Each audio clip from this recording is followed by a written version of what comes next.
Just gonna get hot in here real quick, I bet. Hey, what's up, everybody? Welcome to the Shake Up today. And what we got? It's Friday today. I think Friday the 24th, September 24th. And I handicapped a bit of Churchill and Gulfstream today. And Gulfstream's going to be off the turf today. There was a lot of scratches. I'm not feeling really good about Gulfstream today, but we'll see. We never know what we find. But we do have Churchill. We got the second track today. So what's up?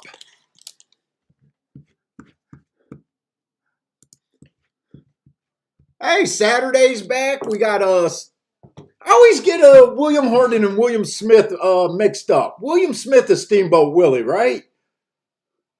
I always get you two mixed up. I think it's William Smith is Steamboat Willie. But I might be wrong on that. But anyways, what's up? Give us a few minutes of let's see. I don't know what cigar I want to smoke right now. Let's see. Disco's show up, his podcast went up this morning. If you guys checked that out, I know a few of you guys checked it out and already sent me emails and stuff. Thank you very much for the kind words. I never like how the hell I sound. So I do appreciate the feedback. If you guys haven't checked it out, check it out. I tweeted it back out on my Twitter. Check it out. And let's see. Let's give it a few minutes because I know we drag in. Let me see something.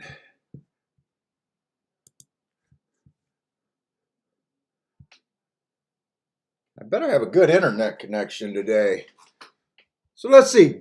Gulfstream starts at about 2 o'clock today. So we'll definitely be starting off with Churchill.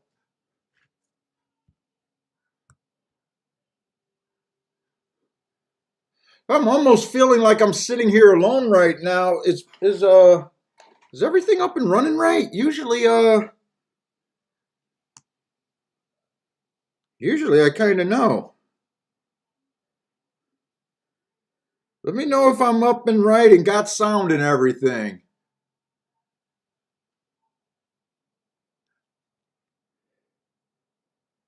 Feel like I'm alone.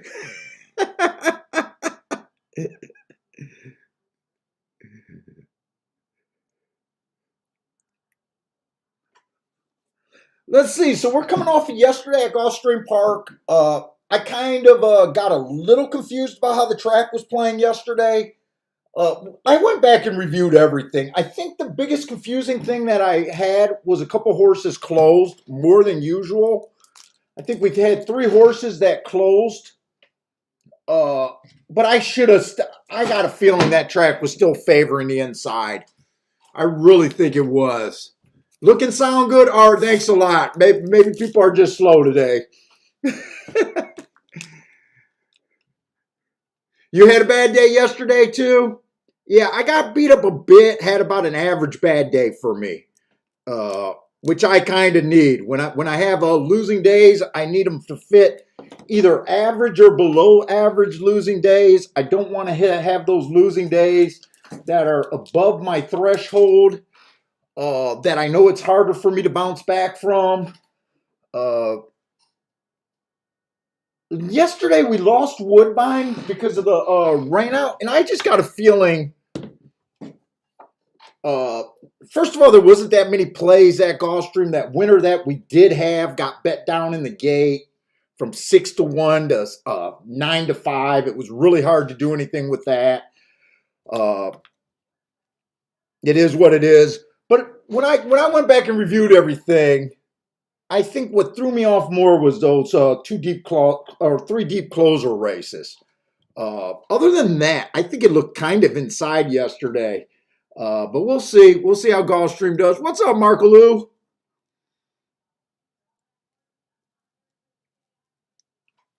I think this one got to get cooled down in the humidifier. I think I'm going to go with the other one. Go with the El Jefe. Save that one for tomorrow. Hey, what's up, Bender? Haven't seen Bender for a while. I'm glad to hear from you a couple days ago. I was just asking about you. And then you reached out to me. Happy to see you back, and happy to see that, I don't know, Bitcoin, day trading, whatever the hell you're doing is working out so good that you can't even take part in horse racing right now. I'm glad it was working out for you so good, man.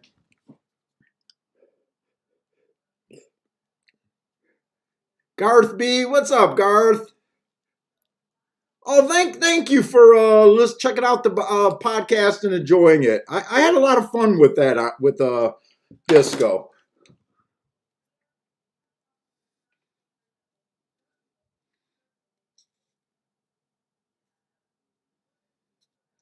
Rent is due. What up, Rent? Sir Williams here. Okay, this is a crowd I'm used to seeing. We're all filling in. I was worried for a few seconds. Fuck, my mouse is low. And I'm gonna need my mouse. So anyways, we got Churchill Downs. We might as well just start. I think we got about 13 minutes to the first post. Oh, that's the wrong thing. 13 minutes to the first post. Let's see. Yesterday, nothing closed. It was mostly speed and stalkers from what I seen yesterday. Let me just look at my profiles real quick, because you guys know that I don't play as much Churchill Downs on my free time, and we just got about a 12-14 day meet right now. I think it's still running how it was running for the spring meet, but let me just remind myself. Yeah, post 1 through 3 on the dirt sprints been winning 52% of the time. Oh, that's for the fall meet right now. That's for the new meet. I had to do this different. That's right. So the inside's been winning 52% of the races, but that's only a 21 race sample. So that's only about a week's worth of racing. Like I said, this is a short meet. Post 4 through 6 is winning 33% of the time, and 7 on out is winning 14% of the time. Let's see how those numbers compare to the spring meet. Post 1 through 3 was 41%. 4 through 6 was 41%. So there was definitely an advantage for the first 6 posts. Basically an equal advantage. You'd had to be in the 1 through 6 hole. Once you got to 7 on out, it got a little bit harder to win. They wired 43%, so I would call that a speed favoring track. They stalked. My definition for stalk is coming 1 to 4 lengths off the lead. They stalked 47%, so without a doubt, that's a speed and stalker track. And they close, definition for closing is coming 5 lengths out or farther. They only close 10% of the time, so on the sprints dirt, you want to fade closers. Speed and stalkers, for the most part, first 6 post positions. And both so far, the week of the fall meet is matching with what we've seen in the spring earlier this year. So probably isn't. I'm probably not going to worry too much about the biases right now in the profile with this just being such a short meet. But if we can get in front of something, we'll try.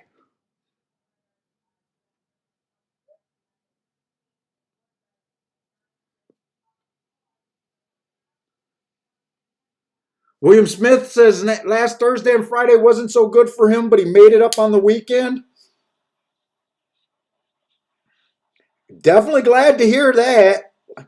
Like I said, dude, if you play horse racing a lot, if you're looking to do this, if you play it like I do, 4, 5, 6 days a week, depending on what time of year it is, I always say, for, your profits basically coming on a handful of nice scores.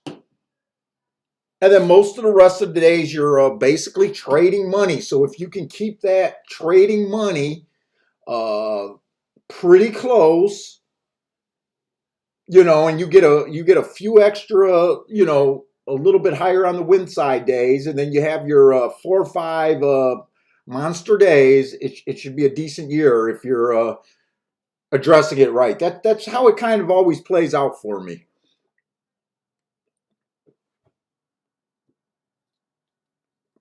But this first race at Gulfstream gonna be a 2-year-old race. And I know you guys heard it a million times. I don't mind 2-year-olds if we got races under their belt. But this is the opposite of that. We got a bunch of first-time starters. If you're new to the channel, I have no talent with first-time starters. I don't buy into any of the handicapping factors that get you to first-time starters. I don't believe in workouts. I don't believe in trainers. I don't believe in owners. I don't believe in jockeys. I don't believe in breeding. Fuck, I don't know what else is there else to believe in. But if I don't believe that for the other races, how could I believe in that to get to first-time starters? So I ignore them. If there's too many of them, I sit out races. Oh, come on. Give me a light.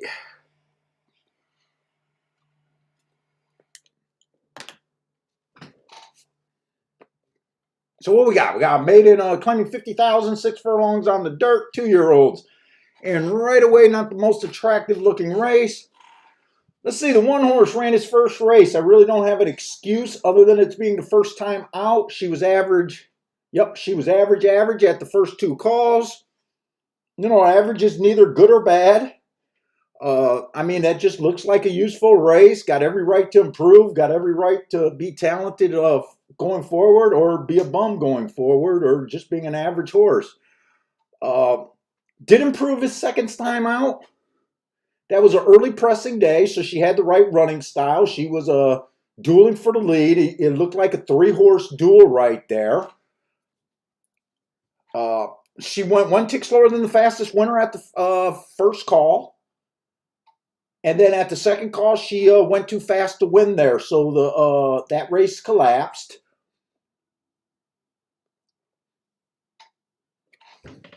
She's at 5-2. You guys know I love hearts, and I often say trust the hearts. But with so many unanswered, meaning I got to ignore, let's see, 1, 2, 3, 4, 5 first-time starters.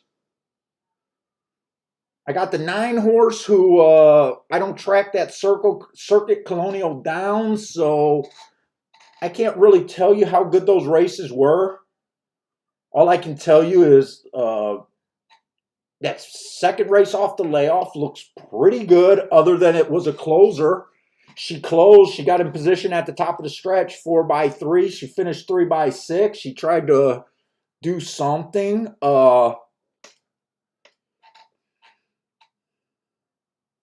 But the profile for winning is not being a closer. I know it's dangerous to lump a horse in a running style off of 2 races, but, I got to do that with the running lines. I doubt it if the horse shows speed, but at the same time, she's not. She's young. We don't know if that's her running style yet. I would throw her out right now on running style, but like I said, that's dangerous for me to do. I will admit that. Let's see, the 7's coming off of a 1-race sample. So when I have a 1-race sample, it's hard for me. I can't compare it to nothing. I can't tell if there was a bias that day. I can't tell you if the running times were fast for that day, because how can you compare a single running line in a single time against nothing? So I don't say anything. The running line's not that impressive, but it's her first time out. Can improve, but I can't get to her off of that running line. And then the only other horse with some marks is the 4 horse. Ran 1 race, early pressing day. Came out a step slow. That could have even been an asterisk for a little bit of trouble or running against the bias.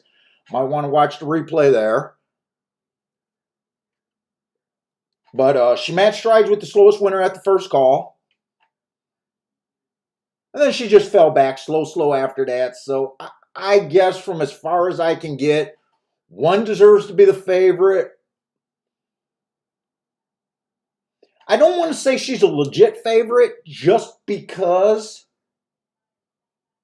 everyone's so young. And there's a lot of first-time starters in here, so I don't want to say she's legit. I'd just say she's kind of vulnerable just because there's so many unknowns for me. I couldn't really make a morning line, but I never give a horse more than a 50% edge. So even if I gave this horse 50%, that means fair value would be even money, and I'm not even sure if I believe that. I guess technically you could bet her at 5-2. You're getting more than I think, but this is just a dangerous race. I don't have an opinion.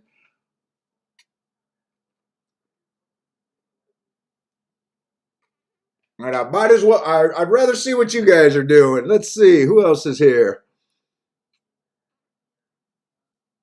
Let's see. Renna's due like the 149 exacta. Oh, and then he's throwing the eight in there, I guess, to sneak in for maybe a try.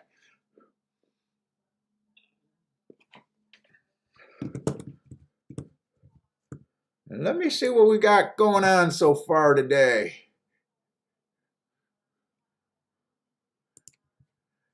And if you guys are new, if we got new people today, I know we've been having some new people. We had about 3 or 4 new people yesterday. Feel free to take part in chat. Feel free to put out your tracks for the picks for the tracks we're playing, or any track really. Just help us out. Put the track that you're giving the picks out for if you do.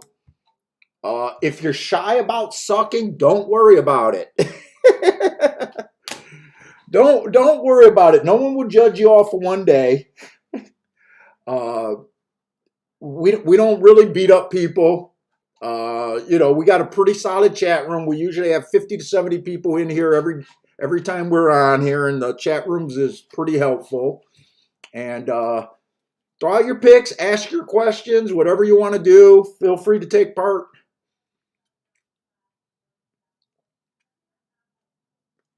And if you're an action junkie, I got no problem sitting out races. If I can't put a bet in myself, I will tell you that I'm sitting out. I'll try to break down the race as best as I can and how I might be looking at it. But I learned over time. When I first started doing the show, I was really uncomfortable sitting out. But that is the way I play. That is a skill. And that's a skill that should be used.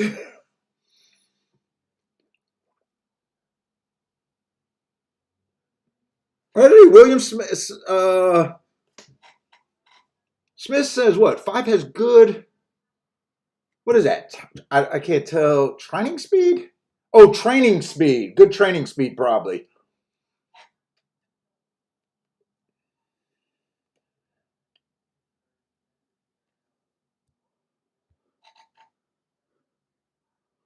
Let's see, one's still holding at 5-2. Hey, what's up, Coach Flat? You got the 2 and the 4 here in your pick 5. Good luck there. So you got something on a first. Oh, you're liking 2 first-time starters. Woo, that's way above my pay grade, Coach. Good luck. I like to watch your guys' bets to see what you guys might be looking at handicapping. But when you guys mention a first-time starter, I stop because I can't even form an opinion. Marco Lou likes the 7 at this price. Let's see, 7 at 10-1. Ran 1 race on the turf sprint.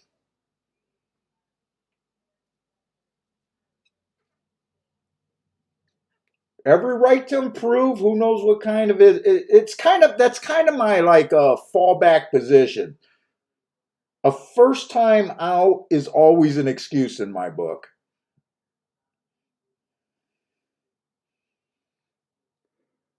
Disco, what's up, Disco?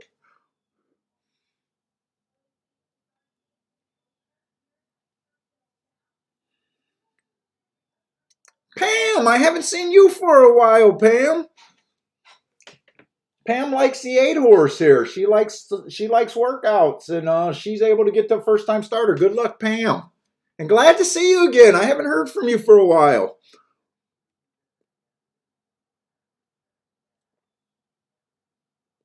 Garth B, what's up?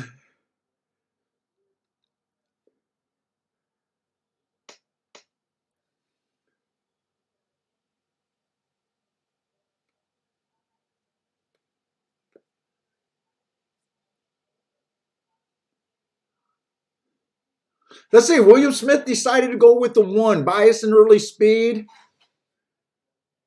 5 to 2. Hopefully that locks in at about 5 to 2. I don't think it's I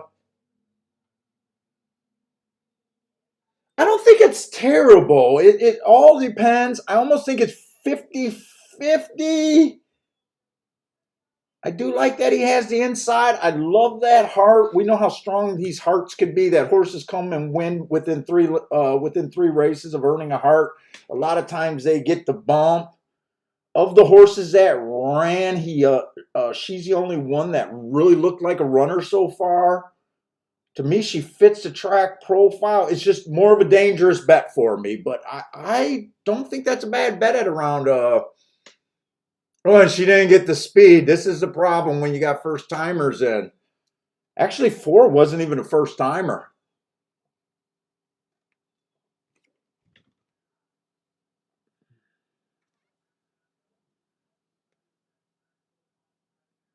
Four was at 3 to 1.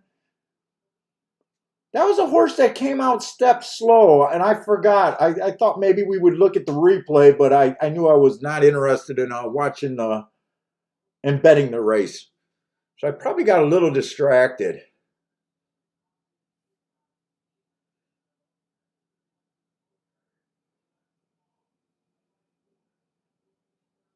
Let's see. So the 1 had no speed today and was nowhere. 4 got the lead. The 9's going to win from the outside. Let's see what we got. 9. I can't tell who got second. It was either the 5 or the 3, I think. I think the 9 was always within 4 lengths, which would mean a stalker won.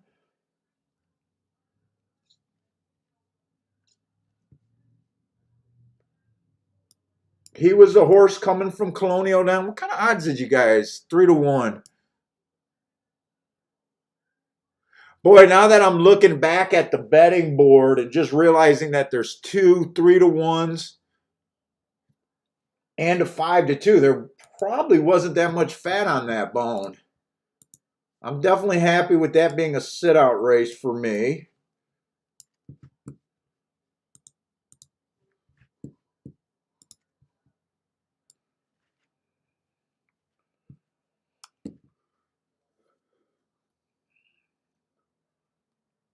Let's see. Am I danger with the horse that I thought probably deserved to be close to favorite?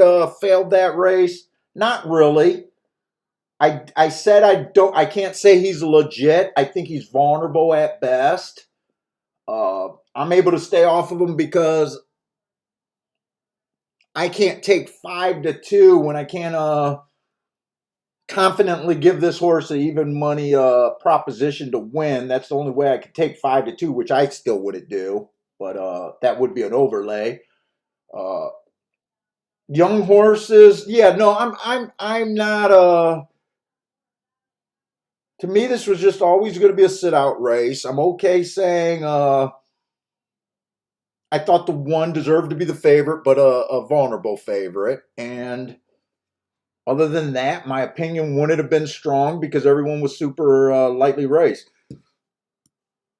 I need running lines for my style of handicapping. I need to see where a horse's talent is before I can really So you got to understand what kind of bets you're not comfortable with or is not suited for you. But I'm pretty sure the 9-horse stalk there. Other than I'm saying that post 7 and out, it gets harder to win from at Churchill. I know I'm working with the fall's or the spring's profile, and we got a really short meet. So I'm even willing to admit that the track could play different from the fall to the spring, but I don't even got to worry about defending that right now. Hey, what's up, Attila?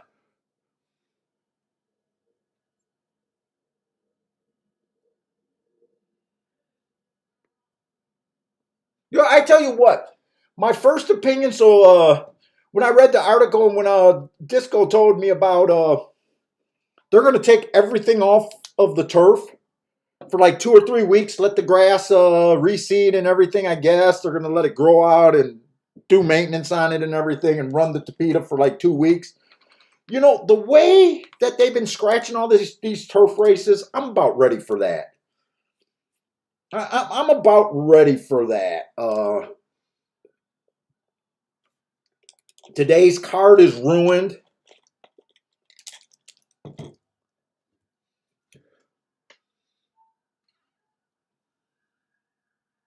Hey, what's up? Renner runs deep. Any pointers for BE? What track is BE? Is that Belmont you're asking about? Or is that Belterra? Is Belterra running today? I don't even know. I'm guessing he's asking about Belmont, though.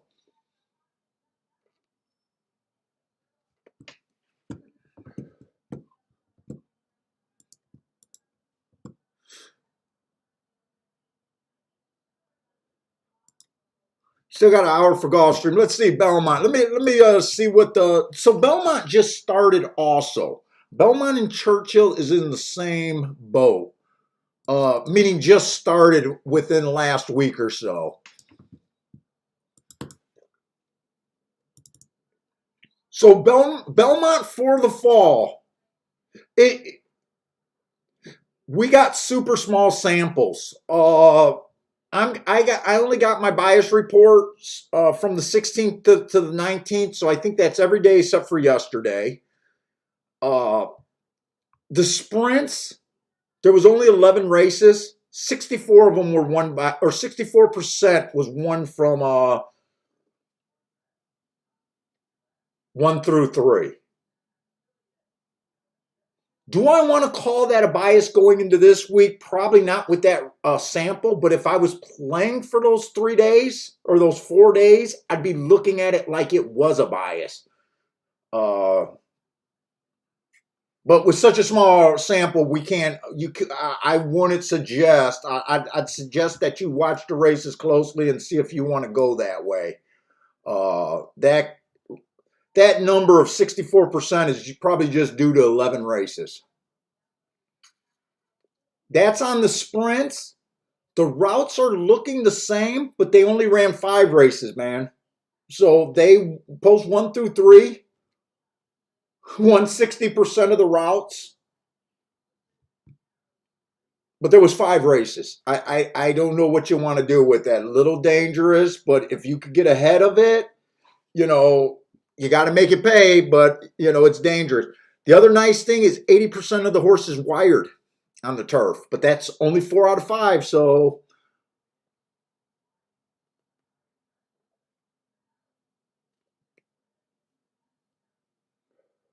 let's say turf routes, post 1 through 3, again won 57% of the races, but that's 14 out of 14 total.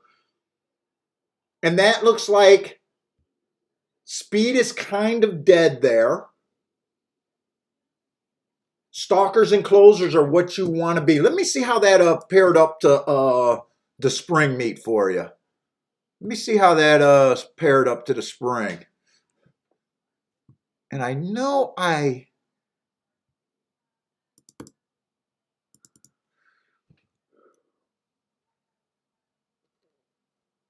This is Belmont. So this is from April to September of this year.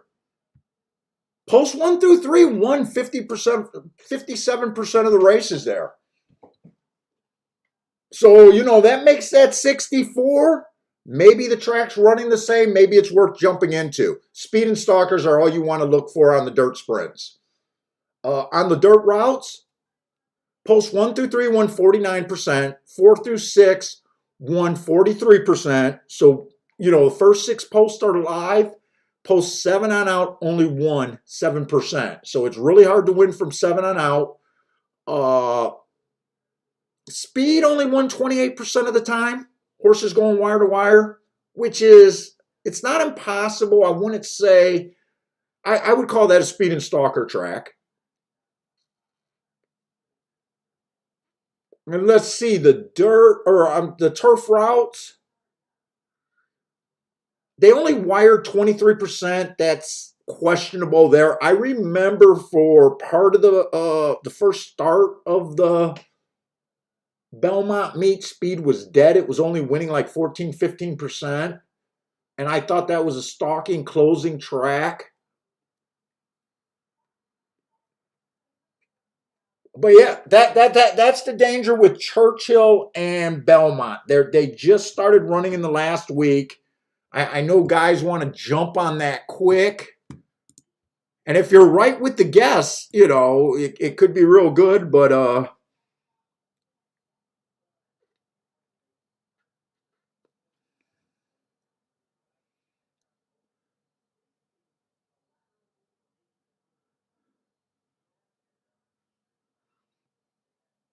yeah, take that information of that baseline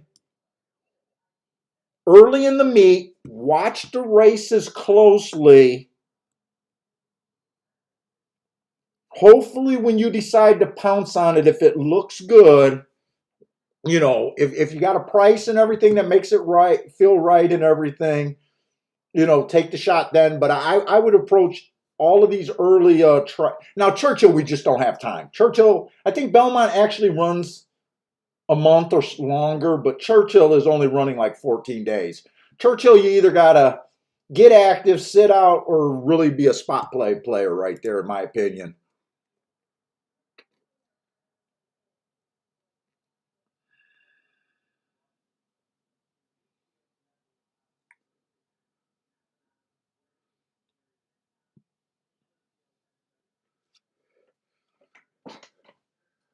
And let's see, did my video freeze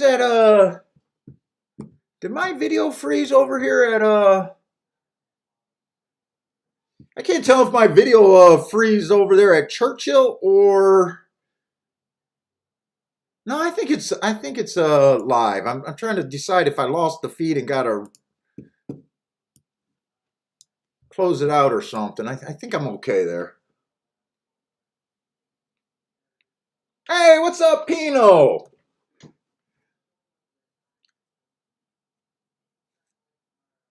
Yeah, I think Keelan runs. I think it's Keelan then Turfway Park.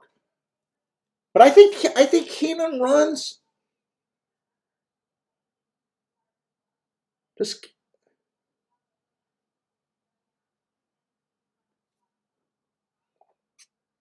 I'm trying to decide if Keelan must be running in October then. It must be it's Keelan then it's Turfway Park.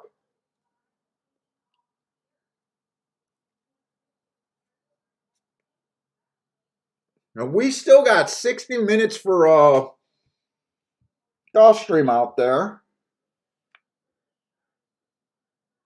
All right, we got 14 minutes for the second race at Churchill Downs. Let's see if this race looks okay. Oh, I was a little pissed off last night. So because I knew I was doing the Saturday show. If you guys don't know, I plan on doing Saturday live tomorrow. But because I was going to do these 3 shows, I needed to get everything marked up. So I downloaded all the forms I needed. I I did Gulfstream. I had everything done. So last night, sometimes I don't get the shippers. Like, I got a few stragglers that I might look up. So last night at around 11 o'clock, I said, let me go and get the stragglers. Let me just make sure Gulfstream is perfect. I got everyone marked. I don't have to slow down the show.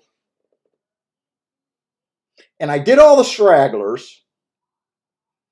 And then something made me look at the date. I redid September 10th instead of September 24th. So I re-handicapped a card that I already marked that's already in the past. So last night I had to scramble at 11 o'clock to mark up Gulfstream. And then after that I wasn't able to sleep. Oh, I was so freaking pissed off.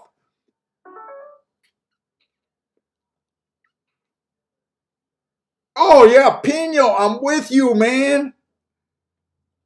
You were going for the two at Belmont. Now you're canceling your debt. A bet 3 to 5 is too low.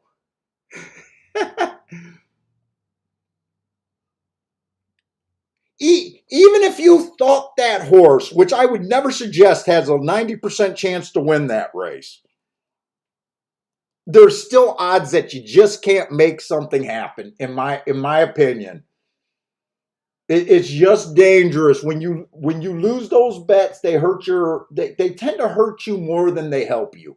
When you win them, they don't help you enough to be worth the risk in the long run.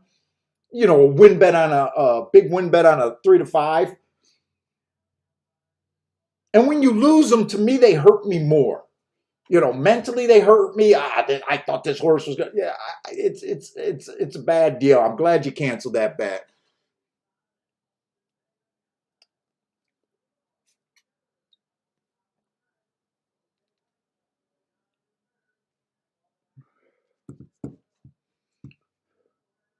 All right, so we 40,000, six furlongs on the dirt. Let's see, 3 races ago on this one. I got a stalking closing day. Technically, this horse was a stalker. He came out 3 by 1, chased the pace. Won on a day that the track was a little stalking closery.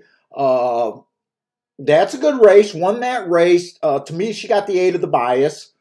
But there's nothing wrong. I mean, if you win with the 8 of the bias, there's nothing wrong with that. Just sometimes, you think you can do better.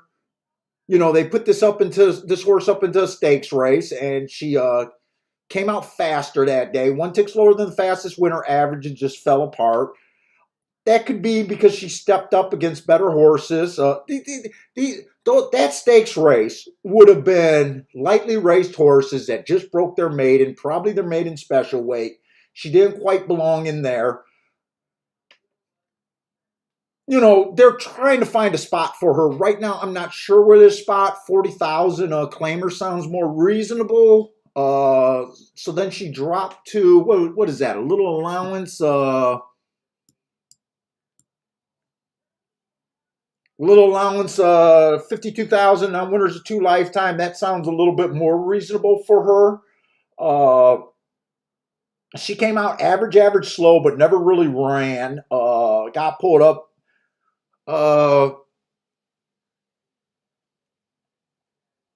seen she got beat by a horse in this race. I don't have it noted because I do a daily track profile. Overall for Ellis Park, the track was favoring speed, stalkers, and the inside. I don't think 7 posts was that great, but on that day, I didn't think the inside was exceptionally strong, but I don't think 7 posts is that strong, but I don't know how interested. I got to look at the other horses first. The 2 horse, early pressing day last time she ran. That's what she was, a presser as a stalker. She was 2 lengths behind. She won her first time out. I mean, she handled business. The track was, she had the right running style that day. Nothing's wrong with having the right running style. Stepping up against winners, the step up probably makes sense. It's not too aggressive. Uh, She was the slowest winner of the day. Not that, you know, they still come back to win. I can't say I love that race, hate that race, or anything. It's just kind of a blah race. Let's see this 3 horse. 3 horse to me is showing a bit of something possibly exceptional, maybe for what she is. You know, I'm not saying exceptional stakes horse. I'm just saying I think that first race was kind of exceptional. I thought it was an inside bias day. She was in the 6 hole. She overcame the bias, ran against the bias, average, stepped up to one of those stakes races, which I really have no problem. I just don't know where they're going with this horse. She won at first asking to me against the bias, which is impressive to me, and then they decided to put her on the turf. Now, I don't know anything about turf. I don't know if her breeding demands that she's a turf horse. I don't know why after that win they're not looking for more 6 furlongs for a sharp horse, but that's what they did. That day it was a bad rail stalking closing day. She was a stalker, but she came out 1 tick slower than the fastest winner, average slow. I don't think that's a bad race. I kind of like her off of that first race. 7-5 is not where I'm interested, but she overcame something that I like for my notes. 4 is another first-time starter, so we got a lot of horses that have done nothing wrong. She overcame a little adversity with a step slow at the break. You know, some of these step slows, you really got to look at it because some of them it's like, yeah, it really didn't hurt her, and some of them they take them out the race. But she came out, looks like she rushed back into competition, even though that 23 does not look fast. That would have been, my forms are adjusted, by the way. So the running line would have been 22-4 for that race. She was 1 length off of that. She was still 1 tick slower than the fastest winner. She ended up slowing it down after that. I mean, we got a race right now where no one's really done anything wrong.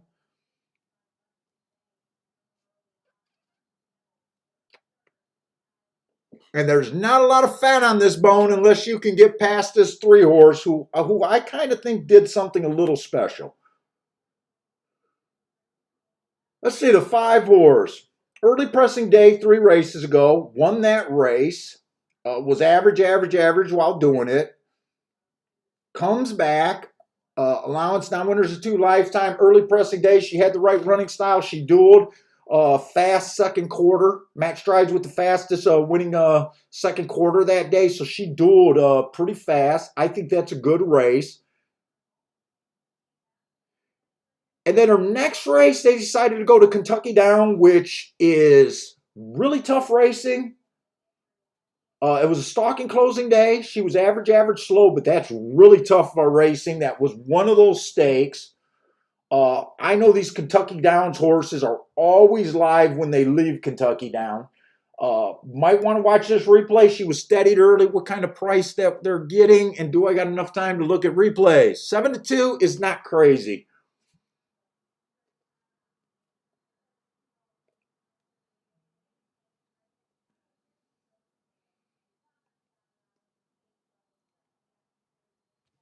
Let's see. So that makes this the 6 horse. 6 horse's first race out at Santa Dita. I don't track the West Coast. Second race, stalking closing day. First 2 races didn't show me anything. She finally popped at Ellis on the inside, where I said the inside was usually good. That was her best race. She was fast early, and 1 being the slowest winner. She doesn't do anything for me.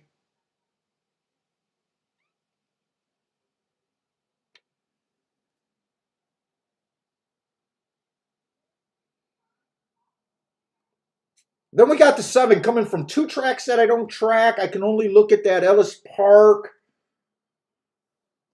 She was decently quick there.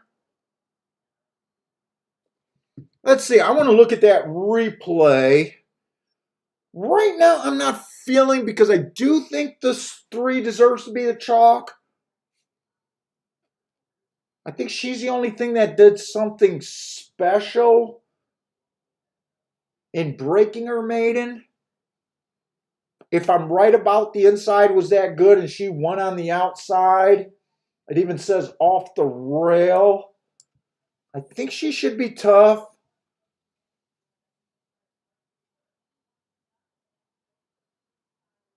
But I want to look at this Kentucky Downs. I want to see what this I want to look at this 5 horses replay to see what that steady looked like. And you know, I'm looking between oh, I'm at Gulfstream's odds right now. I'm at Gulfstream's. Let me get over to Churchill even. Oh, she's 7-2. Okay, I thought she was let's see. She would have been the 4 of that race.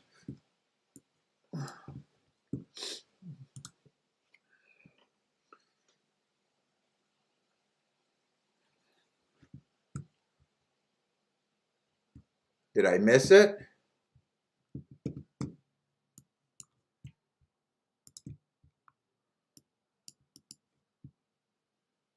I don't know why I'm looking at freaking Kentucky Downs replay. Did they go backwards on that damn track? I don't know why I'm watching Kentucky Downs replay. These cameras are just absolutely terrible. I can't see it. I can't see the steady.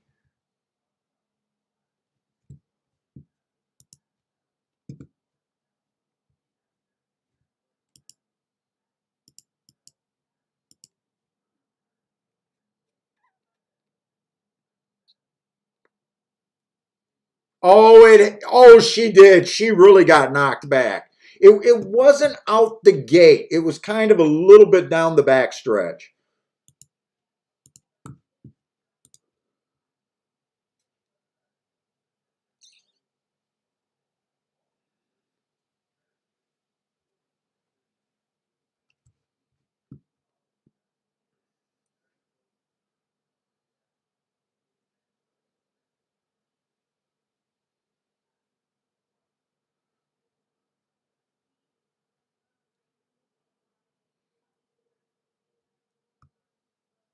Wait a minute, what's going on here?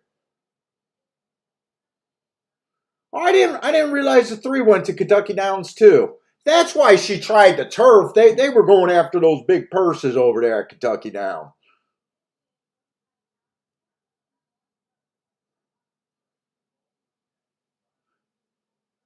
In fact, is that this? No, that's not the same race. I was wondering if the 5 and the 3 came out of the same race. That's not the same race.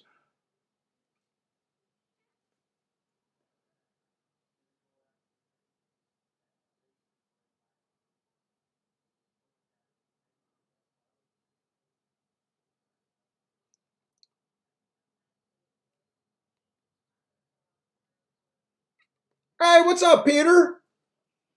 How's it going, man? We're early in the day. We're gonna hopefully we'll find something super special today.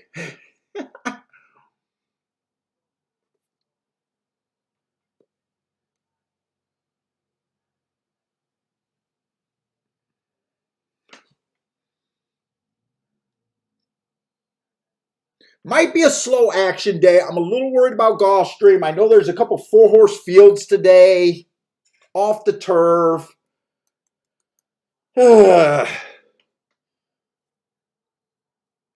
Hopefully Churchill gives me enough interest to find some plays.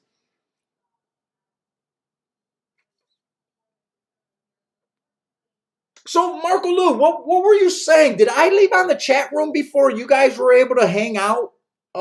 Before did I leave something up? Because Grandma sent me a comment too, saying that you guys had a great discussion after the show, and I didn't quite understand what she was talking about. And then I seen something that you were talking about. Leave the chat room up after I left yesterday. So have I been able to leave the chat room up and you guys just kept hanging out and just talking in the chat room after I stopped the show? If I did that, it was by accident. I don't even know how I did that.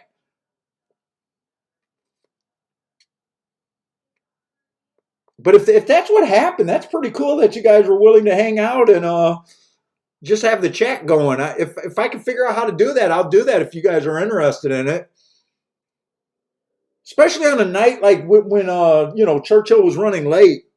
I know you said everyone else left. I don't even know if you're in the.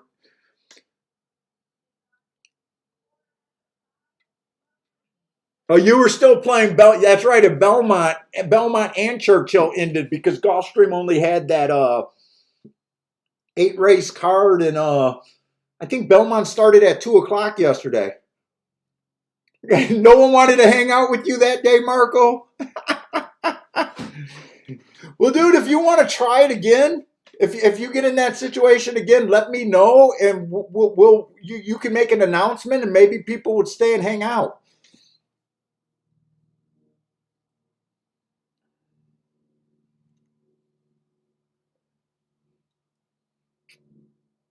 Yeah, 7 is decently fast. Off of that one race that I was able to judge, he was 1 tick slower than the fastest winner at the first call. And he battled. Yeah, that horse. I could see that why that horse could get the lead here. I just kind of thought the 5 and the 3 just might have been kind of had the most upside, and didn't think the betting was all that great there. I wasn't willing to take too many stabs here. I can't even tell. Is that the 3 getting? Oh, the 3's gone. 3's gone at even money.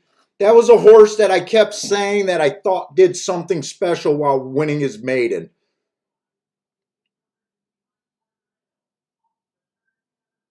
And I think the 5's going to get second, but I know some guys can do something with those odds, but for me and what I do, I'd rather kind of just be right with no action than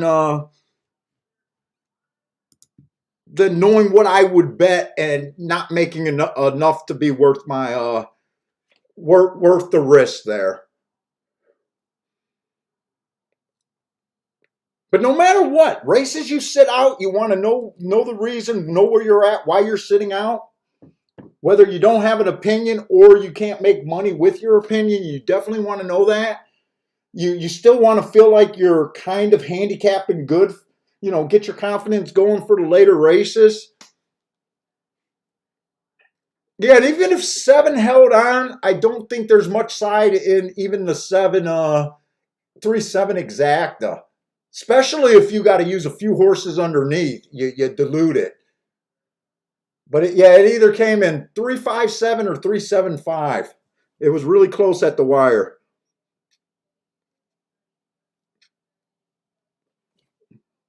And 3 did a stalking trip. 3 did a stalking trip.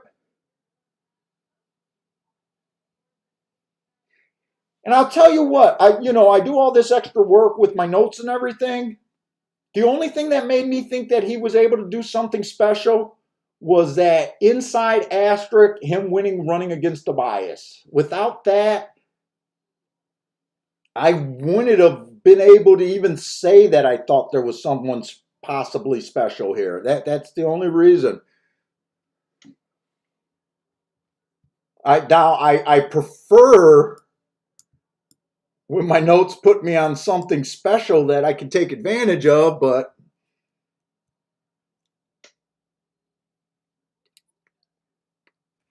it is what it is.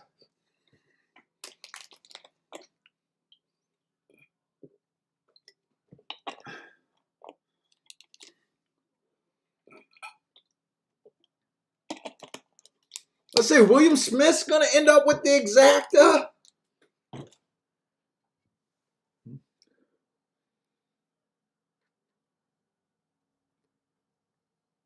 No matter which horse got second, he'll end up with the exacta.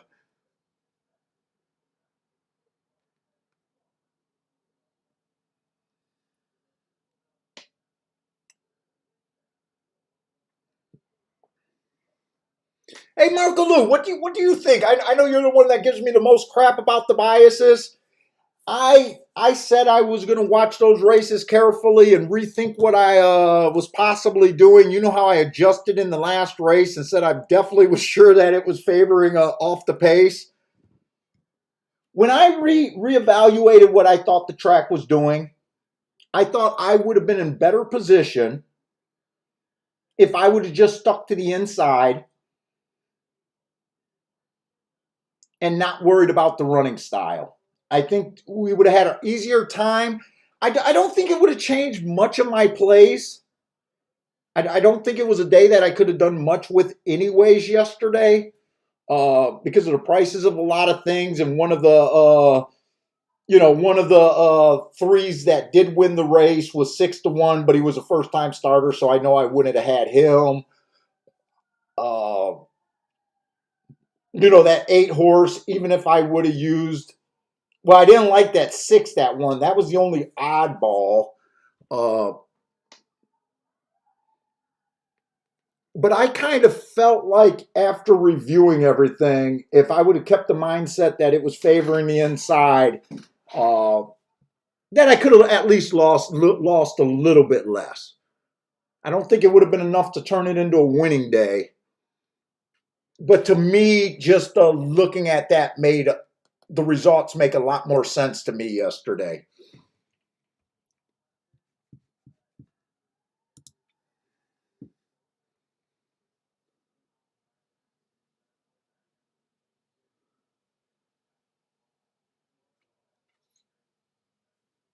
What the hell is a maiden auction?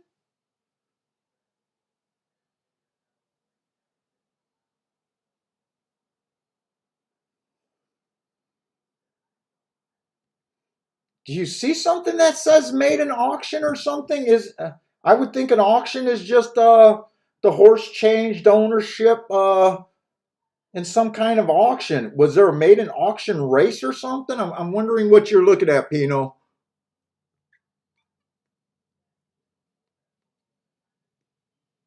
Oh, Williams, you got the dead heat for second.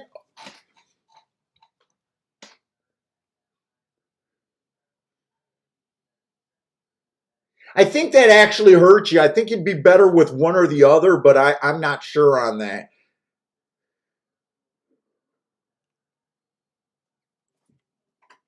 Hey, Pino, tell me where you're looking. Where do you see that on the form? Because I'm always trying to look and learn new things and try to figure some things out. I don't know if I've ever seen made an auction and it caught my eye. But it has to be at the Churchill Forum or the Gulfstream Forum because those are the only two forums I got. So if it's Belmont, just let me know that it's Belmont and I won't keep looking.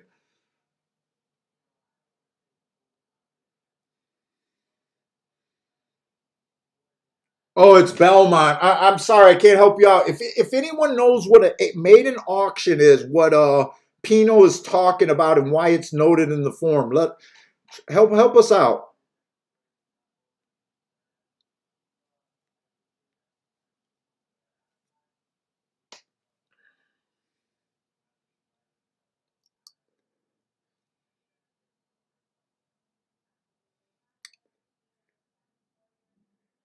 William Smith. Oh well, but I'll take it.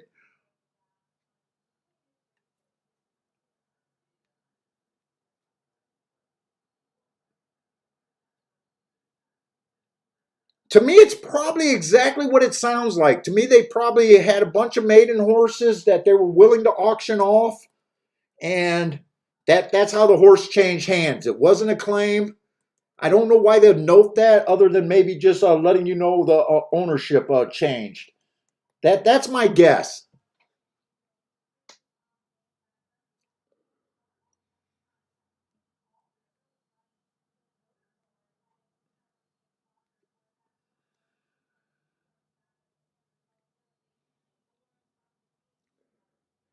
In Gulfstream, we got about 34 minutes, so I think that's going to make us handicap one more Churchill Downs race before we even got to look at Gulfstream. Mizzou man, what's up, man?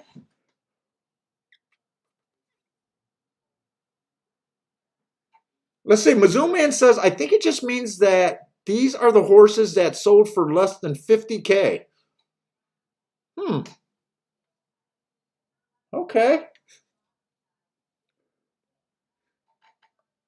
And it's between owners. Okay.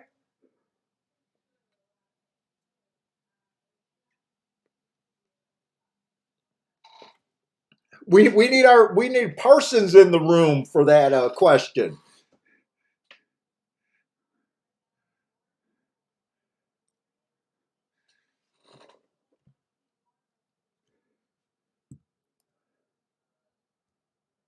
Dude, I'm exhausted today, but I actually feel good. JW says it's a maiden optional claiming.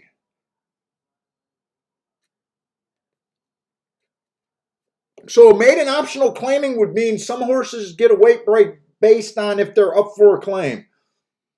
And some horses are not up for a claim.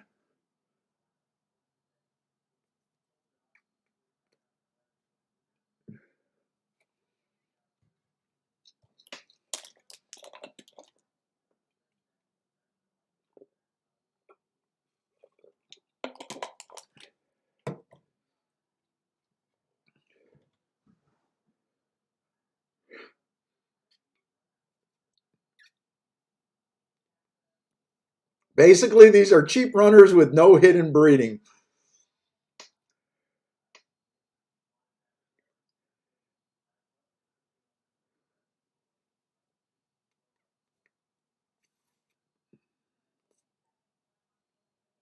I wonder if there's been any breeding scandals. I don't pay attention to industry news and all of that stuff.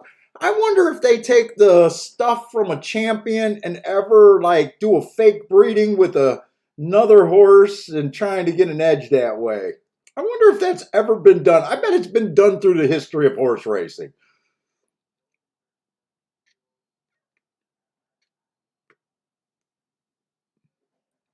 Hey, what's up, D Baker? Is D Baker a new guy or just a quiet guy? I don't know if I seen D Baker very often.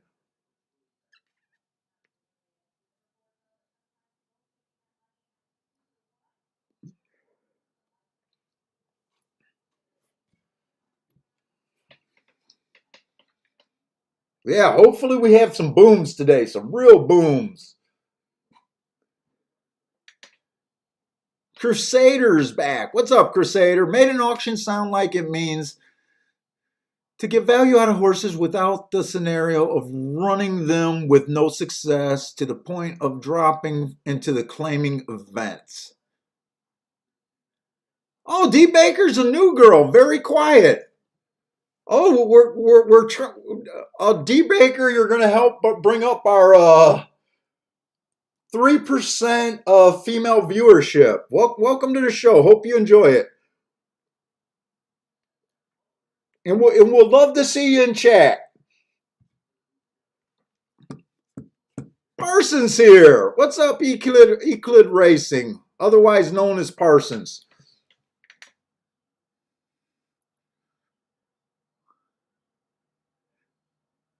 Ask the guy who jacked off one of those big dollar stallions so they could artificially breed with quarter horses.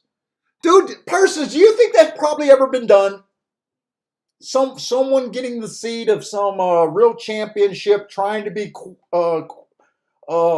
slick, do a fake breeding, because there's no artificially assimilation in thoroughbred racing, kind of just to be able to have.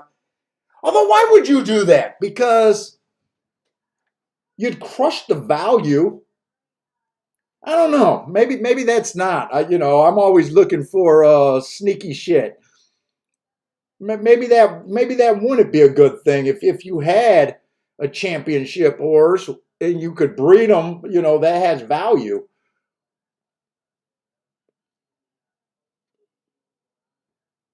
Oh, Grandma Horse Racing. We love Grandma here. She takes part in our show all the time.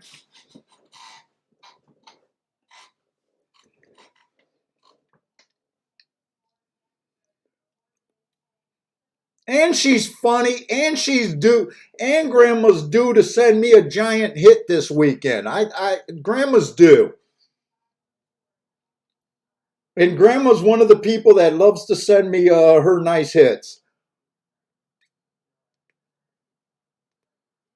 I love opening my email some mornings and seeing you guys with your hits.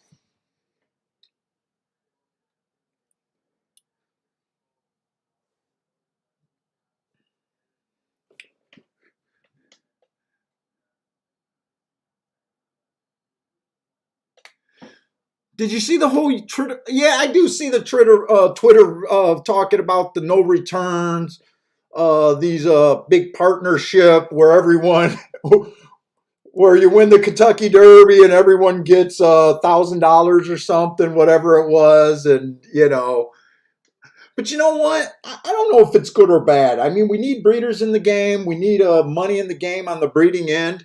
I mean, those guys are playing this game at a different level. It does bring small people in, and it does give them a thrill. I know these people that buy into those partnership, buying a higher quality stock than they could on their own. I don't know if they're necessarily looking for return on their investment. Probably it's probably a glamour project for them. It's probably for bragging rights. Uh, More than return on investments.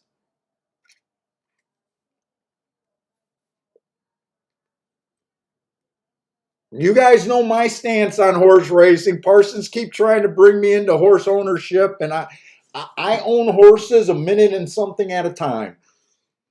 I feel like every bet I make, I have ownership in that horse. That's good enough for me. Parsons sometimes tells me about his bills. I don't want nothing to do with it.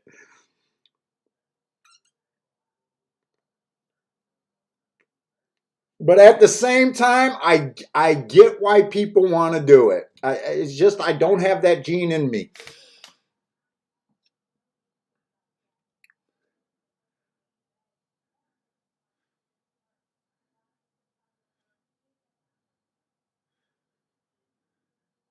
Sir William, Dean, what's up, Dean?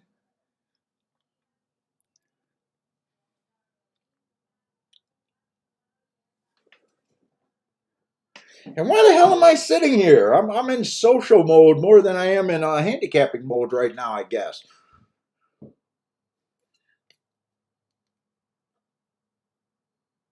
Let's see. We got the third race at Gulfstream, Churchill Downs. Third race at Churchill Downs. We got to take a look at this. These are relatively cheap horses. A starter allowance 10,000. In these starter allowance, I usually double that price, and I expect to see a lot of $20,000 claimers in this race. As a general rule, 20,000, not 2,000. Uh, and that's kind of how this horse fits. See those $25,000 claiming races. Uh, let's see. I didn't look up Mahoney Valley. I don't even remember if I have Mahoney Valley. I probably do. But 2 races ago, let's just start with what I got. 2 races ago, I got him being fast at the first call, average. Overall, this horse does look like a router to me. I'm one of the guys that hate route to sprint. Uh, I hate that angle, but I don't mind that running line. I don't mind the marks on that horse, but I want to see what else is in this race.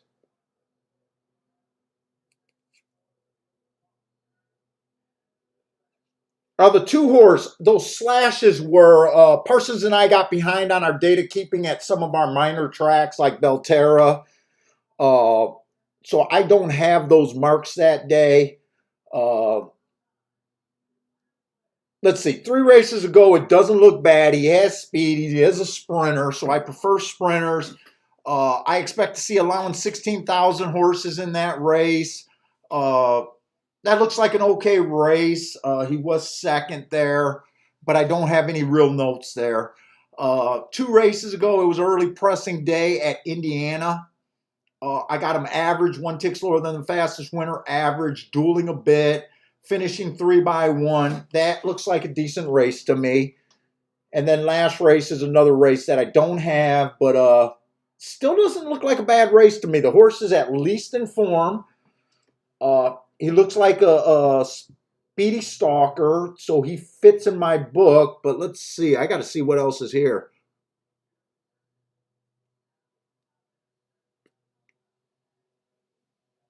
Let's see. Marco Lou likes the 2 and the 3 at Churchill, and he's saying I will like the 2.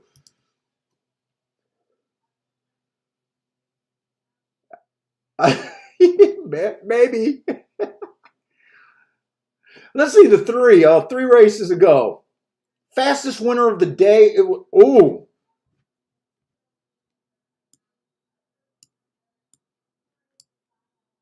was middle of the track. I might want to look up that race because my form is adjusted. That race went 21 flat. It was an early pressing day. Am I looking at the right race? He was 4 lengths off the first leg, 6 lengths off the second leg. So technically he closed in my book. I'm going to give him an asterisk for running against the bias.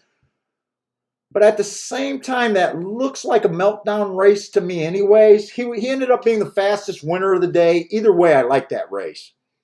That was at a little bit lower of a level, but he dropped to that level. He was basically an $18,000 claimer before that. Kind of struggling at 18, but still. So he popped at 8,000 with a really nice race. 2 races ago, rail was bad. He was in the 7 hole, so didn't affect him. Ran a nice race, got in position at the top of the stretch, just missed. But it looks like he's a deeper stalker than the 2 would be. And then last race, he ran a good race at this level. Did have the inside over there at Ellis Park, which has been strong. Lost to a horse in this race. I'm going to be curious who that horse is. That horse is going to be the 4 horse, right? On the 11th. Yeah, that horse is the 4 horse. 4 horse is in really good form. Let's say 4 races ago, rail was bad. This horse was in the 4 hole. Went fast for the half and at the 6 furlong mark. I like that race. Got a bump off of that race. Won the next race. Fastest winner of the day. Comes back fast again at allowance 1X. Allowance 1X is probably stronger than a starter allowance. 4-1. I'm a little interested in this race. I think the 4 got some pretty good upside here. I'm going to have to get to this favorite. I don't know what FanDuel is. I even keep forgetting on what track is FanDuel. I think it's Finger Lakes or something like that, if I'm right. Help me out. What track is FanDuel?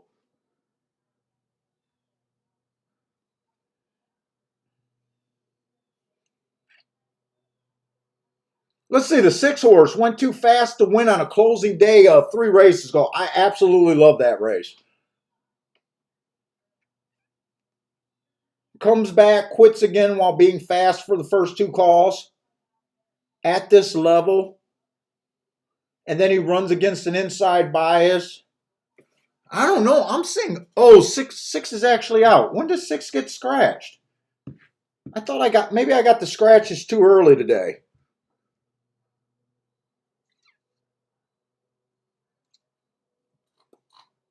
Belterra to Churchill, is that a thing? Because this horse is fast.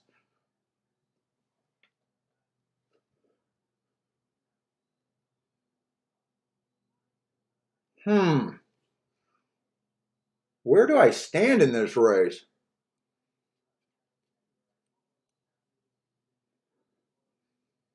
I like the 7's last race. I don't trust Belterra.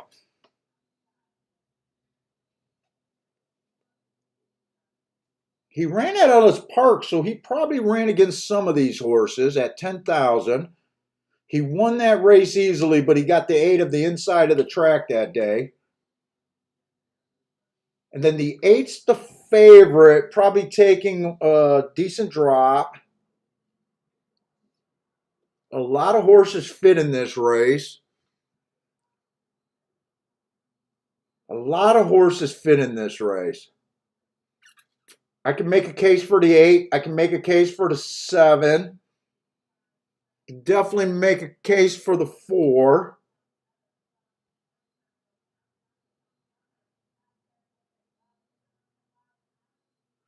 I need to look up that May 7th at Churchill Downs. That race keeps sticking out in my head.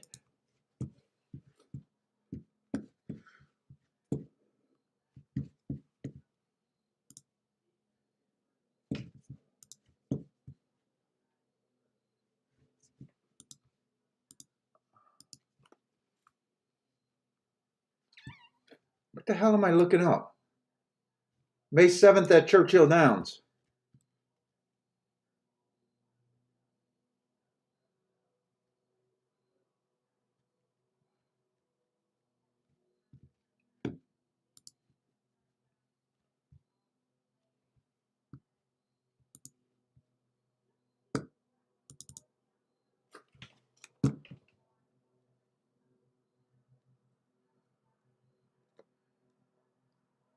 Yeah, so my thoughts about this 3 horses race 3 races ago was that was an insane pace that day. That was an insane pace that day. What do I want to do here? I think I'm gonna try to play here. I don't have a super strong opinion. There's definitely some price horses that I am interested in.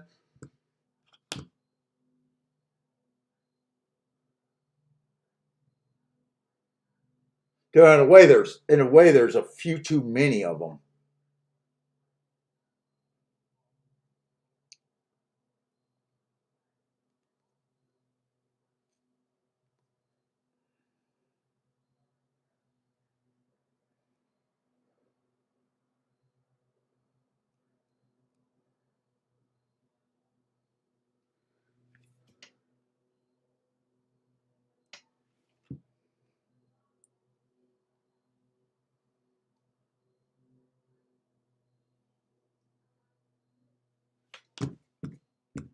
I'm going to keep this bet small because I do have a few too many contenders here, and I'm not that creative.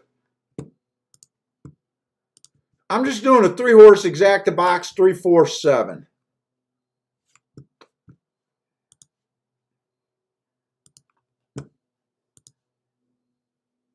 Do I want to do that for 10 or for 5? I'm not going to do a win bet here. I think I'll do it for 10. I just want to start off small here. There's a few horses that I'm definitely interested in.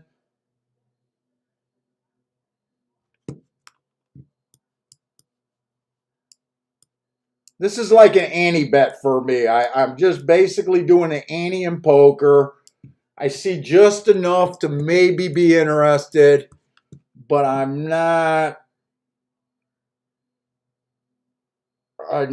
that sure about where I stand here. So I went 3, 4, 7 in a box here. 7, oh no, 7 and 4 got the lead. 4 got the lead, 7's chasing. Marco Lou likes the 2 and the 3. Maybe I went away from the 2 and the 3 just to get away from Marco predicting on what I like.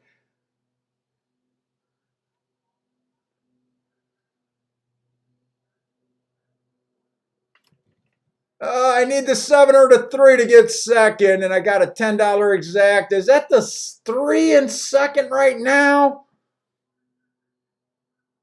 Or is that the 3 in third? I can't tell. I can't tell if I won that or not. I think I won it. I think it came in 3, 4, 5. It was really hard to see the saddlecloths there.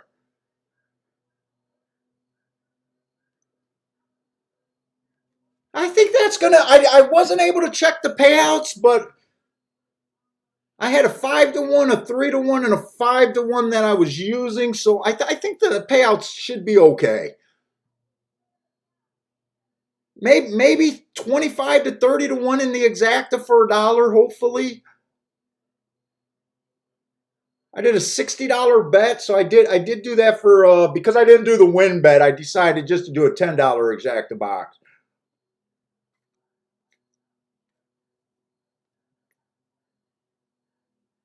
Hey, what's up, Chris? Had the 3 to win. 3-4 exacta box. Slump breaker. Nice. In is in the house. My man In is here.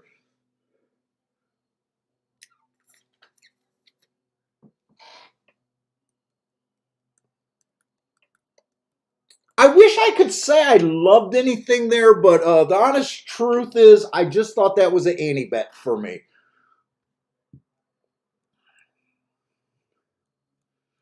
Just interesting enough where I thought that I could get something. I lucked out. 3 did come off the pace. I'm going to want to see if he closed or stalked. I'm not sure on that.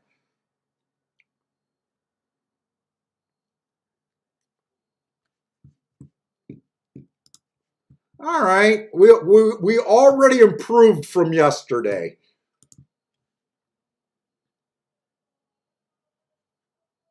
No, I'm looking at doubles. I wish the double was the payout, but that wasn't it. Oh, and I'm going to have to remember they do their base bets for $2 instead of $1.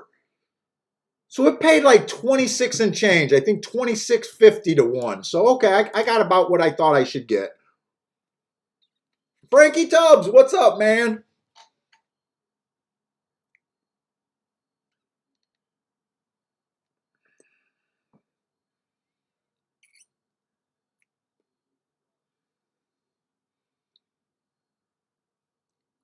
Marco Lou stuck with his call. Marco Lou hit that winner there.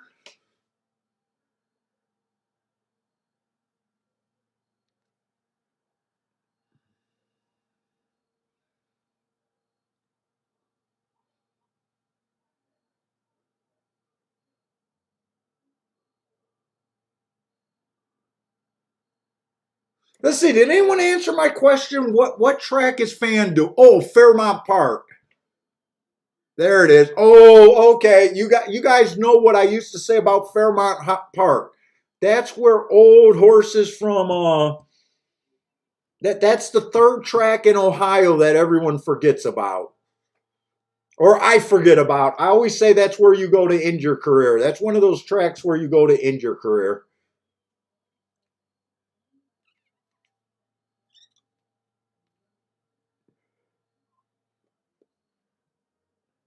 And we got 11 minutes for Gulfstream, so let's not waste any time. Let's look over there at Gulfstream. Let's see, Gulfstream is off the turf today. Right? Gulfstream's off the turf, but this race stayed intact. This race stayed intact. Not too many scratches. It's a maiden claiming 16,000. Hey, Grandma, what's up?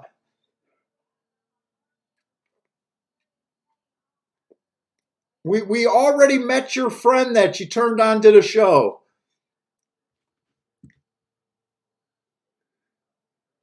So thank you for that, Grandma. D Baker was in here. Hopefully she's still sticking around.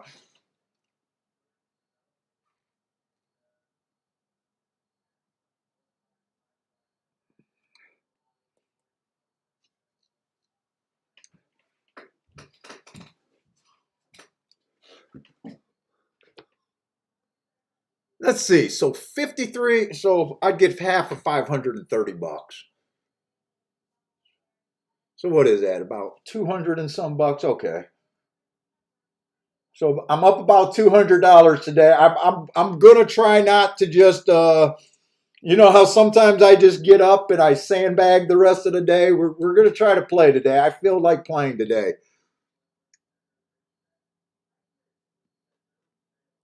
Yeah, Fairmont sounds like a graveyard.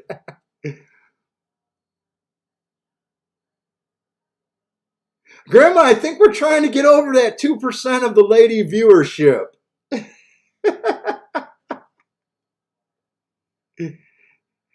And I'm sorry, Grandma.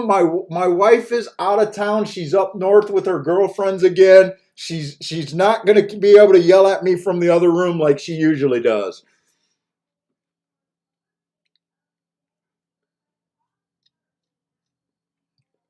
Let's see where that three came from. I want to see if that three stalked or closed. Man, it's really hard to see these saddle cloths.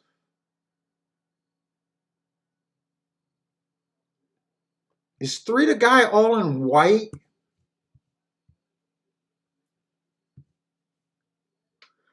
Uh, she's borderline. She's borderline. My definition of the deepest stalker to a borderline closer. I'm just going to have her straddle that line. I'm just going to call her a stalking closing trip right there. So far, nothing went wire to wire.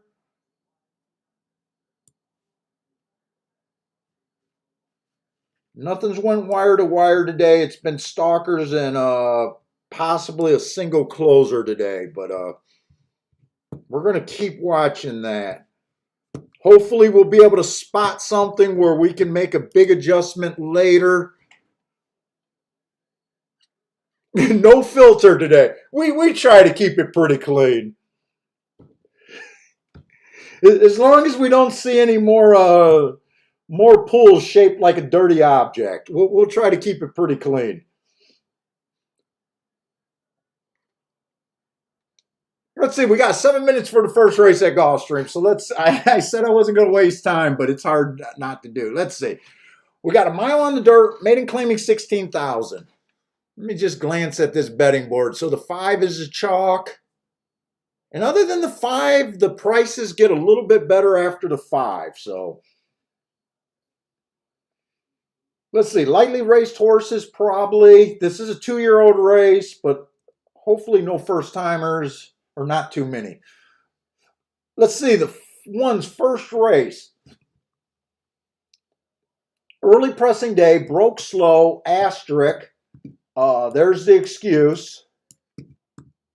But I don't know what this horse is after that race, just has an excuse. Comes back next race, was a little bit closer to the pace. Average slow. Wow, took action. Took action both times. Yeah, I don't have a real grasp of this horse. I don't understand this horse that much. Let's see, the 2 horse tried its maiden at the basement, stalking day, average slow for the first 2 calls. You know, I'm not too hard on horses running one time out, but hard for me to see a real angle there. Let's see, the 3 horse ran on a bad rail last time, pulled up, walked off. I give her excuse for being in 3 hole on a bad rail day, making what they call the biggest drop in racing. But I need running lines. I'm not that aggressive here, so would be hard for me to bet. Force coming from Colonial Downs, just I don't track Colonial Downs. I don't think her last 2 races at Colonial Downs were bad running lines. I think she did a nice close over there 3 races ago. The only race I was able to rate was her first race out. It was an early pressing day. She was just average, slow. I'm having a hard time discovering anything I really want to jump onto.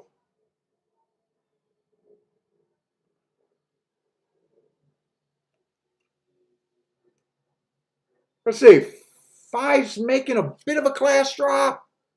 Oh, this is your favorite right here. I don't. Oh, this is a route race. It is a route race. That's right. This is a route race.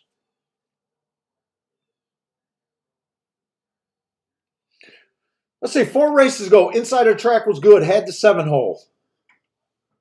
So I like that asterisk there. The clock malfunctioned, so that's as far as I could go. I just like the asterisk there.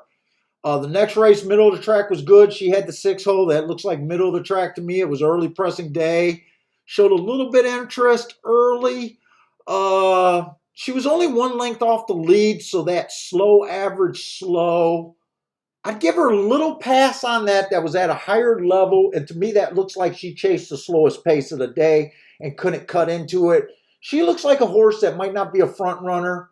Was a little bit closer to that slow pace and couldn't carry on there. I'd forgive her for that. The very next race, speed favoring track. There was something with the timer that day, so I don't have anything there, but I gave her an asterisk. Even though she broke 2x1 and was right up there in the mix, I still like the asterisk on a speed favoring day, because when I give a speed favoring day, that pretty much means every horse went wire to wire. And then last race, she tried 7 furlongs. I don't think this is a 7-furlong horse. They run at a different cadence. That was still at a higher level. I can see why they're betting her, but I can see why they're betting her so far from what I see in this group.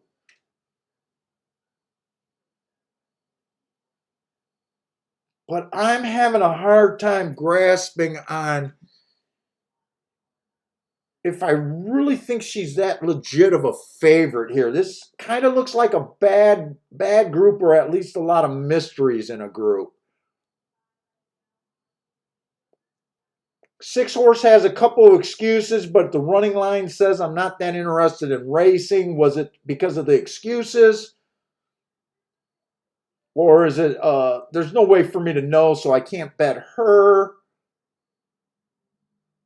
7-horse got some running lines where just does not look interested in racing so far in her career. 8-horse had a bad rail. I like the excuse. Also broke a step slow. But just off of that, there's no reason for me to jump in for a bet here. I wanted to kind of be interested in this race, but the information I have just is not that appealing. To me, it looks like the 4 and the 5 looks like they should both take money in this group. But other than that, I just see a whole bunch of horses that need to improve. And I don't have a real reason to say, oh yeah, there's a reason for their improvement here.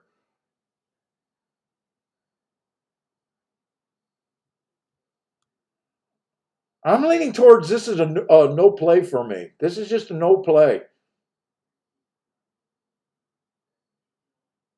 Let's see, did I look at the 9 or did I not realize the 9 was in the race?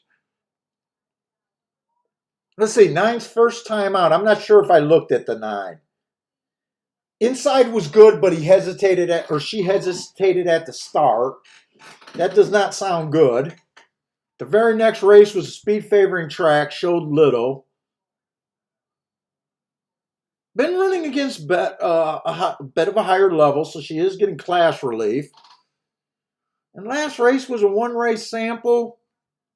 I just can't really tell a story in this race. I just don't have a... And I guess after looking at all these horses, I would probably say I think the 5 deserves to be the favorite. I probably think 4 deserves to be second choice. I think 9 should be getting a little bit of action. And that's kind of how they're betting the race. Unless you like 5-1 on the 4 or the 9, I really don't see a reason. Maybe if I would have been able to watch the replay on the 1, maybe I could see something on the 1 as being, what kind of odds on the 1? 8-1? I don't have a play here.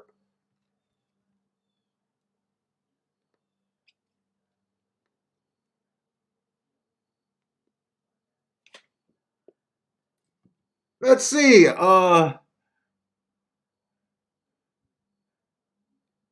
Quintero? Quintero? Is that Quintero? I'm trying to do your name. Forgive me if I'm butchering it, man, but welcome to the show. Ren is due like the 4-5-9 here. Oh, I'm sorry. Quintero like the 5-1-4 here. And they're off at Gulfstream, so yeah, it's official. No play for me here. 4 did get the lead. I do find that interesting. Oh, and by the way, yesterday I did think the track, I settled on, I thought the track was favoring towards the inside. So I'm going to watch the inside, and I hope that we can spot a strong inside call here. In fact, if this 2 is able to win, that would go a long ways to me thinking it's an inside bias here. 2 looks done, though. Who is this going for the lead? The 5's getting the lead right now. 4's giving it up.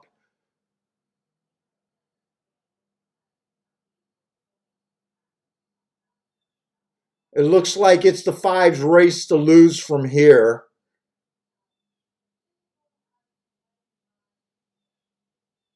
Boy, did the public really take 3-5 on this horse? Am I seeing 3-5 on this horse? Who's running to bet this horse at 3-5? I mean, he's going to win like a 3-5. But who's running up to bet him at 3-5?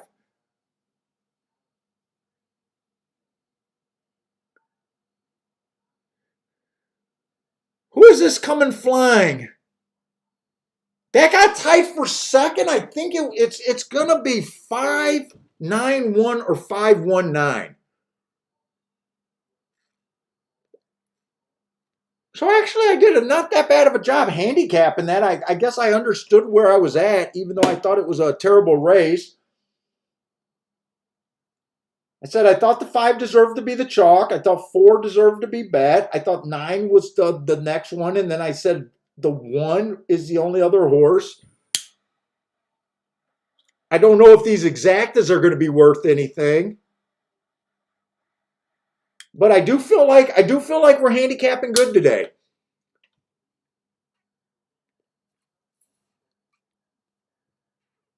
Oh, Pino said he was 8-5 in the gate. So if you took him at 8-5, at least you thought at least you weren't rushing up to get 3-5.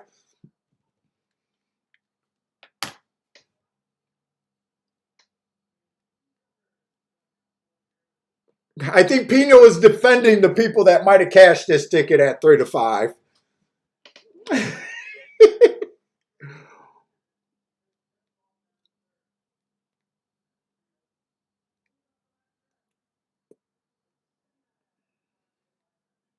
Stable smashed it late.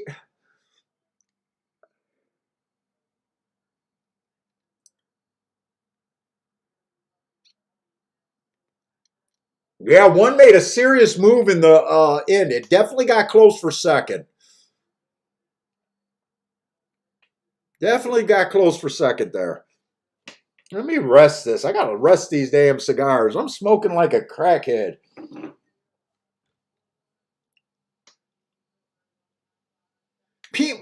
Let's see. What did Pino play? Why did Pino get screwed?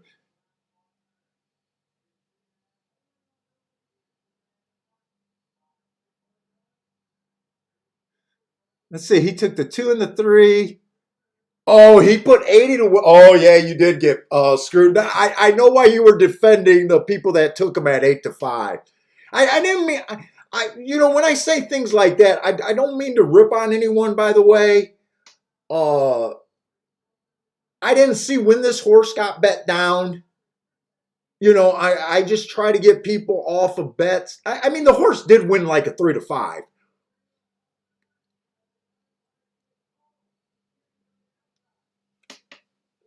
But I'm not ripping anyone because you guys see my bets. Sometimes I put myself in very bad spots. I kind of did it yesterday uh, with a bet that didn't have much potential unless I hit the exactas. I Dutch 3 horses to win. So, you know,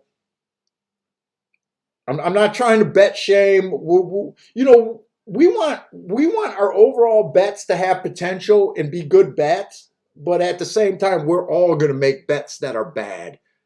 Uh, Hopefully, the number still comes in to save us from ourselves. But I'm not trying to bet shame or I do it all the time. I make bad bets all the time. Yeah, Pino, I get it. 8 to 5 was look. If I would have made an odds line in that race, I probably would have, after looking at all the horses, I probably would have gave the 5 horse a 50% shot to win that race. So you're saying you thought 8 to 5. I would have thought 8 to 5. You're getting overpaid too. I stay away from those bets myself, but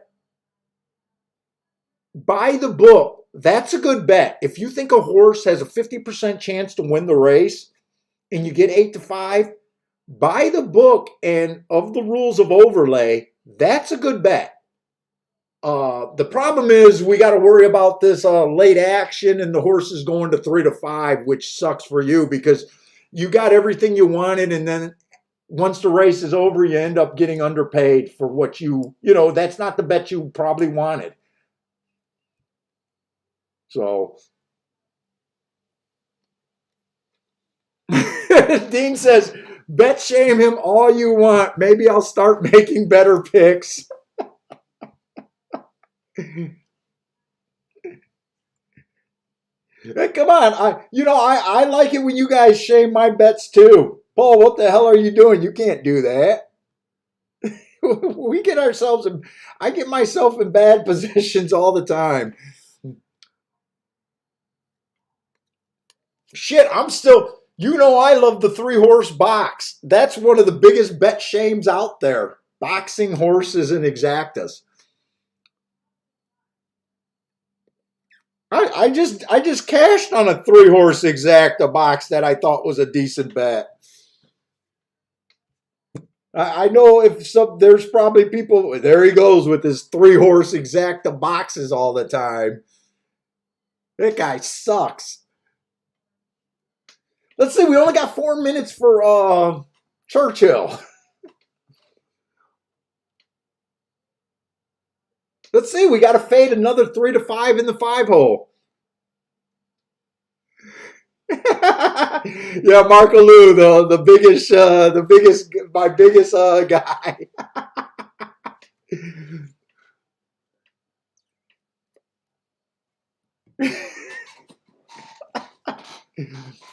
Let's see, where are we at? We got a mile 16, allowance 8,000. So we expect to see some 16,000. This is the 4th race, right? Why does it look just like the race we just played? Because it's the same class, so why would you be surprised? Same type of horses.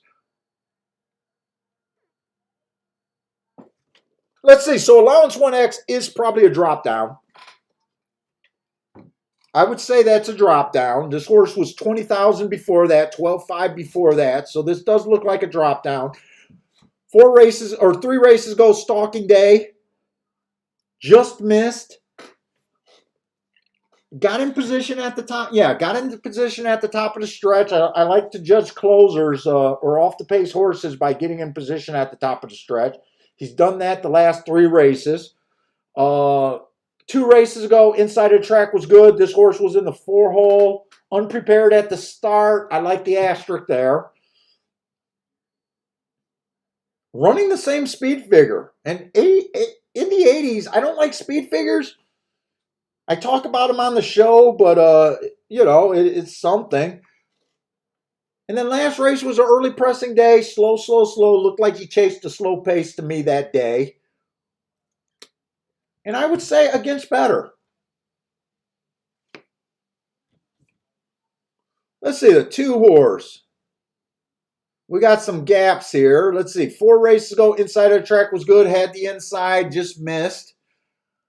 Coming well off the pace though. This horse looks like a deep closer. I think the track's favoring Speed and Stalkers, kind of in my opinion. Let's see what else is there. I love the marks on the I love the marks on the 3. Love the marks on the 3. 4 races ago. Won while being the fastest winner of the day. Came back non-available. 2 races ago, closing day, went too fast to win while dueling. Absolutely love that race. Last rail, bad rail stalking closing day. The horse had the 7-hole, but he tried to duel. Went too fast to win. Definitely on my, whoa, 28 to 1. 28 to 1. Wait a minute. I got to go through this race because,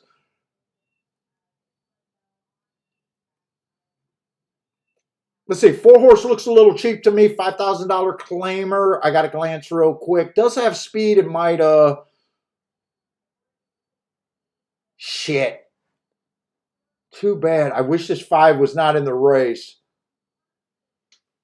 I wish this 5 was not in the race. 2 to 5.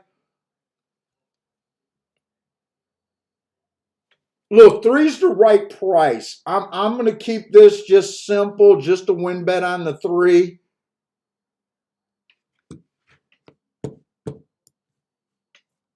Let me get over to Churchill.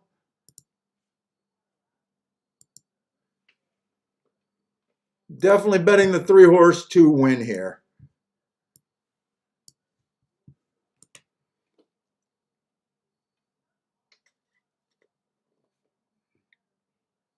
I only need to be right about this horse 1 in 20 times.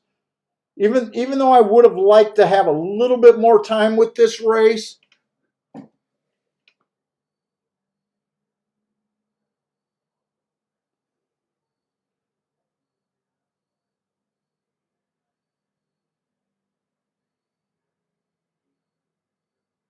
I'm okay with this bet right here, win or lose.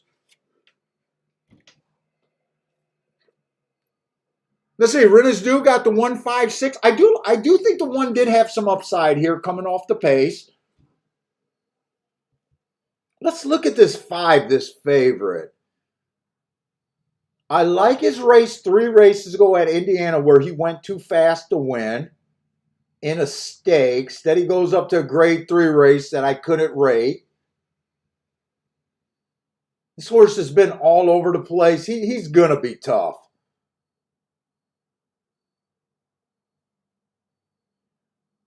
Oh, Churchill is off. And 4 got the lead. Who the hell is the 4? Oh, 4 is the $5,000 claimer. Can 3 get first run at this?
Come on with this 1 at least.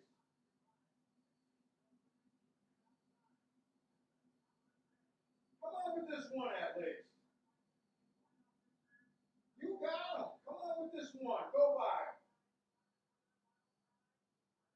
Go by him. You got him. You got him. You got him. You got him.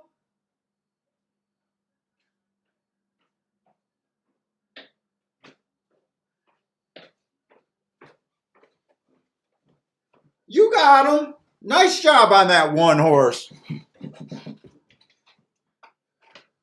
3 did not get the trip that I wanted. 1, I definitely seen the upside in the 1.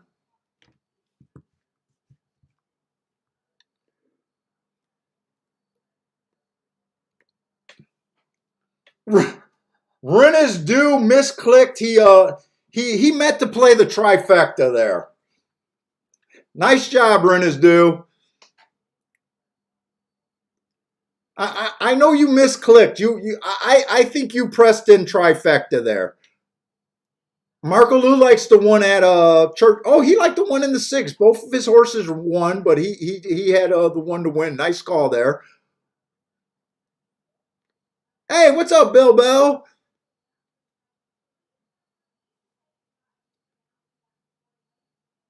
Did the one take a lot of action late or just reasonable action? Was the one I got really blurry vision when I glanced at the last second to see if I wanted to I had a quick thought that maybe I should bet the 1 and the 3. I couldn't tell if the 1 was at 5-1 or 8-1. If he was at 5-1, he just got bet down reasonable. If he was at 8-1, I'd be a little pissed about that. But I'm blaming that on my blurry vision. I wasn't sure if he was 5-1 or 8-1 going into the gate.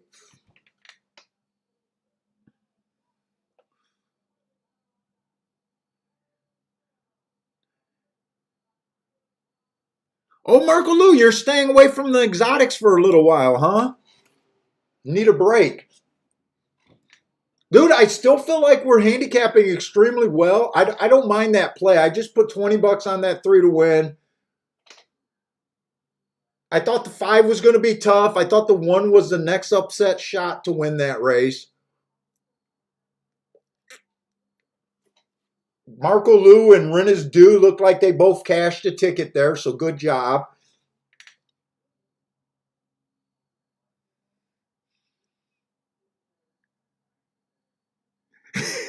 Rennes Du said, yeah, he met the tribe, but the bank says the exacta.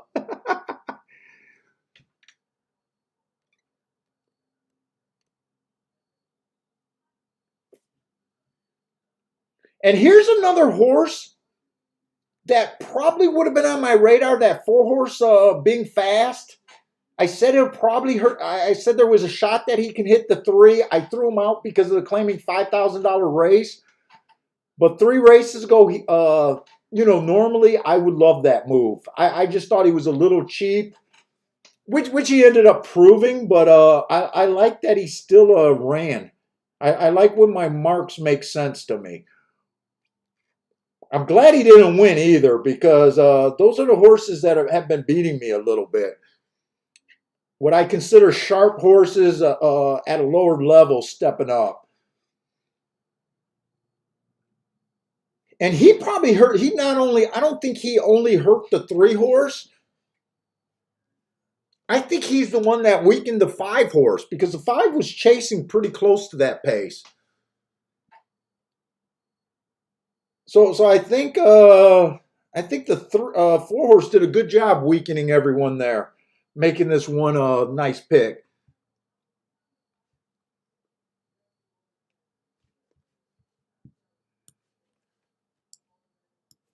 And let's go.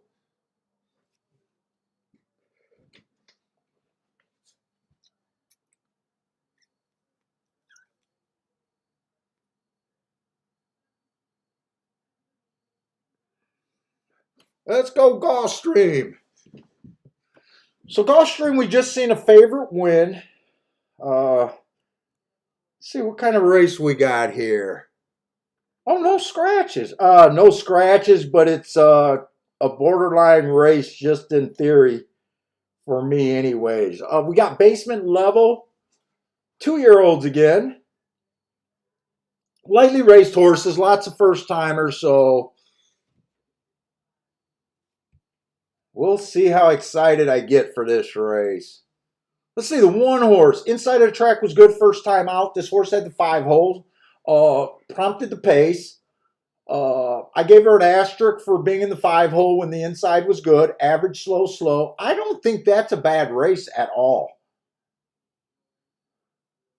Her next race, I had that the rail was bad that day. But as familiar as I am with Gulfstream, when the rail is bad, that just means the 4, 5, 6 wins at a high level. The 10 hole which she had or he had, to me, is never the spot to be. Uh, I think there's some upside in that race. 5-2, I'm not excited about, but I guess in this lightly raced horse race, I could see some upside here. Let's see, the 2 and the 3 I'm ignoring. The 5 I'm ignoring.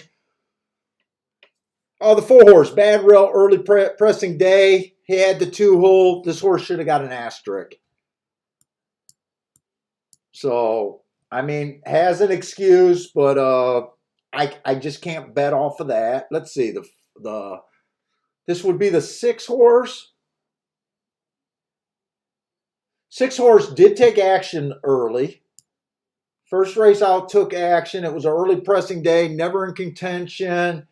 That's not how you win a sprint over there at Gulfstream on the turf. Tried the dirt next time out, improved greatly. There was also a drop in class. I got that rail was bad that day also. But she is the favorite, and right now I'm looking between basically 2-2-1 shots in a lightly raced field. Let's see. 7 horse didn't run, got bumped at the start, making the biggest drop. This race is not for me, guys.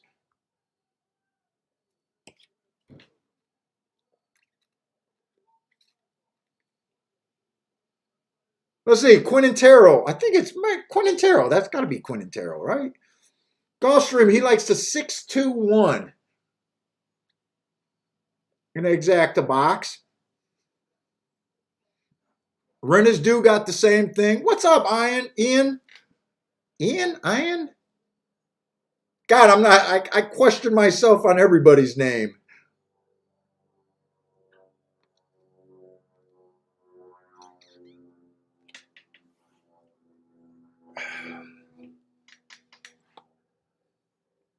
Let me go grab a drink and let me go check on Bentley real quick.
Oh, stairs are killing me.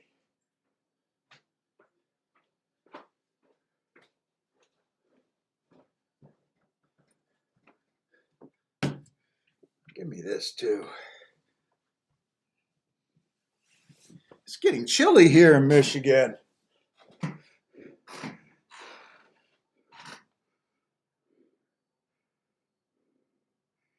Ian. What's up, Ian? That was the first time messing it up.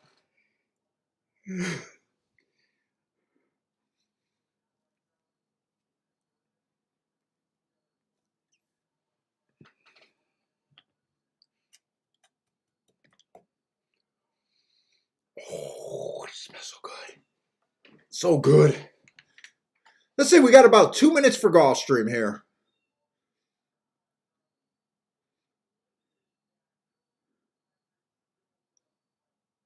Let's see, Saturday sitting out this race.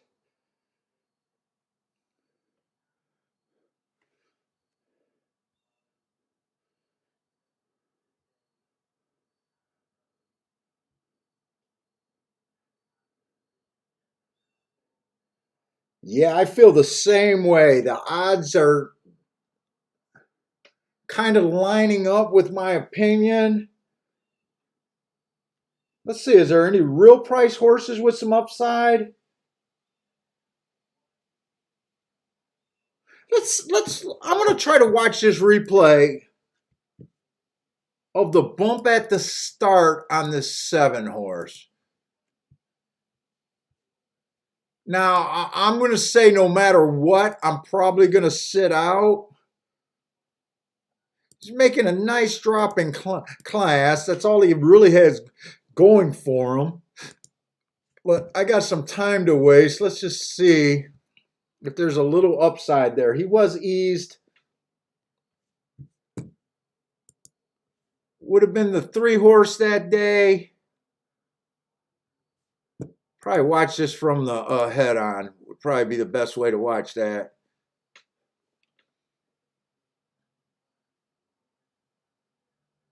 Yeah, there was a bump at the start. I'm not sure if that even hurt his momentum. Yeah, I'm not that excited about that replay.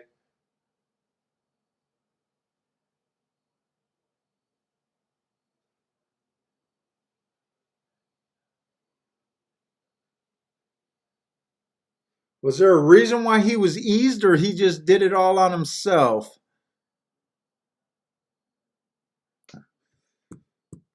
Yeah, I mean,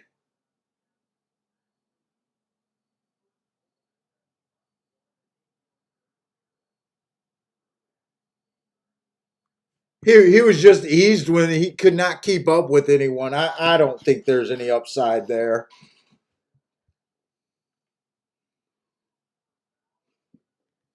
Any other replays I want to watch? How much time I got? I got another second or two to watch a replay, I guess.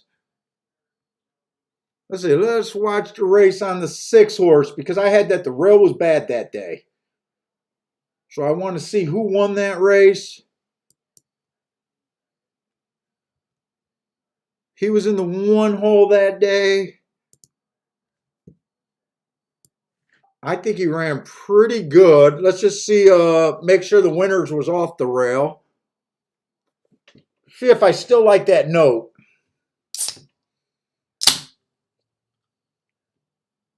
Came out pretty good.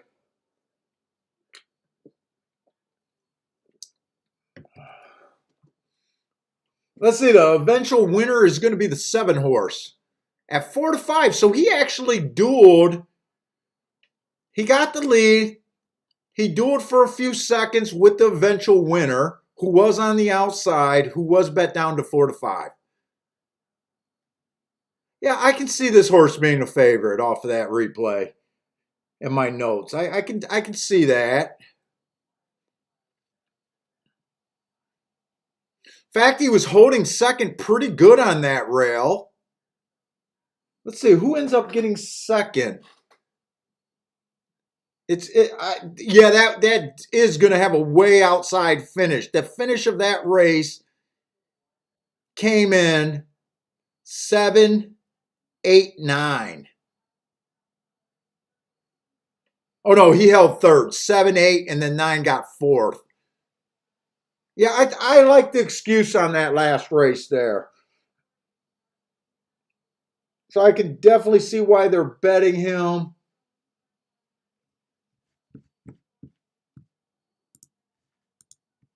Oh, and they're off at Gulfstream. 6 did get the lead. That's the horse that I was just talking about that I thought the replay deserved to be the chalk just visually watching that replay.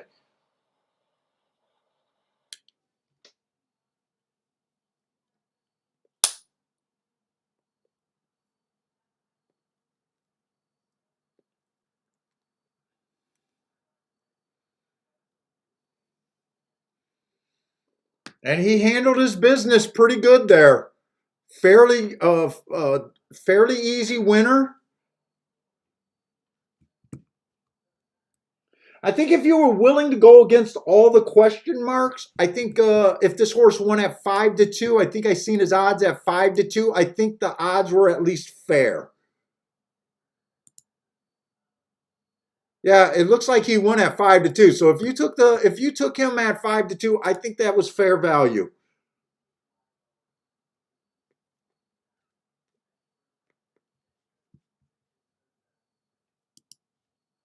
Hey, what's up, Bora? Bora, I am not doing Belmont. There might be guys in the chat room that are doing Belmont. If anyone got some plays at Belmont, help Bora out there. I can only handle a basic. I can barely handle 2 tracks at one time.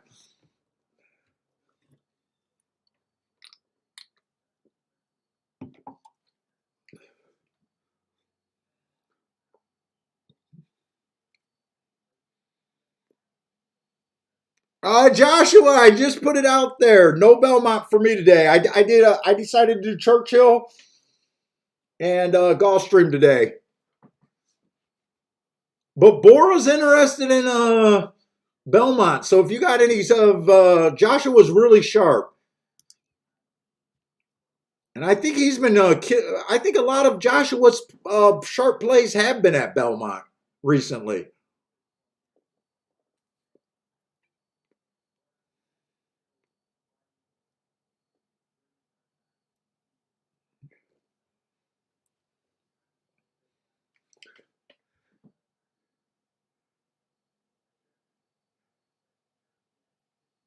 Multitasking. I got this. Yeah, tomorrow I'm doing a show tomorrow if you guys are interested. I'm doing an extra show because of a Discord's podcast. Plus my wife is out of town. I already handicapped a lot of Gulfstream Park. I started working on Churchill last night. I think I got a lot of Churchill done. I even downloaded Woodbine. I don't know if I'm going to try to do 3 tracks or I might find the best 2 that I like.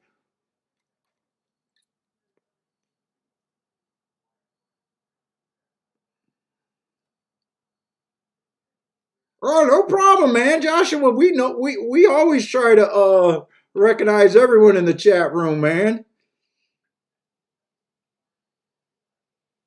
Especially when guys are hot.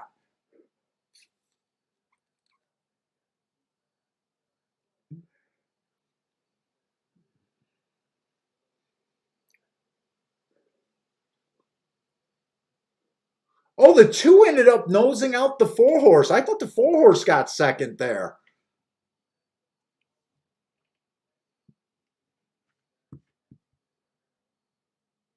Let's see, that came in 6-2. And let me just start the tic-tac-toe board over here at Gulfstream. I know nothing too exciting happened so far. 6 went wire to wire, got the rail as soon as he wanted it. Did look like the best horse on paper. Let's see, that first race, I think the 5 went wire to wire. Is there a chart? Let me see if the charts are available. I think the 5 went wire to wire in the first race.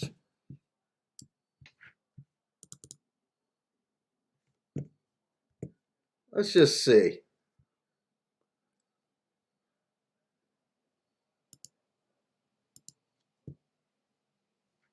They do have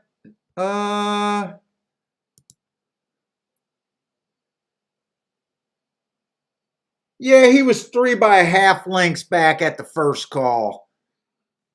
Oh, that was at 7 furlongs too.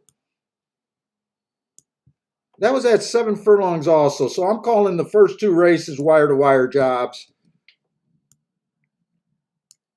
Ooh, my stomach's grumbling.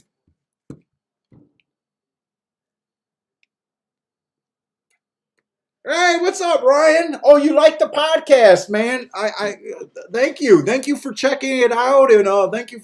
I'm glad you enjoyed it. Hey, what's up, Cosmic Jerry?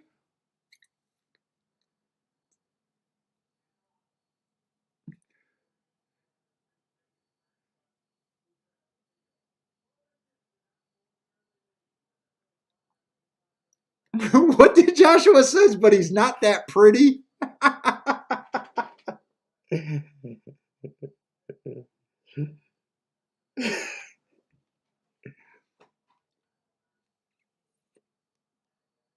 Let's see. Frankie Tubbs likes the 257 exacta box over there at Belmont. I always try to interpret these little these icons. I never can interpret these emojis. Looks like you got a wizard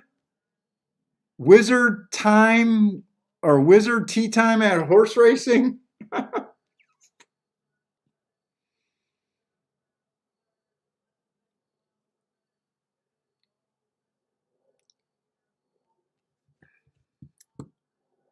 Let's see. So the next race at Gulfstream is going to be a full horse field.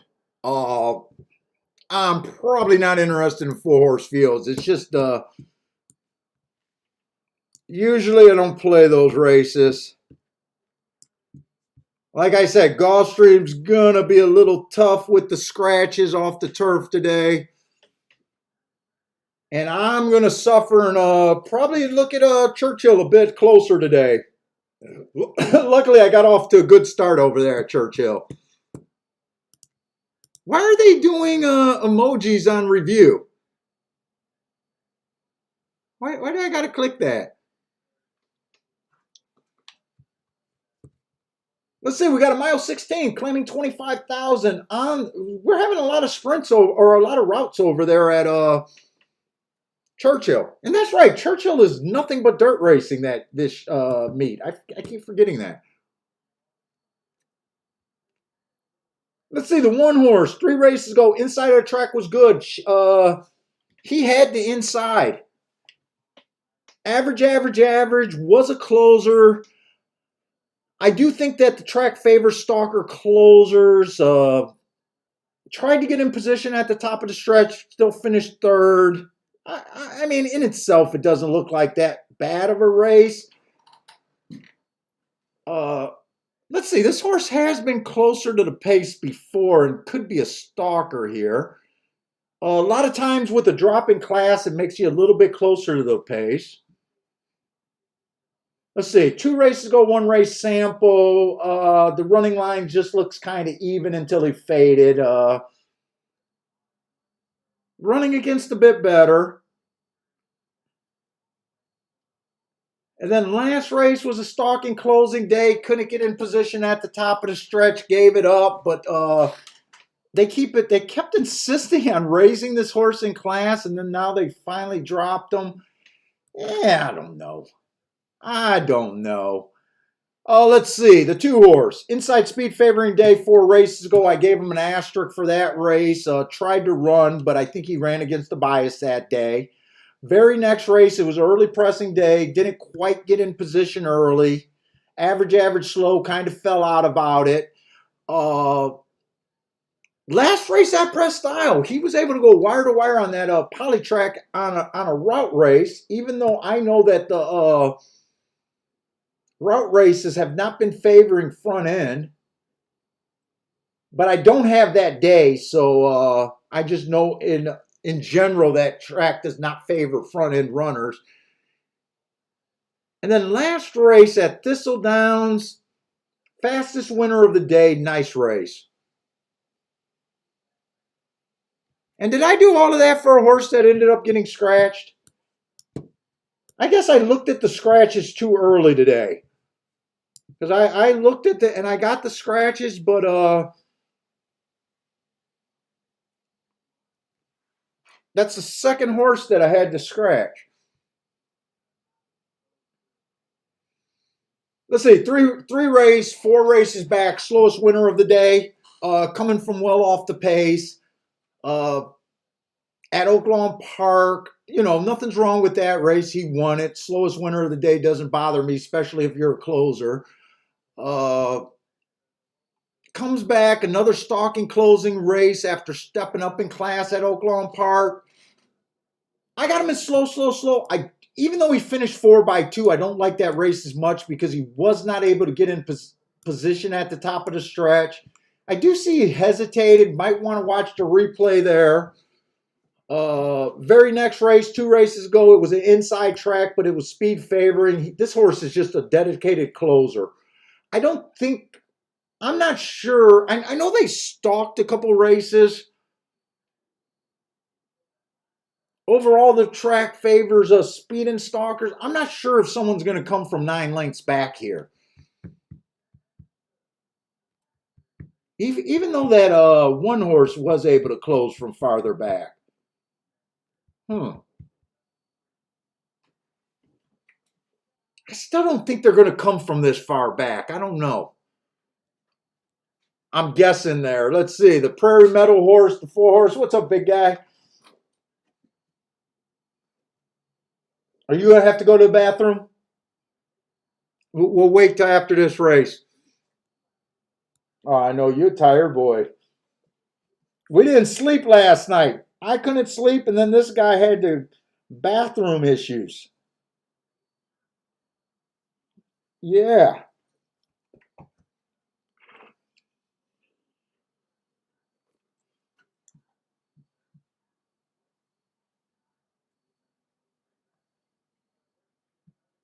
Let's see. I'm not even sure where I stand over here at Churchill right now. Let me go to the chalk. Sometimes I just need to get to the chalk to see what I feel about these races. Let's see, the 6 horse 4 races ago. I love that race, going too fast to win. Comes back, improves his speed figure by a lot, 10 points. Just missed, even though he was a favorite. I can't rate that race, but I do like that. Then he comes back, ran against the bias. What's the excuse for him last race, though?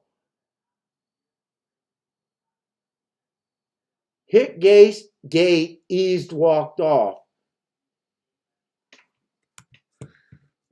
Boy, I gotta look at that replay. I want to see that. Because to me, you want to play races where you feel like you can beat the chalk. Did he just? Is that the excuse?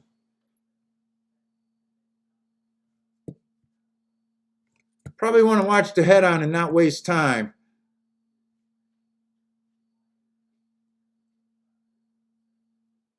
I don't know about hit the gate. He stumbled at the start and came out running.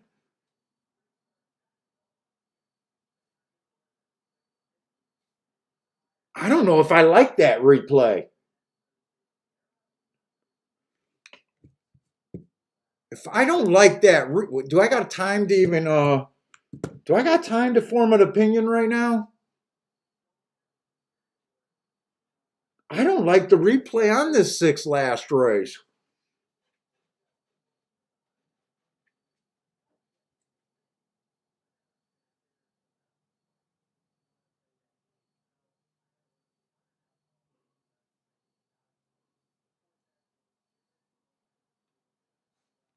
I don't really have time. They're loading in the gate. They're loading in the gate faster than I want. And you know what? I see a whole bunch of mid-level horses. Unless I got a real opinion this race, this is a sit-out race for me. This is a sit-out race for me. Let's see if any of you guys got some calls here. Bill Bell, let's see. He went the 5 to win with the 3-5 exacta box.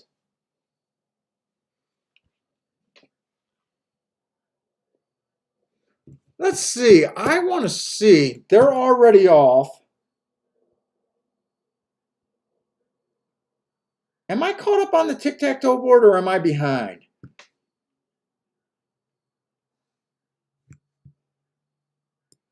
I want to say that one horse closed. And they don't have turf racing, so I don't need those.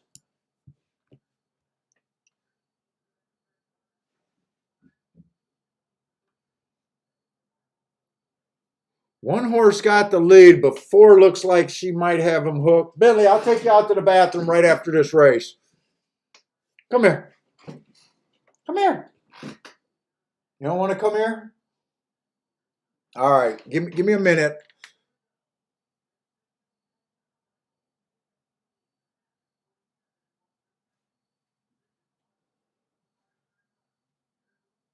Six gets the lead, but I still think this six is beatable.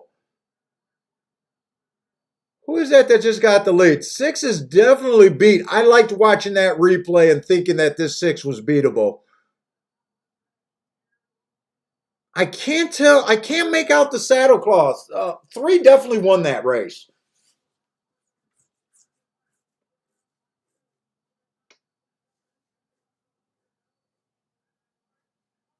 But three won that. You know, there was just a bunch of horses at 5-2, 3-1, and 7-2 there. Unless you had a really strong opinion that race. Nice job, Bill. I was watching your bet. 3-5. Nice hit on that. You missed your win bet, but I think you hit the exact in a box. Nice job. Let me take Bentley out, guys. You want to say hi first? Come and say hi. No, you don't want to say hi? You got to say hi. Come on. I know you're a little dirty and you need a bath. Come on, let's go out to the bathroom. You got to go to the bathroom, big guy? Come on. I'm following. Come on, I'm following. Go. Yeah. I'm coming.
Oh my God, these stairs.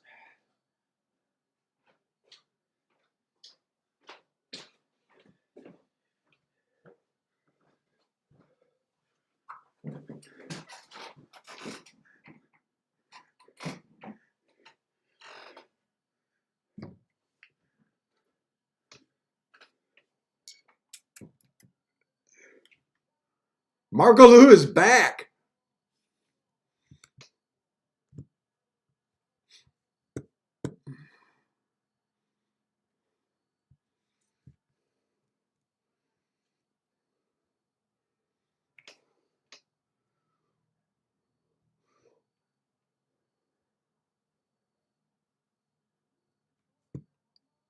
Three either stalked or closed there.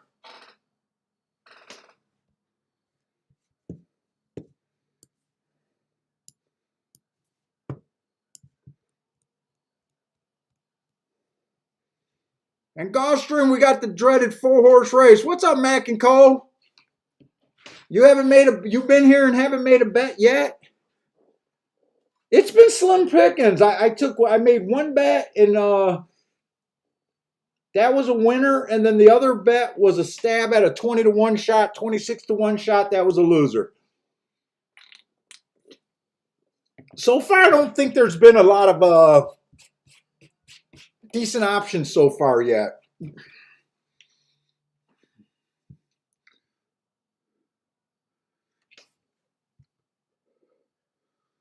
Let's see. I'm pretty sure I got the scratches at Gulfstream, or let's see. 7 is the favorite. 1 to 2. If you want to bang against the 1 to 2 shot, good luck. I'll just start with him. 2 races ago, inside the track was good.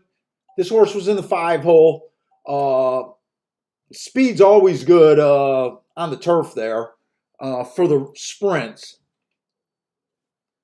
Match strides with the fastest winner, 1 tick slower than the fastest winner, got tired at the finish. To me, that's a good race, running against the bias. Speed figure improved after running against the bias and running that good race. Won his next race out. Speed favoring day, slowest winner of the day. But he won that race, did what he was supposed to do, and now he's 1 to 2 on the dirt.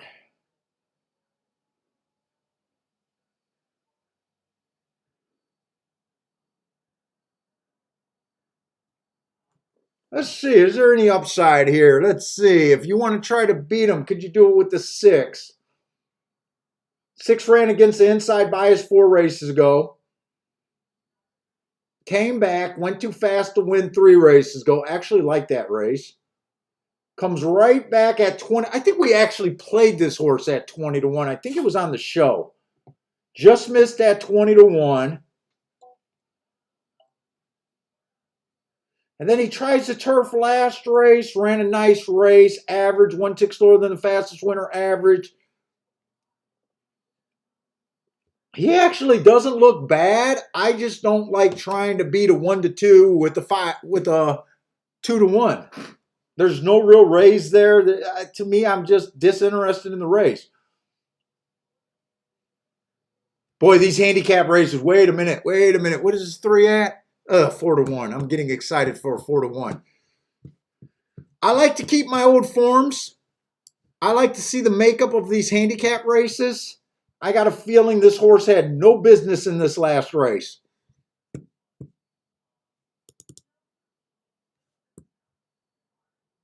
August 29.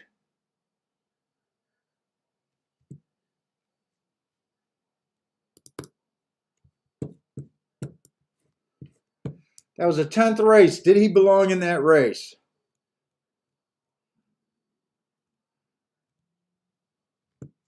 That was a handicap $60,000 race. These are basically $12,000 claimers. He was the 1 horse, right? Follow me home. Yes, he was the 1 horse. No. Who was the eventual winner of that race? Here, it's easier if I did it here. Something Joy.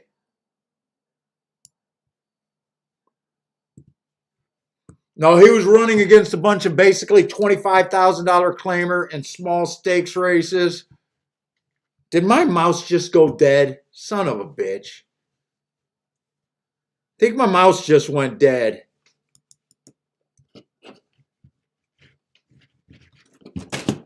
Sorry, I'm going to have to plug that in.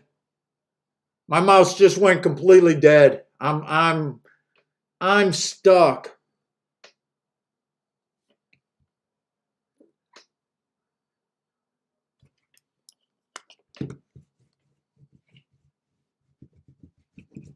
Yeah, I'm dead in the water right now. Let me see if how long it takes to charge this a little bit. Fuck.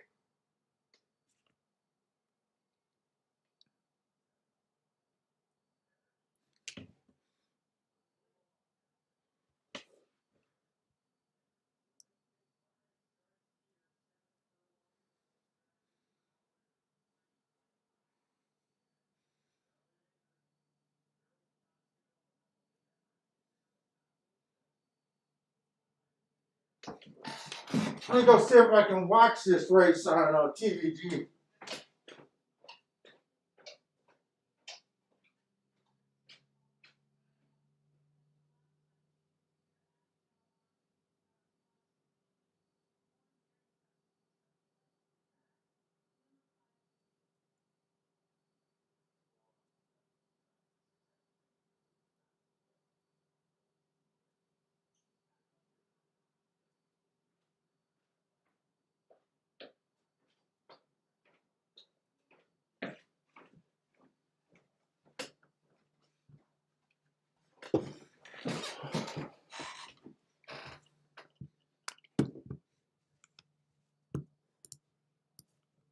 All right, that gave me a little bit of life. At least I could set this around, but I'm going to have to plug this right back in.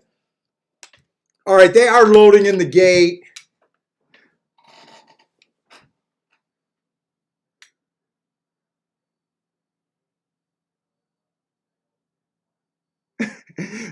At least you weren't browsing naughty sites. Hey, what's up, Cosmic Jerry?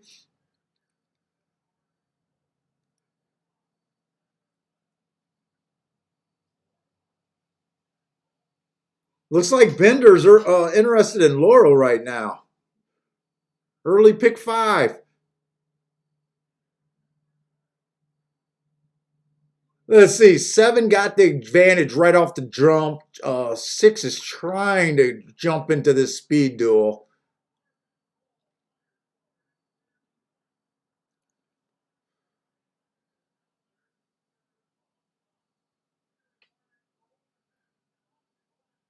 I don't know if I could have made a case for this 3-horse, but I was interested that he did not belong in his last race.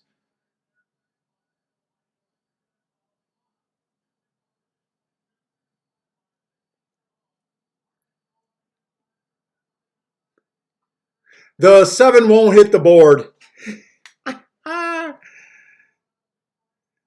6 is going to end up winning this race, but like I said, if you're trying to beat a 3 to 5, 4 to 5, getting 9 to 5, 8 to 5, to me, it's a sit out race. But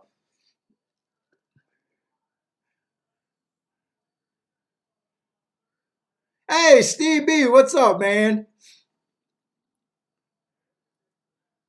Let me just give this. Let me just give my mouse a few minutes here. Oh, Bender's not playing the early pick 5. He's just watching it, and it was all bombs. God, I wish we were handicapping anywhere with bombs.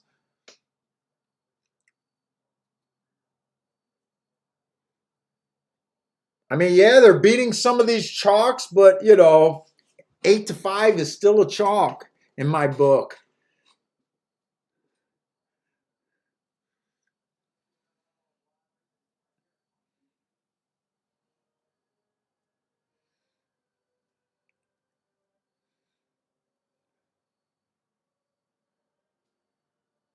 Hey, what's up, Carl?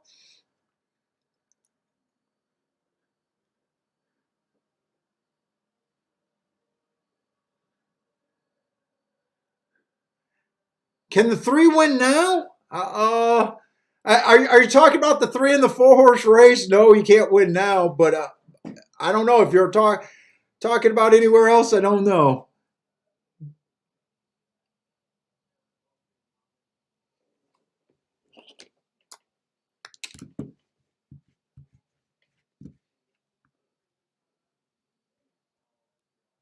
Let's see. 6 ended up winning that race.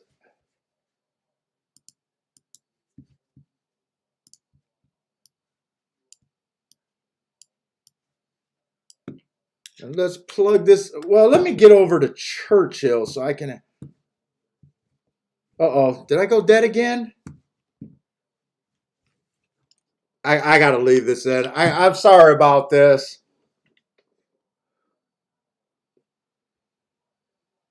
Holy shit. Bender says for 4 out of 5, that pick 5 over at Laurel paid 22,000.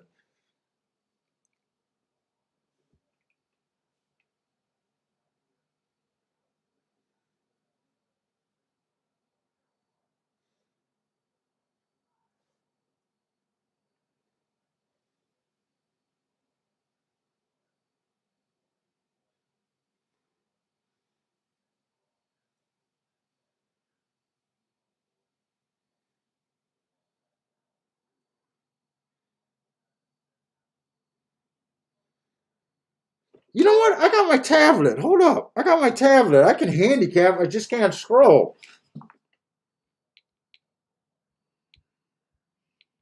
Wait a minute. I don't have to stop.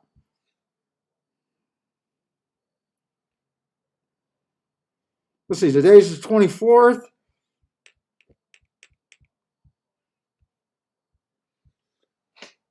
They're going in the 6th race over there. Yeah, Bender, you've been missed for a while, man. Let's see. Churchill Downs. We got a baby race again. First time starter in the one. Let's see. We got 6 furlongs. Maiden claiming 20,000.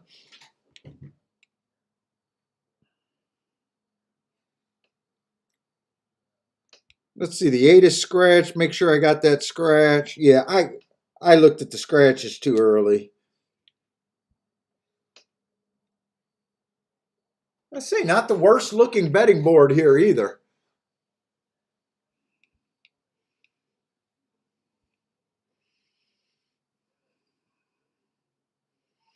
Let's see. The 2 horse. Early pressing day. First time out. Match strides with the slowest winner of the day. Got in position at the top of the stretch. Finished 3x4. Next race out, he hit an early pressing track. Came out slow, just fell apart. I gave him an asterisk for that. And then his last race had the inside at Ellis Park, which has been good. But that was a 1 race sample. It almost looks like this horse bounced his second time out, possibly missed a break.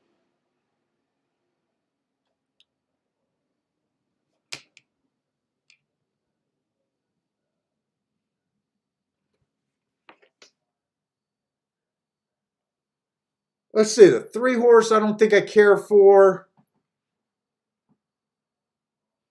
He ran in the same race as the 2 last race at Ellis Park. He did have the 7 hole. Actually, that's wait a minute. Do we got a rematch race?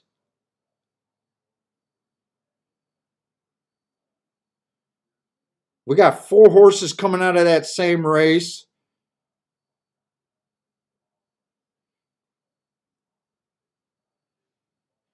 We do have a Kentucky Downs shipper in this field.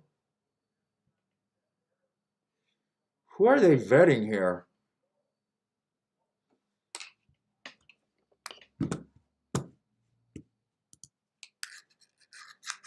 They're vetting the 5.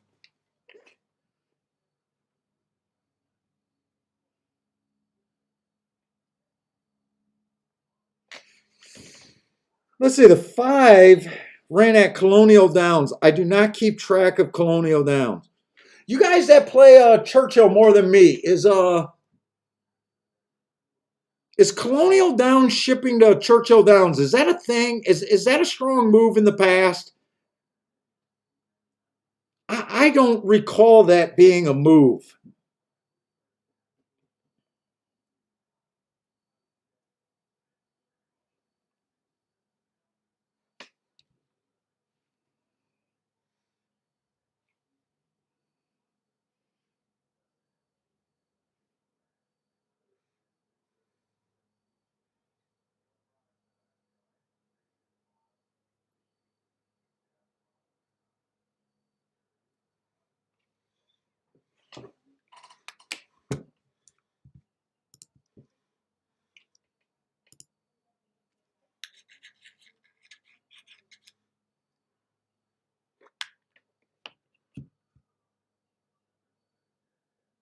Hey, what's up, Long? Yeah, I'm sorry. I try to keep up with the chat as much as I can, but right now my mouse kind of needs to get a little bit of a charge. I kind of lost power here.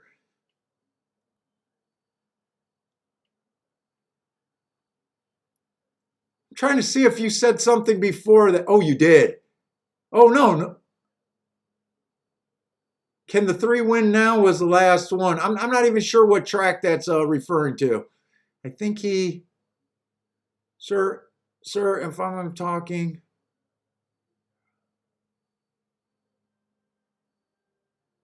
Yeah, I kind of lost control and my chat was behind other things. I got my chat up there now, but I'm not sure what you're talking about. Looks like Quintero might have a bet at Belterra Park, maybe BP. What would BP mean? Belterra Park, maybe, or maybe it's a Belmont Park.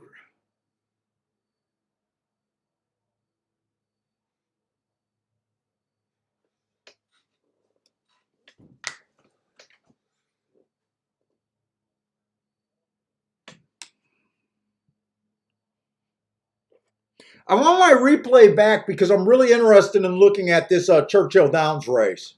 I kind of want to look up that September 3rd race that three of these horses are coming out of. There are a bunch of maiden special weight droppers, though. Six is at 9-1. There are some things in this race that I definitely am a little bit interested in. It's a dangerous race.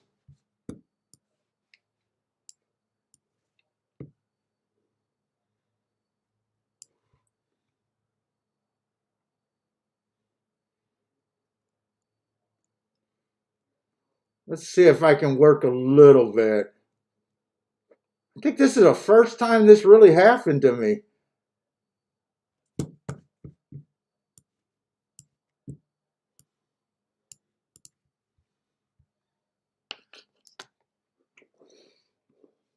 Let's see. I'll take a look at Gulfstream, but I got 21 minutes for that race. So I'm going to try to look what I want to over here at Churchill. It is a bit of a dangerous race, though.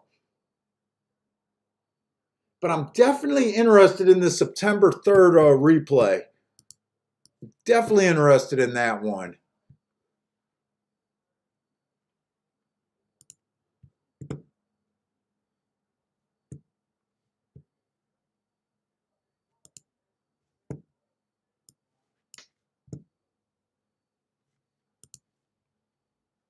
Let's hope there's no scratches. Why does Ellis Park have such a... God, they got a...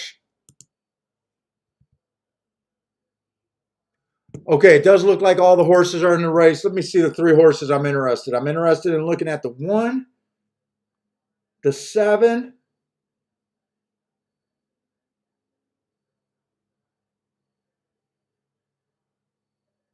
the 1, the 7, and the 2 are all coming out of that race.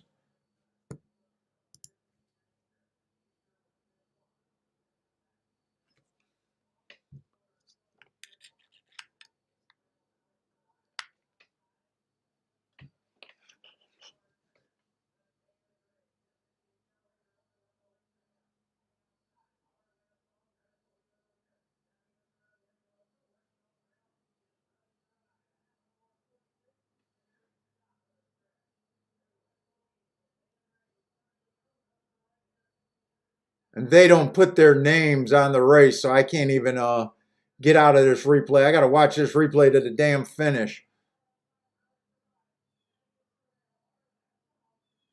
I think 4 won that race. He was off the inside.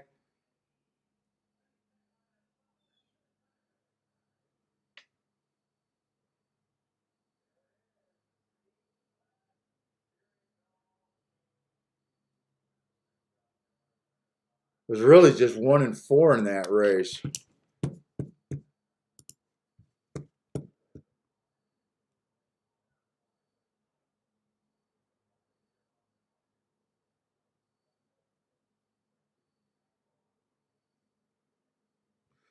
Fuck.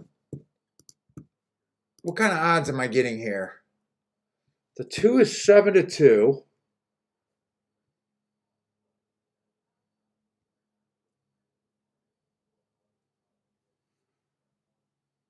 I don't think I like the 3.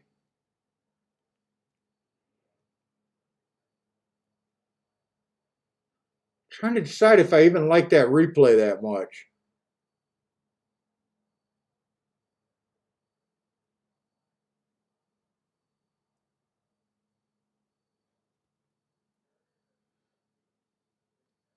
And they're betting the 5 horse here. It's the 5 I really don't know what to do with. Colonial Downs dropping from Maiden special weight. Is that a class drop or a step up? Or just an even move?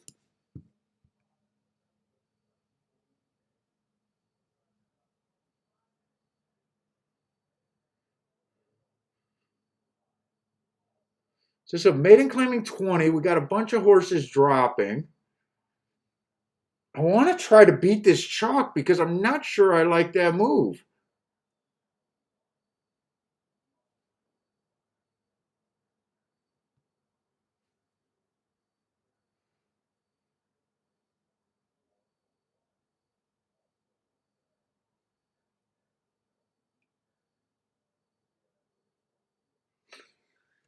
God, I want to play this race. I might just play this race.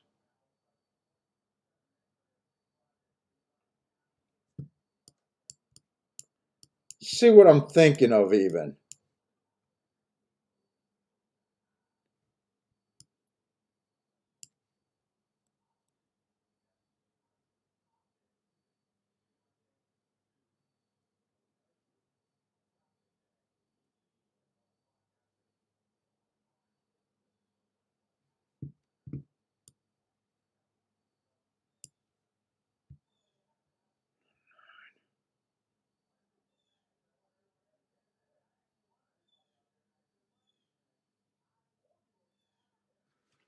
Let me make sure these are paying. Let's see, I'm at Churchill. Where did I write that down? And it's not the 1 horse. I keep calling it the 1 horse. It's a 2 horse, right?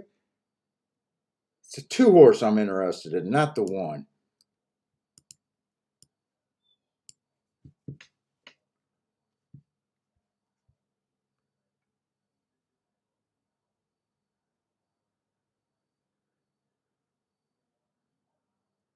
I got to include the 3. That's paying 200 and something for $2. I actually want that one, even though I don't like it.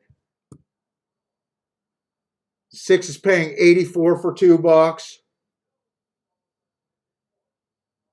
The 11's paying 71 and the 9. Yeah, I got to do that. These are actually paying.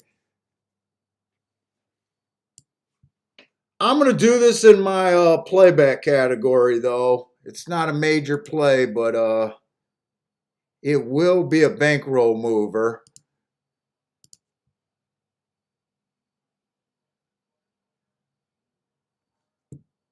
Get that out of the way. That always bugs me. 2 on top of the 3. 6, 9, and 11. 2 on top of the 3, 6, 9, and 11. Play that. Let's see. The 6 is at 6 to 1. I'm even a little interested in this 11 horse to win.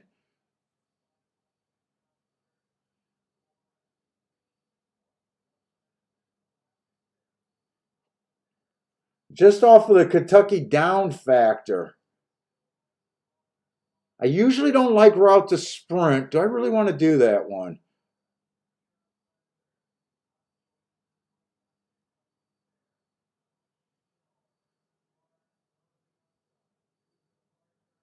You know what? I think I'm good with just what I want to do. I don't think this race is worth that much for me to go after. I still got to believe I got a better spot today than this race. So I played a exact on top of those horses, but let me go over to Gulfstream. It's another 2-year-old race.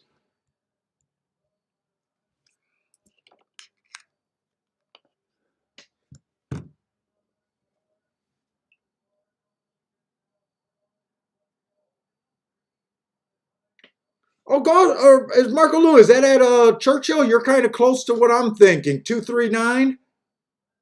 I just decided to key the 2.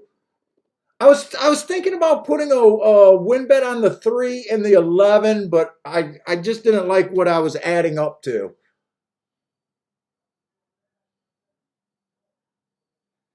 Yeah, I'm kind of interested in this race, but I don't necessarily like this race. I think it's a spot.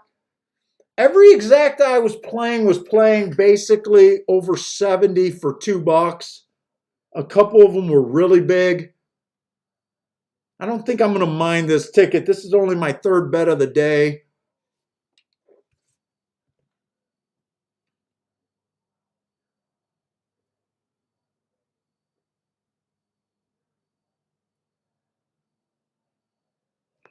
Can I scroll the screen like this?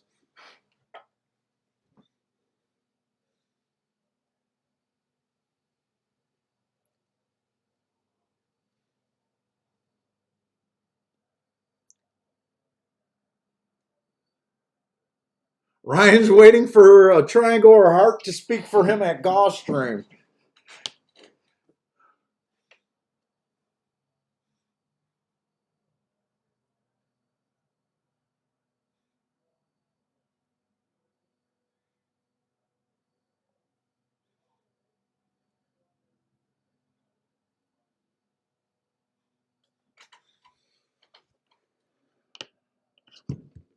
I'm just going to leave this plugged in for a couple more, maybe a minute or two, maybe after the Churchill race, and I think I'll be fine.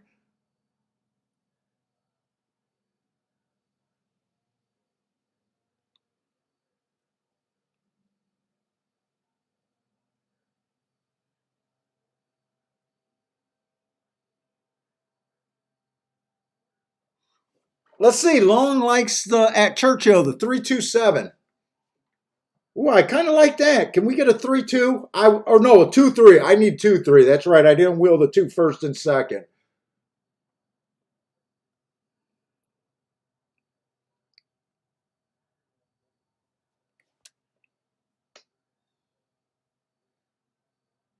I'm not sure if we've seen anyone go wire to wire at Churchill today.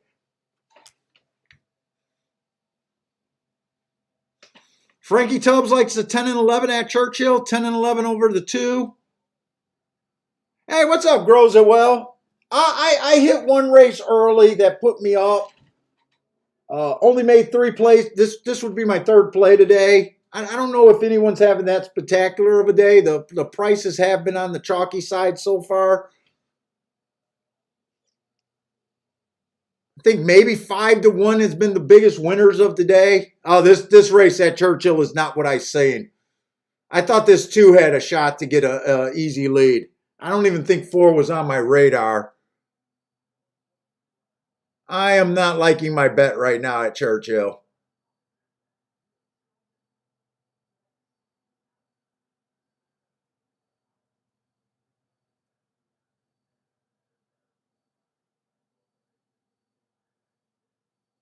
Two has a lot of horse, but I'm going to need a lot of help here. I'm not even sure if the 2 has room.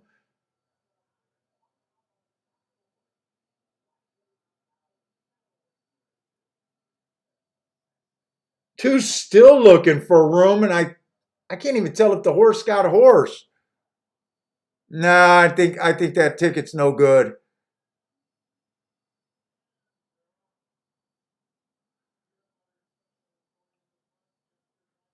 That looks like 546.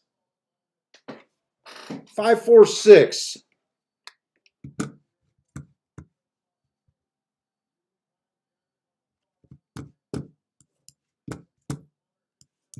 Yeah, I knew that was a little risky of a bet.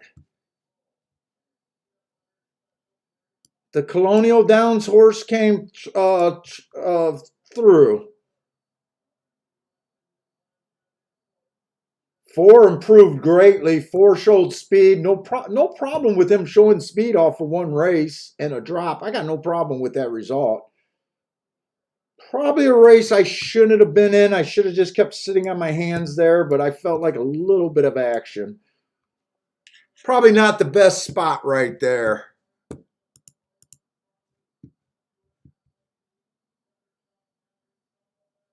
I just thought Ellis Park might have been stronger than Colonial Downs, and I don't even have anything to back that up. Let's see. We got a maiden special weight, 6.5 furlongs over there at Gulfstream. Another 2-year-old race. Bunch of first-time starters. Just not that interesting. Hopefully the second half of this card over here at Gulfstream gets a whole lot freaking better.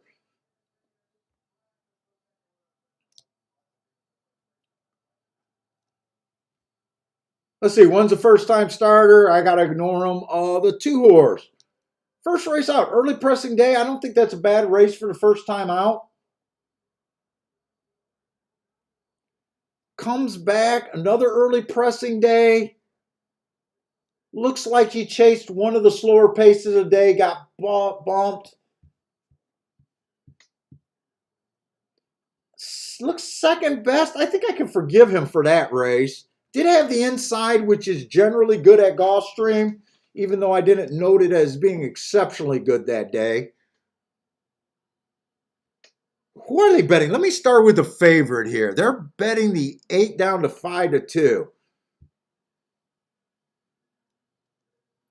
He ran against 2 biases. One was the inside speed day. That was a good race. I like that race.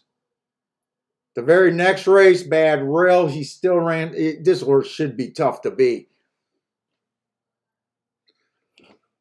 The problem is, I know at Gulfstream, once you get to the 7 hole, it gets harder to win.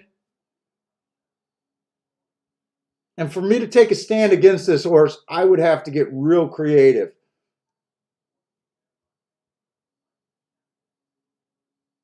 And really, the only 2 horses I have an option to use is because I like running lines is the 2 and the 3.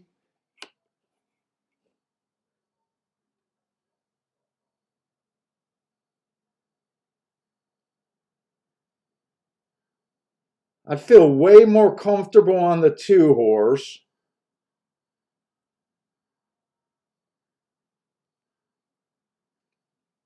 In this race, I think the best horses are on the outside, the 8, the 9, and the 10. I might do one of my bias plays here. And I might be picking a bad spot to do another race in. I definitely think 8 deserves to be the chalk. I think the only way this horse gets beat is if someone improves greatly, or if, like I said, the 8 hole is that hard to win from.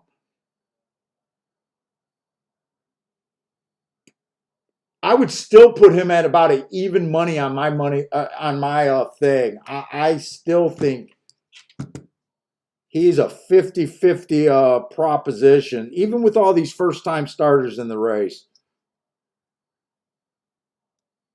The only horse I'm interested in trying to beat him is with the 2. I might just do a 2-8 exacta box and a 2 to win. Let me just make sure. That's got to be paying. Let me just make sure I want to do it. This is kind of a loose. Let's see. This is kind of a loose call. 8-2 is only paying 27 to 1. 2-8 is only paying 44 to 1. I could do that box. I only got one combination.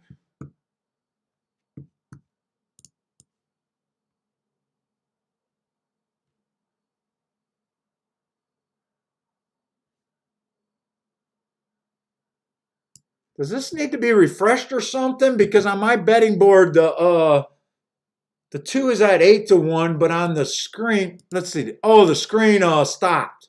Oh, I didn't realize the screen stopped. All right, so the 2 is at 9 to 1, not 16 to 1. I had my video feed froze there. Hey, what's up, William Horton? Let's see. Quintero likes the 8-5-6 exacta over there at Gulfstream Park.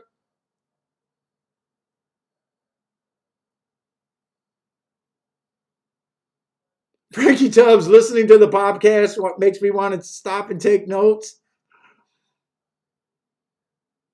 Oh, Joshua, I missed your small boom over there. I don't know if that was at Belmont. Hey, what's up, Joshua Kuhn? God, I got behind on the chat over here.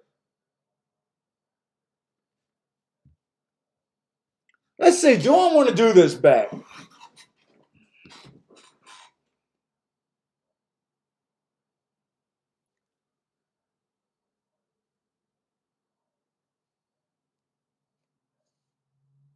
Is there a double?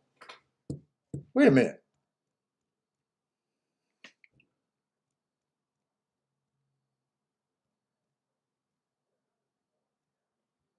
Boy, that race seems to go on forever. Let me see if I want to do a double. Wait a minute.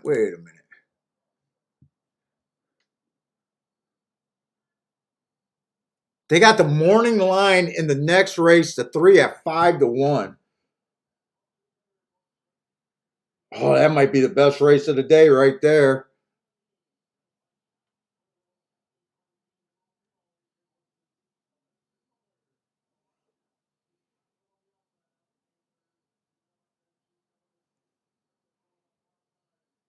Boy, lots of horses with no speed next race.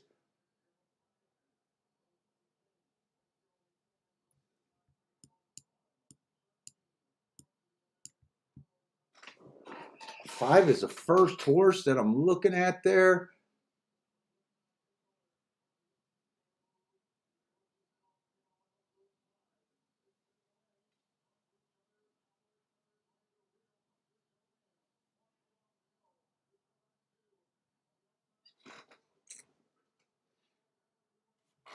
Did the 14 make it in next race? Yes, he did.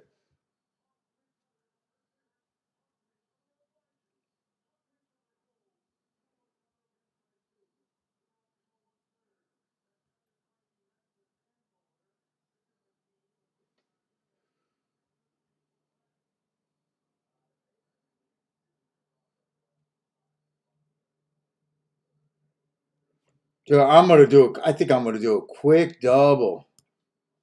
3, 5, 6 with a 2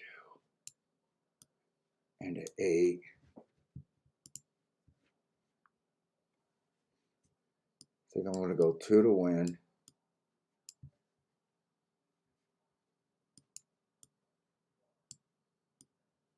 8-2 in a box. Let me see. I got to go back to the right race.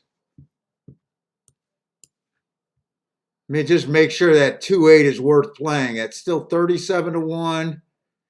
It's 22-1. It's definitely losing some of its luster. Let me check these doubles. I don't got to check the double with the 2, but I definitely got to check the double if the 8 wins. 8 to the 3 is paying $10. Not really interested in that.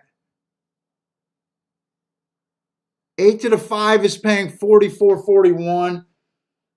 I'm going to have to throw out the 8-3 double, so I'm going to have to go 8 to the 5 and the 6. If 3 wins next race, I'm just not going to have it, so I need the 2. I think I like that. I think I like... I just know this is a dangerous race for me to do this, Ed.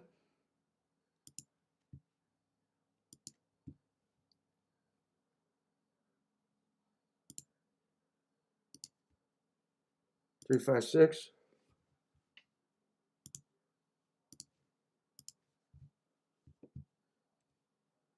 Eight to just a 5, 6.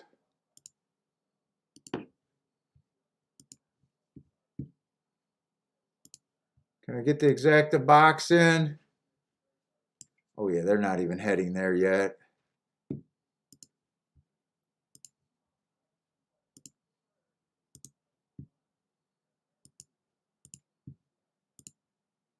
And then a win on the 2.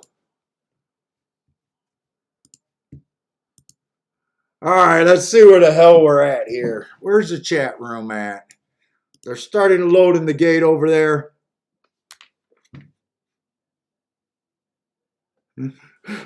Person's got a 1, 2, 3. Is that one of those blind exacta boxes on that crazy bias? Tell me it paid something.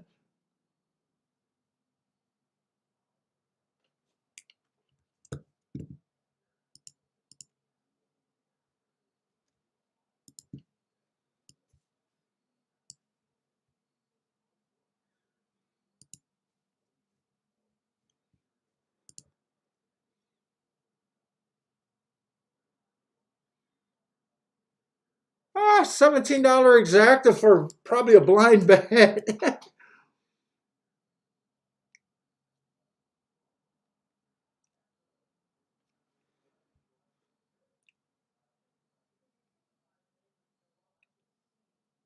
Yeah, it was a blind bet.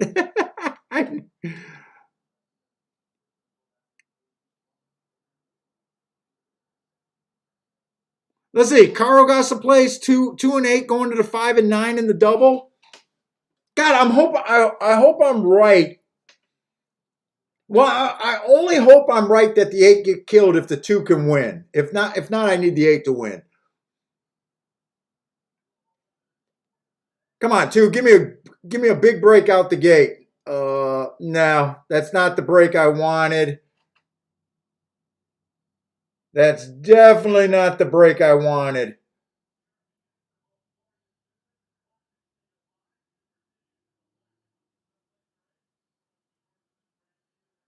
fact, the 2 can't even keep up.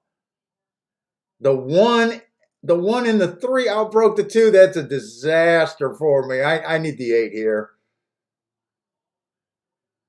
See, here's the thing. I want to root for the 1 because of post position and the bias that's usually there. But right here, I don't have the 1.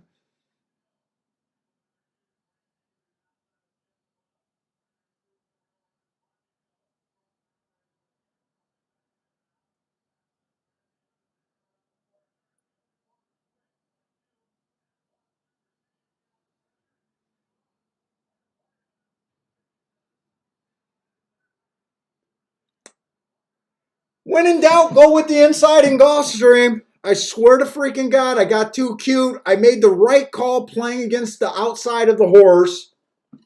God, I did not go wide enough. I did not go wide enough. I stuck the 8 on the ticket.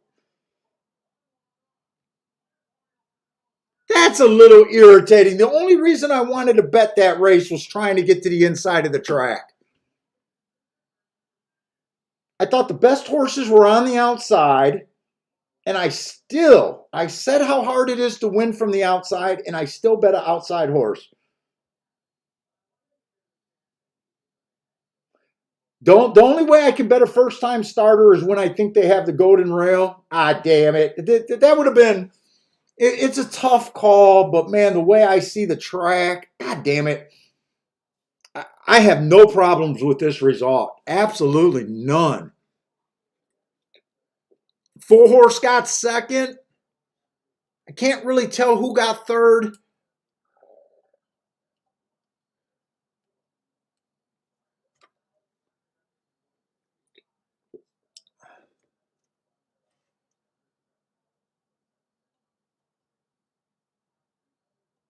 Instead, I'm taking an 8-5, trying to do something with an 8-5 on the bad part of the track.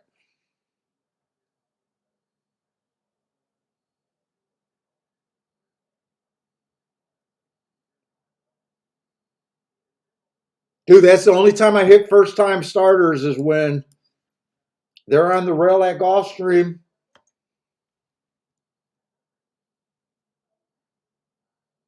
And 4, another horse closer to the inside, ended up getting second. That whole race, the outside horses, which I thought were the best, broke, and they all got swallowed up. God, that's such a nice ticket there.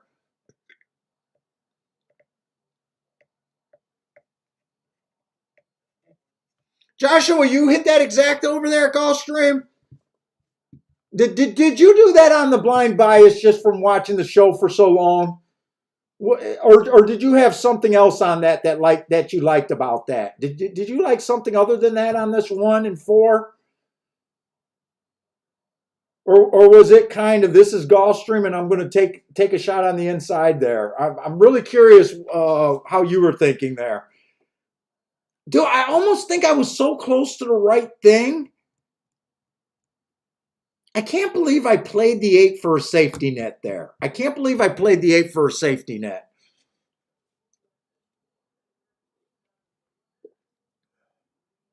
Dude, that's what Gulfstream is supposed to do. So you did it off of the bias. So you were probably screaming off at the screen saying, Paul, you're an idiot. All you do is preach the inside, and then you had a perfect dude. This was actually a perfect race to box the inside. Oh well, I'm glad I seen that because actually that goes a long ways to making me think how to address this track for the rest of the day. It really does. I even said during the race, I want to root for the one because I want the bias to be in my mind, but I knew I didn't have the damn horse.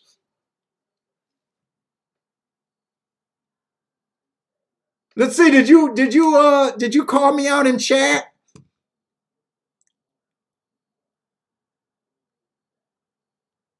Let's see. Sometimes it's hard for me to find these. Let's see. How far back do I got to go? Oh, you got them on the works alone.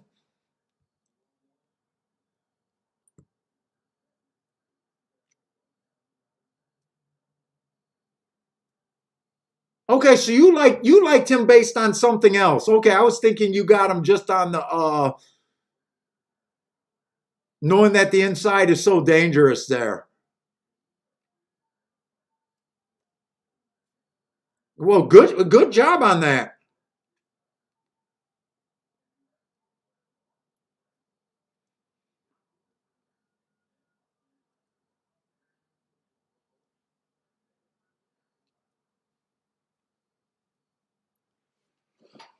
That might be getting me a little bit more interested in Gulfstream right now.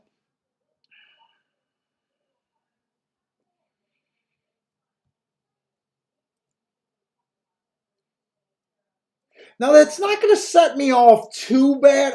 I'm not mad on my stance trying to do the two with that because we know that first time starters generally not my thing. I 99% of the time I'm playing against them.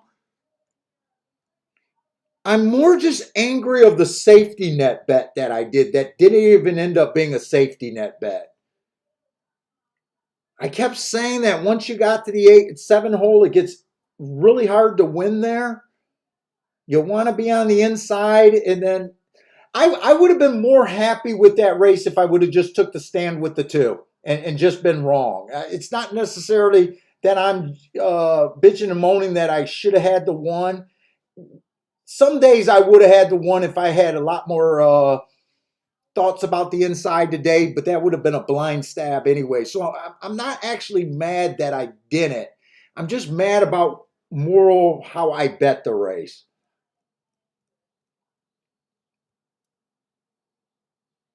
And I really have no problem with the result of that race either. That's how Gulfstream runs. They're only winning, post 1 through 3 is only winning 50% of the races. I said last week I was going to stop starting there, and now I'm regretting the last 2 days that I am trying to get a little cuter than I should.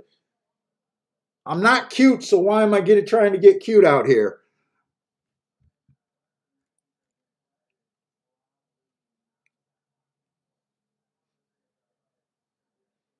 Oh, but Joshua, you used the 4 for second just because of the inside. Nice hit, man. I'm pointing it out. Joshua has been sharp.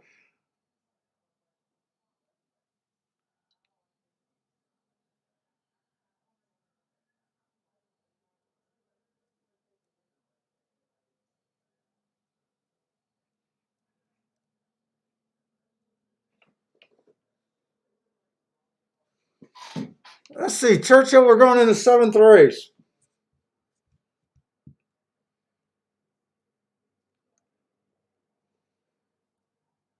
We got another colonial shipper. Let's see, we got 7 furlong, and I want to look at the result charts for Churchill so far today. So why did I hit entries? No.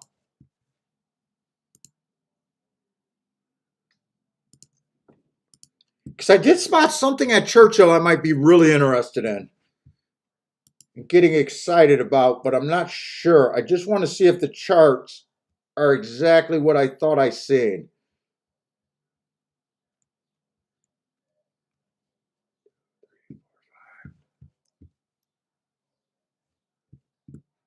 First race to 9 did win. He won by stalking.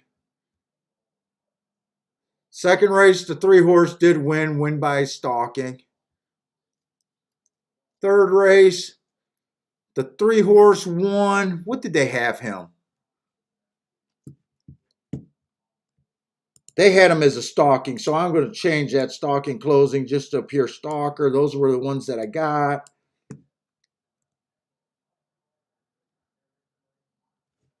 One horse did win by closing.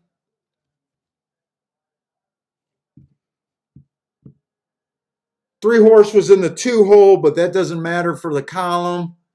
How did he win? He won by stalking.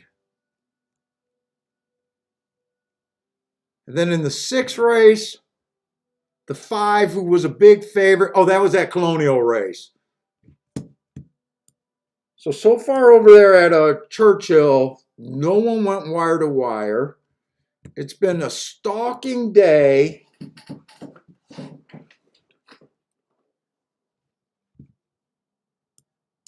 So far.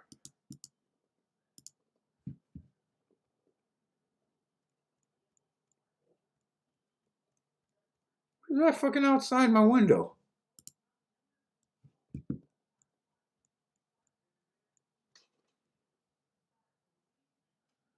What race? 7th race.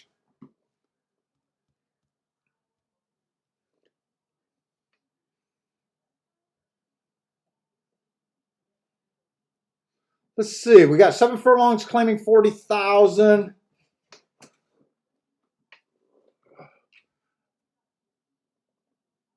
Let's see. 3 races go on this 1 horse. I got slow, average, average. Gets kind of far back in the pace thing.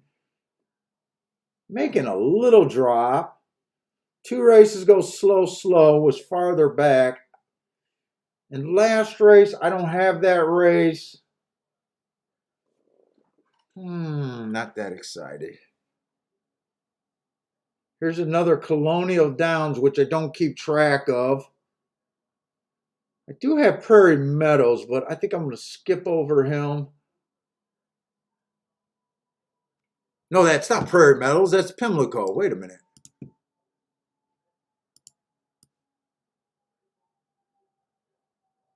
What is this? Golf 829. Oh, that's an old file that I opened up.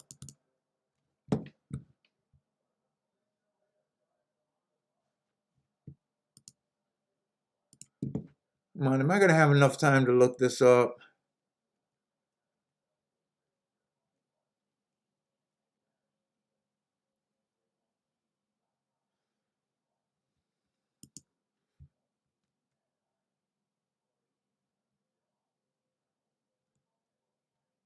Let's see. Pimlico goes in Laurel.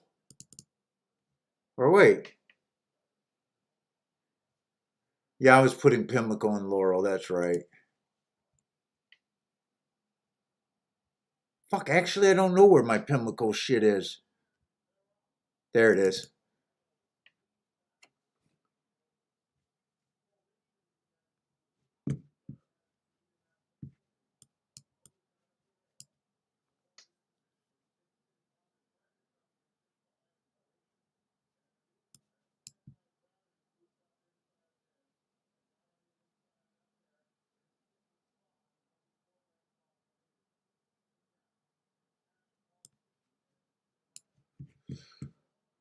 All right. I'm going to run out of time here.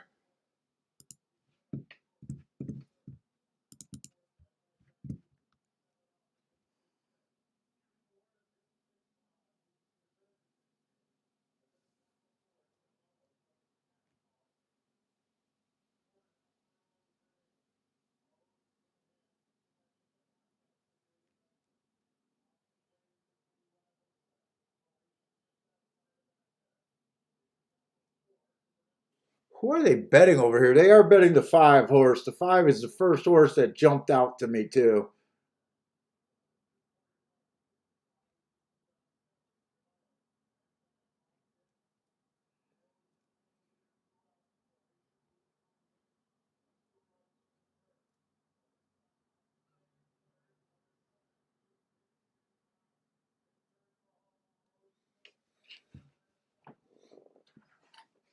I'm getting any value anywhere.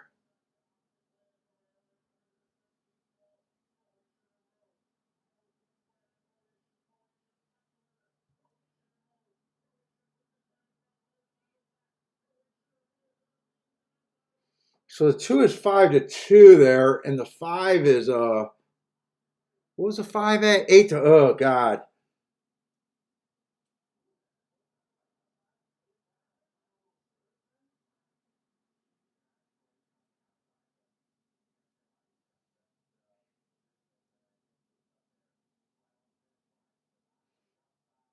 I don't know if I like this race. I honestly don't know if I like this race that much. They're kind of vetting the horses that I'm drawn to right off the bat.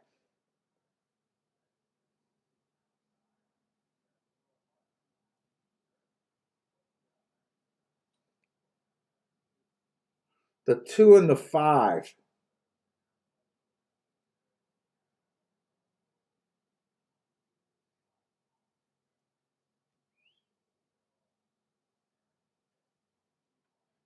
3 is a little bit appealing here.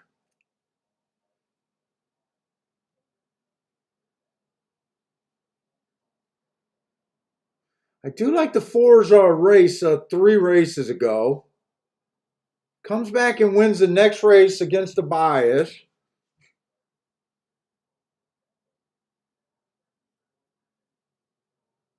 I can't explain his last race. He wasn't positioned at the top of the stretch. What is this 4 at? 6-1?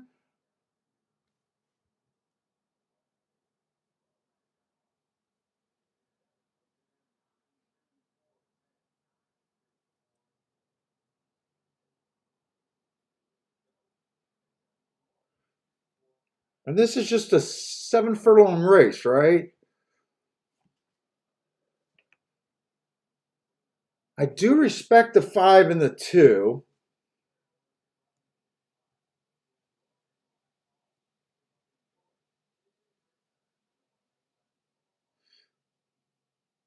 The 3 horse, I definitely need everything to go right.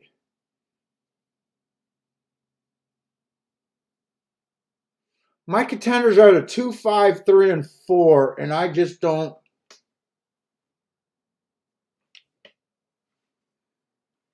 God, 316-1, but I feel like I'm reaching. The only way I want to make this bet is if the 4 wins or the 3 gets first or second with that group of horses. That's the only way I would make this bet. I'm not interested in the 2-5 exacta. I'm not interested for the 2 or the 5 to win.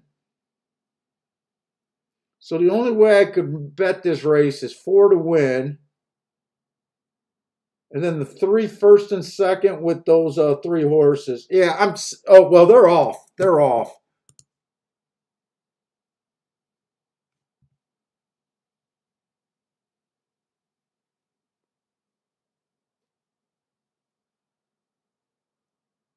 Hey, what's up, Rex?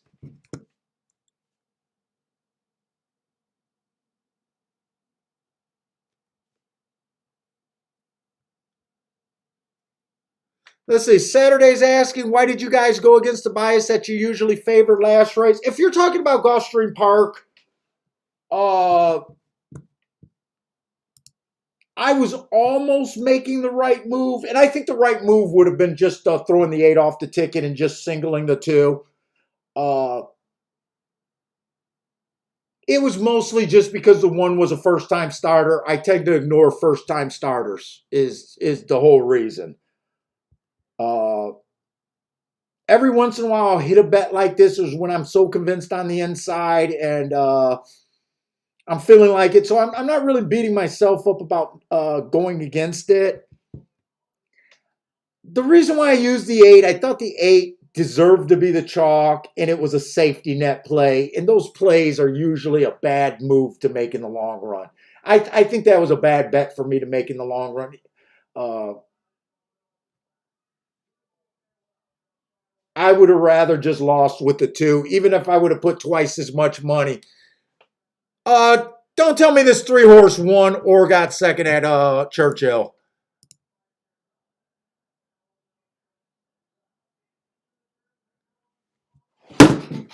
I'm on.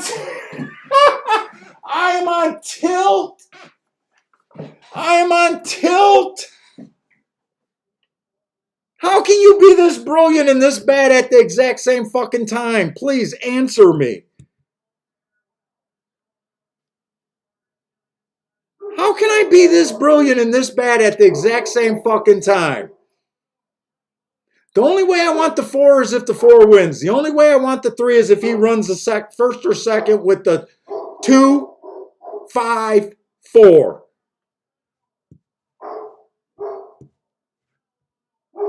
You can't be this good and this bad at the same time. It's a freaking contradiction. It should not be allowed. Did anyone play that 3 that I was hemming and hawing about for so long? You guys automatically know the rule. Once a horse is 17 to freaking 1, you're not supposed to think.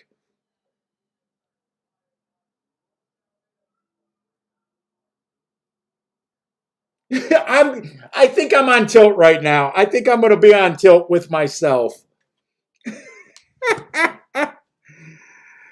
Oh my God.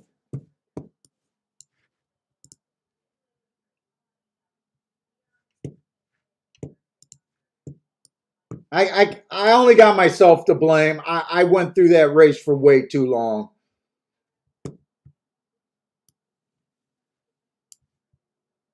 Did he stalk or wire is my only question.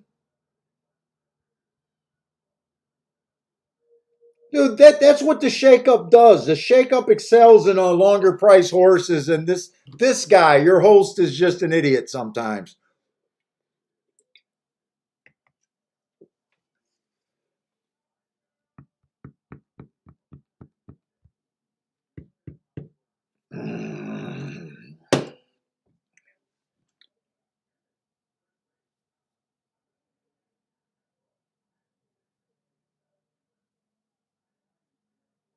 That was what we were looking for. That's what we consider the best of the day.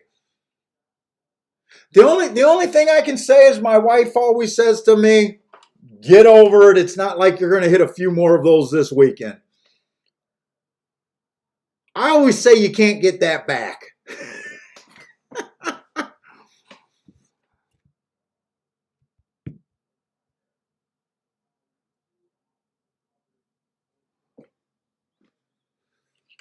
Oh shit. Now, in my defense, when I finally looked at the up from the form again, they were running down the backstretch. In my defense, at the time when it was decision time, they were already down the backstretch. But I dwelled on that for a long time. I talked myself through the 4 contenders. Did anyone play it? Did anyone pull the trigger and played that?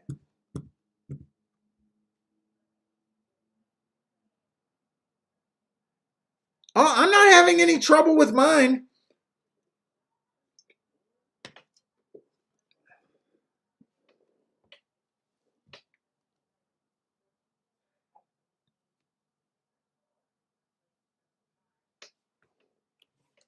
I just need to know if that horse stalked or wired.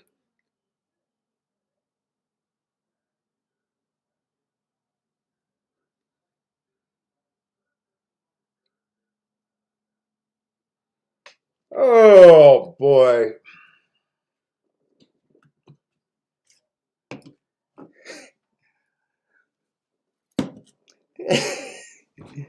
I didn't need 2 sequences like that back to back, by the way. I didn't need to bet that 8 horse at Gulfstream and be angry with myself there and then set out this race. I didn't need that sequence back to back. 3 horse went wire to wire, it looks like.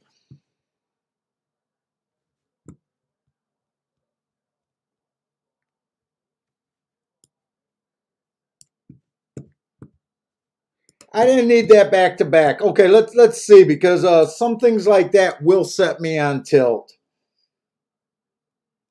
God, I don't want to keep saying I feel like I'm handicapping good. I mean, I got up early, but I made a couple bets, so I'm not up where I would like to be for the day. I'm still up a bit, but oh,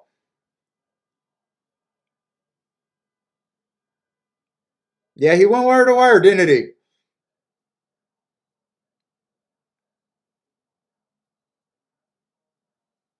Well, KG, actually, it's not a 17-1 rule. Actually, I always say once a horse is 7-1. And then when guys always ask me about a long shot, I always say make the bet first. Don't let anyone talk you out of it. So it's like a double rule. If you see something on a horse that you like at a price, don't ask. Don't ask. Do it first. You seen something that you like. You don't want to. You want to second guess yourself when you're looking at an 8-5 horse. You don't want to second guess yourself when you're on a 17-1. The 8-5, you can make that up fairly easy. The 17-1s are harder to come by. All right, we got the fifth race at Gulfstream, and I am definitely back to my old self inside of the freaking track. Let's see, the doubles I was definitely trying to get alive to were to the 3. I think it was a 3-5 and the 6. 3-5-6 is what caught my eye early. Let's see, the 3 is 2-1. The 5 and 6 does have some value. They're both going to be moved over a post position. Let's see, I got to go quick. The one horse, I just think is a deep closer, does have the inside, and I'm just going to get back to my damn inside until proven otherwise.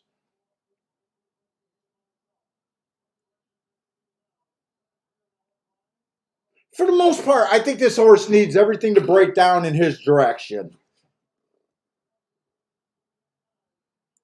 And I didn't see a lot of pace when I was scanning over this race. I thought the 3, even though the 3 is one of those horses that technically never had the lead, he's one of those tricky horses that I always try to say the field's so weak in speed, maybe he can have the lead. And then they come out with their regular running style because for the most part, horses don't change their running style. But I also like that he ran against 2 biases in a row. But 2-1, 5-2, not really a win bet category, and I'm going to be running out of time here. Let's see, the 4 horse. I didn't think this horse had any speed. The 5 was one of the horses I was trying to get alive to. Another horse, technically only been on the lead once. Going to be from the 4 hole, could possibly get the lead here and get position on that rail. I think he'll be able to outbreak that 4 horse for sure and should be able to clear possibly the 3, depending on what the 3 did, but I was a little interested in him. At 8-1, more appealing for a win bet for me. Doesn't have the best marks, so I could be making something happen. And I thought 6 was kind of the same thing. Not the best marks. I'm trying to find someone who could possibly get to the inside and get the lead. And I'm working with a bunch of horses who are incapable. Let's see if I'm missing anyone. I kind of missed the 7. 7's at least been running in some sprints. That might actually be your leader. When I'm handicapping, I always want to start with the front runners.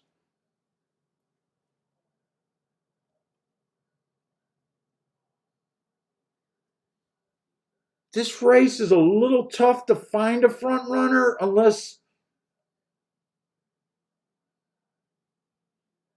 Let's see, the 14 is actually going to be in what post? 1, 2, 3, 4, 5, 6, 7, 8. He's going to be in the 9 hole. So I am more interested when they got a low price horse on the far outside. Because I said it's hard to win from post 7 on out.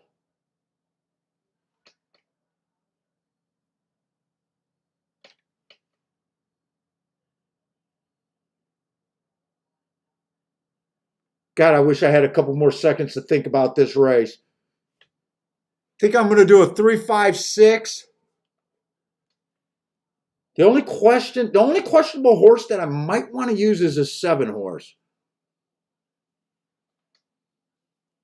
Let's see, 7's going to be in the 6 hole.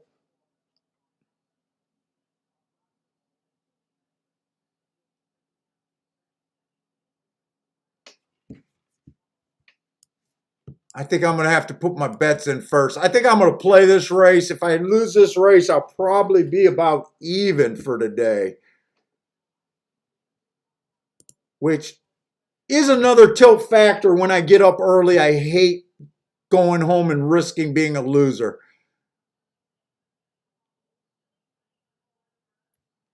I think I'm going to bet the exactas a couple ways. I think the first way I'm going to do is the exacta box, 3-5-6.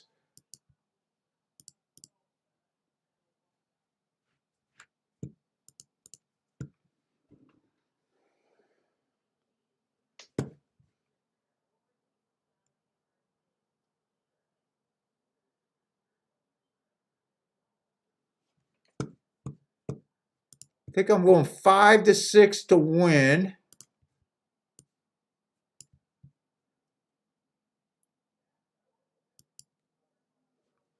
And the other exacta I'm considering is 5 and 6 on top of the 1, 3, 5, 6, 7. Do I got enough time to even get that in? I'm not sure if I got enough time to get that one in.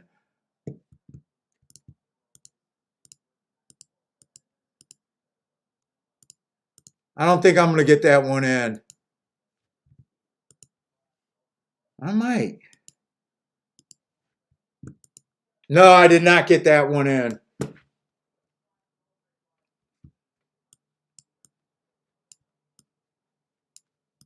I feel like I'm rushing right now.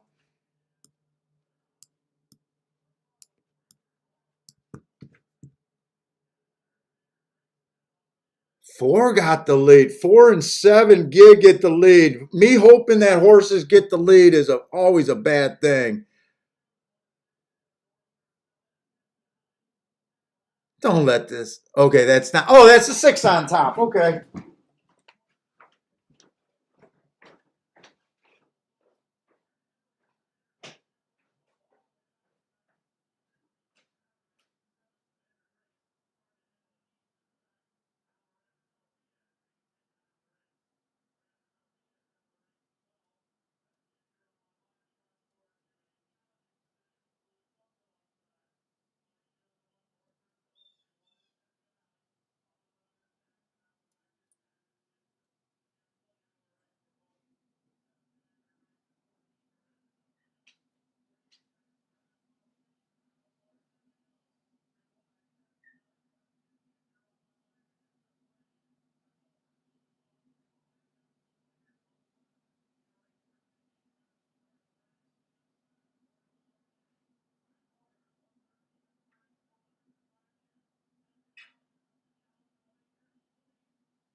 Can't put me on tilt. You can't put me on tilt, motherfuckers. This guy doesn't go on tilt. This guy doesn't go on tilt.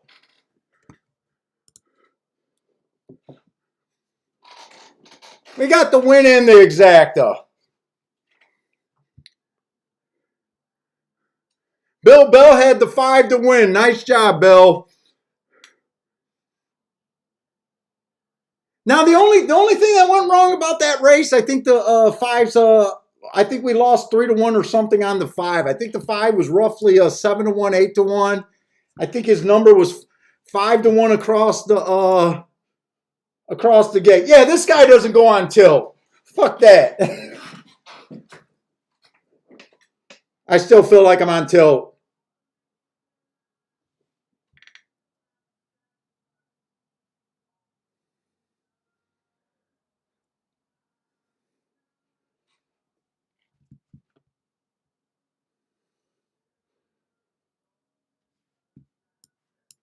Well, I can't say the race played out how I thought. Who got the lead and whatnot. So the other bet that I got shut out of, it was going to be the 5 and the 6 on top of the 1. I know I was including the 7, the 5, the 6, and the 3.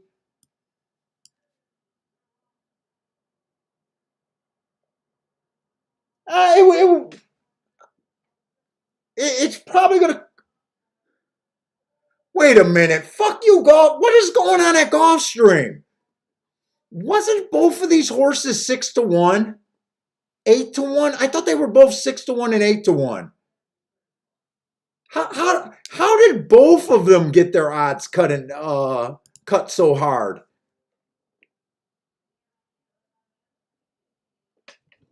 Both of them got cut pretty bad.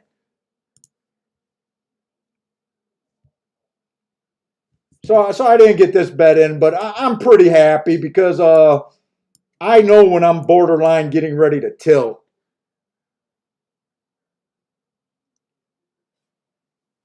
Tell me the exacta didn't get cut. I don't even know if the exacta got cut because I didn't check the prices. 5-6 is paying 35-1, supposedly. I'll do okay. I'm gonna be up higher than what I was after the first race I hit, so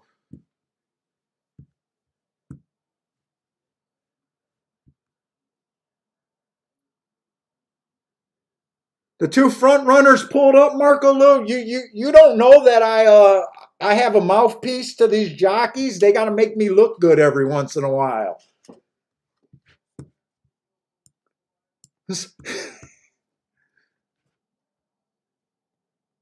Yeah, I that's right. No complaining because I don't understand the beef about the computer. I don't know why it feels like it's been affecting us the last 2 days more than usual. You're right, Marco Lou. I defended them, and now I'm going to watch them beat me. And plus, come on, we watch enough bitching on horse racing. Let's try to clear that. I got to stop bitching. We bitch enough as horse players. No one wants to pull in and see me bitch.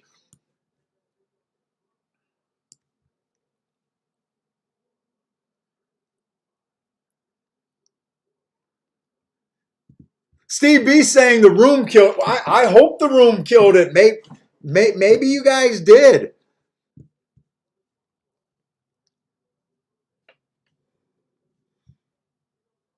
Although I don't see enough. I don't see enough booms. I don't see enough booms to think that enough of you guys hit it.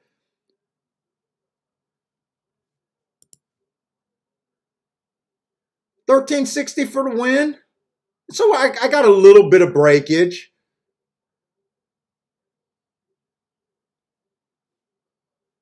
That's closer to 6-1. That is closer to 6-1. Yeah, fuck it. After that non-bet and now here's the thing.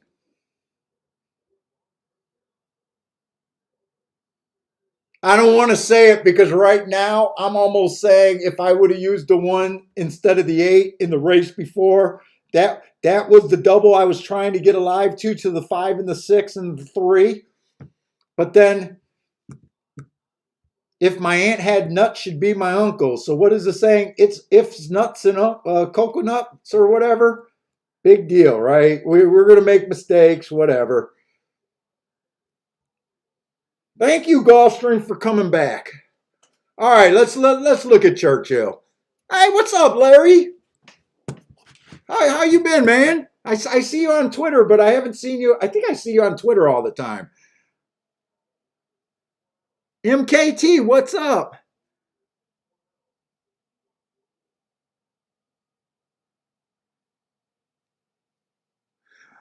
Let's see, MKT. What do you see? I think the hardest thing apart part.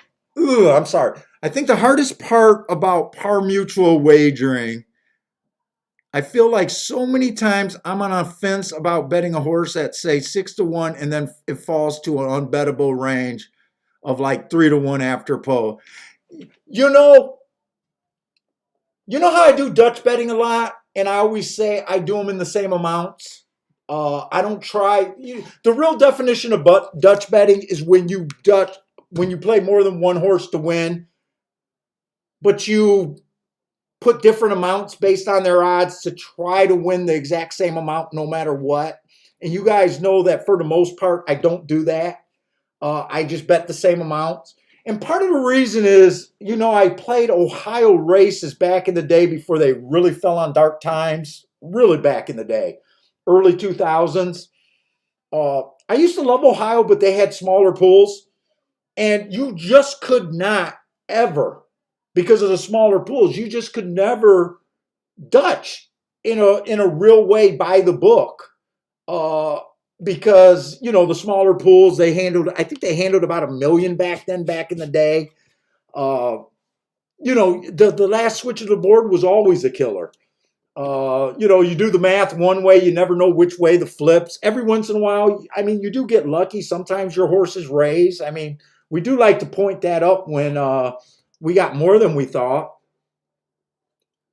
But it does really make it hard to do it when you're trying to play really smart by saying, I like this horse. I understand the thought. I like this horse at 6-1, 3-1. It's a no play for me. It does make it hard to negotiate that game like that anymore.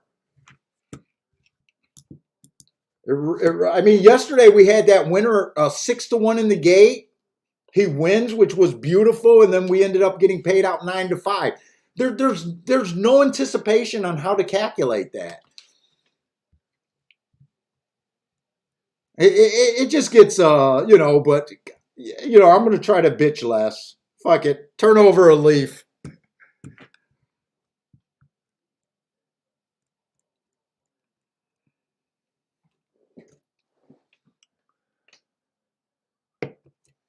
Let's see, we're going in the 8th race.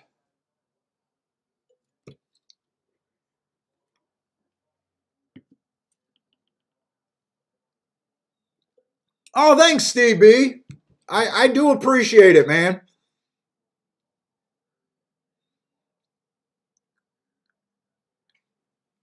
Yeah, I did it for a long time with pen and paper. I want to say I did it for over 20 years with pen and paper.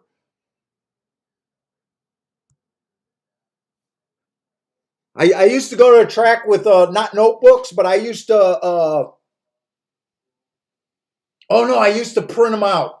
Okay, so before I stayed at home, I used to print them out, and I used to have basically those binders with the plastic sheets, and I would put them back to back day. No, I would put them, if you look at the book and open the book this way, it's all Gulfstream. If you flip the book around and looked at it the other way, it would be all Belmont.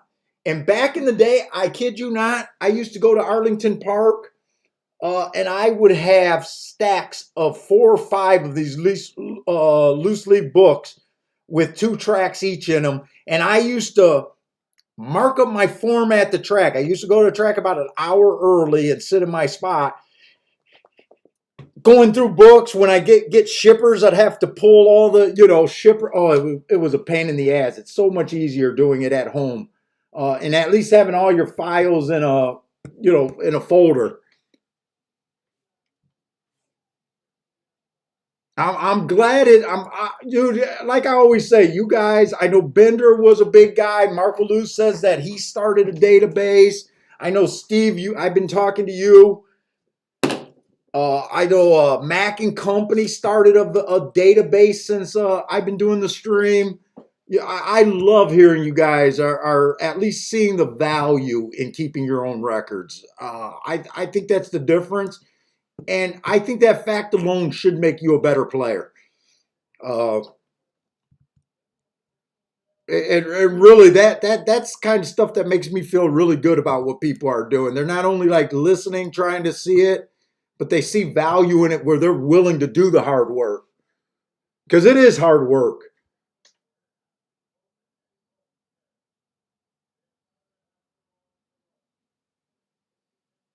Let's see.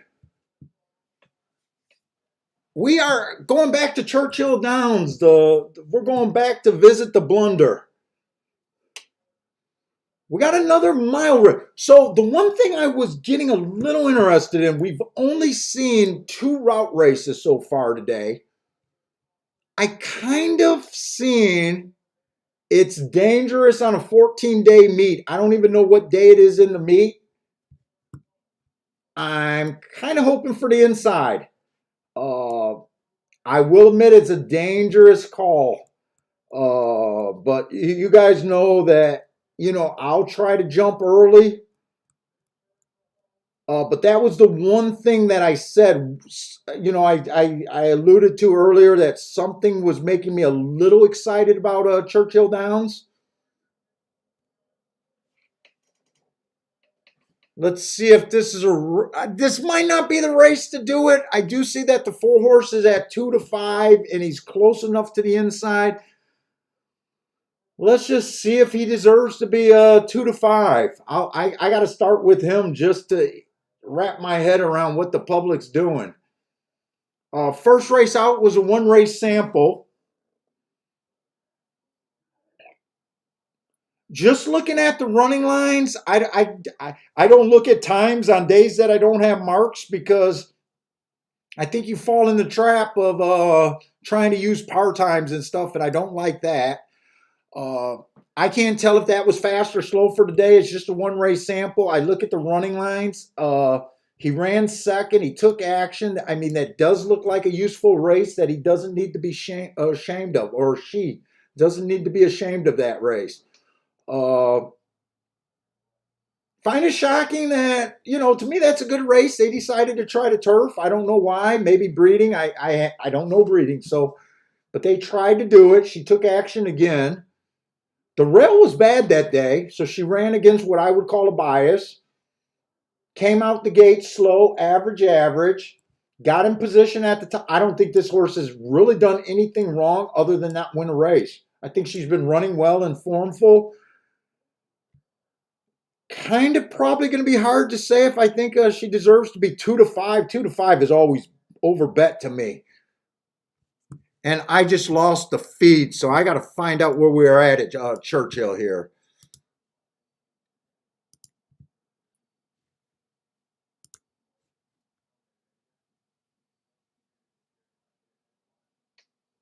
Now she's 1-2. I mean, for me, that's enough of a reason not to bet her, but to say if she's deserving of favoritism, I can't even tell. Let's see. We got a D. Wayne Lucas in the first hole. I don't even know why I seen that or said that because it means nothing to me. 1-race sample first time out. Speed favoring day the other day. I don't think she had a chance that race with that running style. Lightly raced. Don't know what her potential is.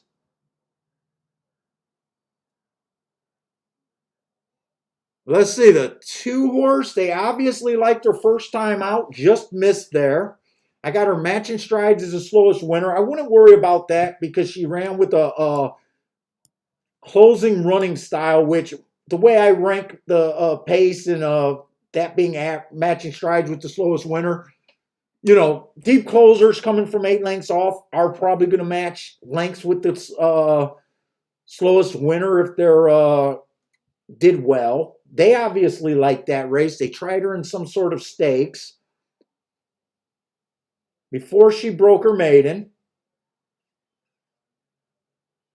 But I can't really tell what kind of talent this horse has or its upside.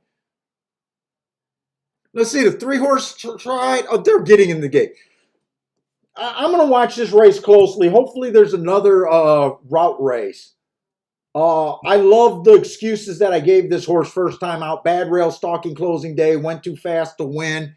Lots of things to like. They're actually running down the track. I'm just watching this race, hoping that what I seen with the inside of the track is actually there.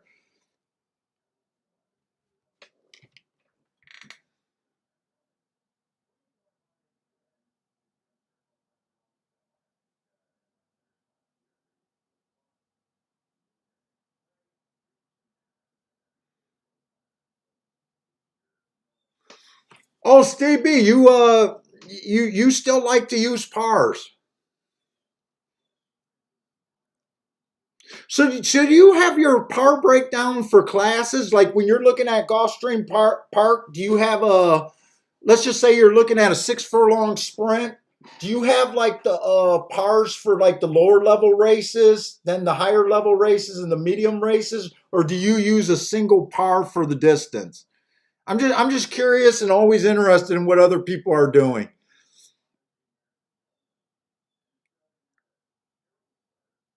Let's see, 4 did get the lead. He is on the inside. 5 is definitely trying to run. It looks like the 3 and the 1 are doing nothing here. I guess 4 right now looks like he was worthy of that favoritism.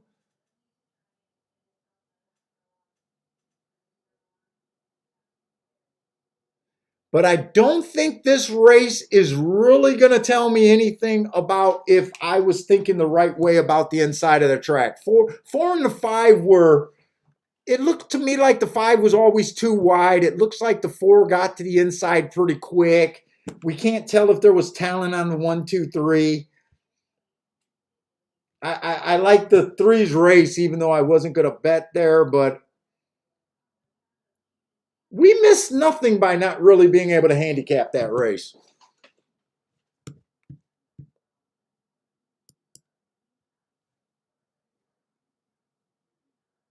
Oh, you okay? So that would, if you were going to use pars, that would be the better way to do it. The way you're doing it for every class level. I was actually hoping that's what you would come back and say. So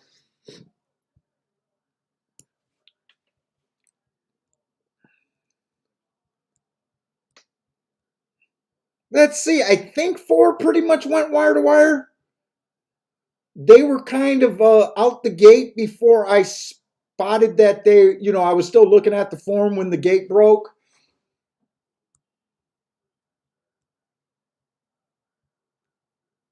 And when I seen the 4, he was always up there. I'm thinking he went wire to wire. If he wasn't, help me out.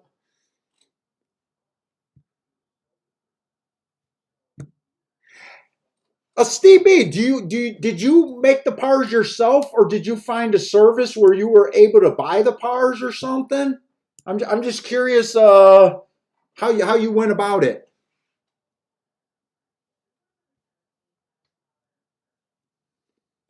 If you did all of that work too, or that was I imagine that's probably something that's probably sold on the internet.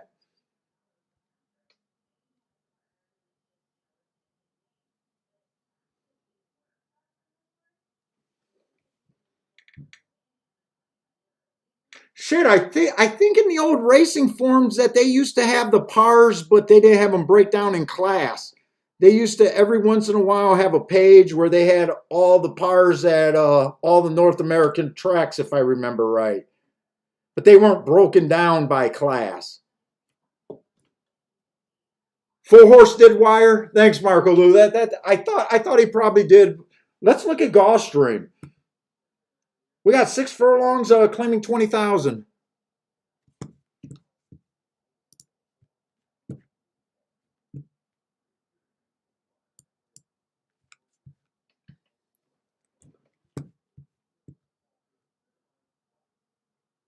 Oh boy, the 1 and 2 are scratched. Let's see what we got. 6 furlongs, 20,000.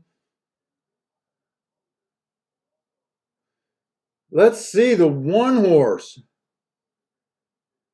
3 races go. Broke his maiden. I thought it was an inside speed favoring track. He did fit the track with being a speed horse. I think I'm willing to give this horse an asterisk for being in the 5-hole on the day that the inside was good. It also said he was outside. I'm willing to give him an asterisk there. And here's another horse. He runs a sharp race. Why did they put him in a mile? Why does no one want to just win 6 furlong races? Why do you always win? Then you want to try a mile.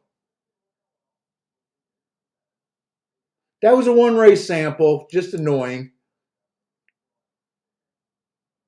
But then he comes back, goes back to 6 furlongs, stalking closing day. He was technically a stalker, but he went too fast to win. Absolutely love that race. 9 to, oh, this is a 4-horse field. 4-horse field.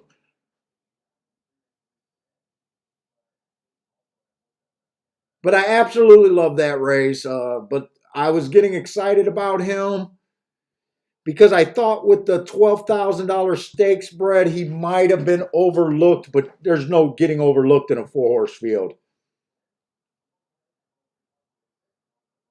And then the horse next to him just broke his maiden at 12.5, so he's stepping up against winners for the first time. I do have that it was an inside track. He won so easily. It said he had the rail that day. I guess depending on when, I didn't give him an asterisk that race. I probably could. I don't know, either or. He did have the rail when the inside was good. I do like just giving 4 horses asterisk in that thing, but for some reason last night I was like, nope. But he's stepping up against winners for the first time. Let's see, the 5-horse has at least been at a higher level of claiming. 2 races go, he had a nice speed figure. I got to look at something when I don't have as much marked. It was a bad rail early pressing day. He had the 4-hole. I don't think that's a bad race, actually. It was against better. He's only, see, with a 4-horse field, no matter what you look at, for the most part, you're not getting overpaid. I want to get overpaid if I'm right. And trying to beat the 3-horse with a 3-1 on a right now when I'm up. I do like last race where the inside of the track was good. He was stuck in the 5-hole. Matt strides with the slowest winner that day for the first 2 calls. I think he could have been hurt with the. I think this horse can make another jump up. Now in a 4-horse field, you might get in trouble because there's less horses. Maybe you won't get the pace duels you want. How's my big guy? I know you want attention so bad. I'm promising him a big time play date. It's been freezing and rainy out here for like 3 or 4 days straight. And today the sun's finally out and he's getting ignored. I know. We'll take care of you, big guy. Right after the show, man. I could see some upside on him. I'm just not that interested in. Basically, I mean, this race to me is like 3 chalks.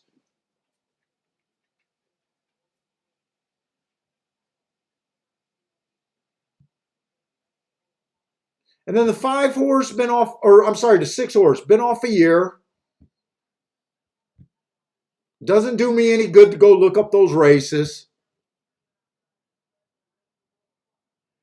Does look like he could have some speed, but I'm not interested in this race, guys. Hey, Bailey, come here. He's not a good listener Saturday. I showed him on camera a little bit earlier. It's a big Bernie doodle, about an 80-pound Bernie doodle.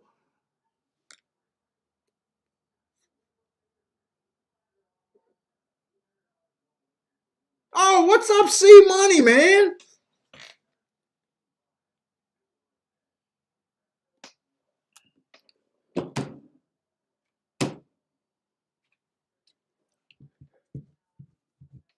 My man, C Money. I haven't seen you very much since you've been working over there at Santa. I heard you were working at Saratoga. Uh, Let me do that link.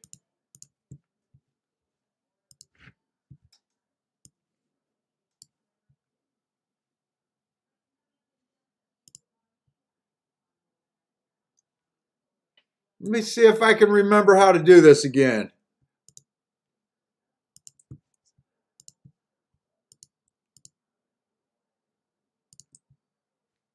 Oh, wow, that looks like a lot. Hopefully it's not. Let's see if it goes.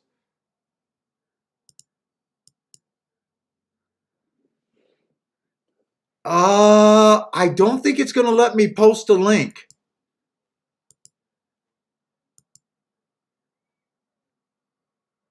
I don't know if you guys can see that or not. No, I don't think you guys can. Oh, shit. Could you guys see that?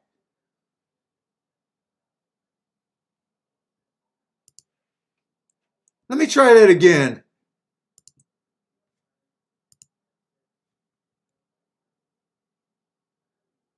Hey guys, I put the link up there. Let me know if you guys can see it. I'm not sure if that link is up there or not.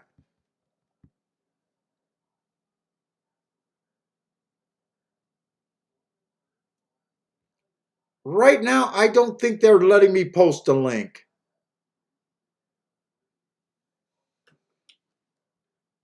But you know what? Let me just give a plug. C Money. You can go to Horse Racing Nation. If you go to Horse Racing Nation, as soon as you go to Horse Racing Nation, they got a big picture. Look dead center of that picture. Right below it, dead center, it'll say HRH Podcast or HRN Podcast, and it'll be on the Who's Got Action podcast. Yeah, I don't think it's going to let me show a link. I think I did retweet it on my Twitter. Let's see if you can see it on the Twitter.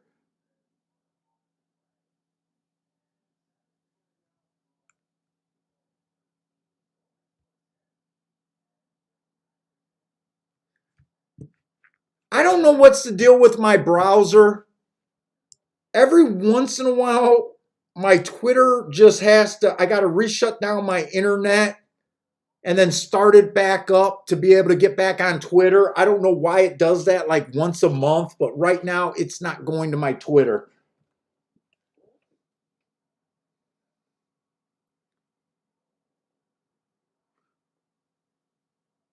Uh, you know what? I could probably do this.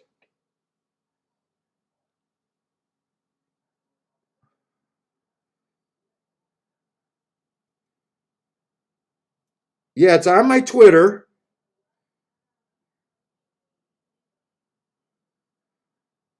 It's the two. I think you can follow him. What is his address?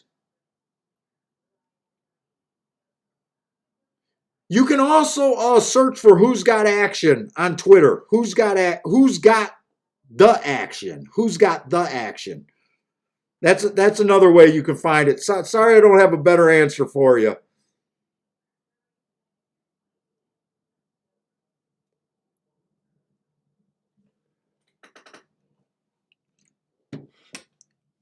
Oh, and they're in the gate at Gulfstream, but I wasn't willing to do this race.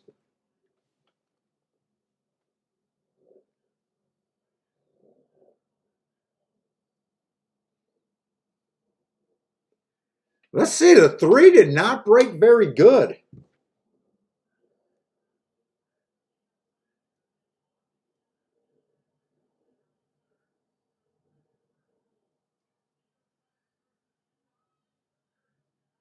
You know what? I didn't realize. I kind of assumed the 3 gets the hearts with the. I kind of assumed that the 3 got the lead with the 3 hearts. But this horse is probably more of a stalker in its lightly raced. Technically, this horse only battled for the lead and never technically had the lead in its career.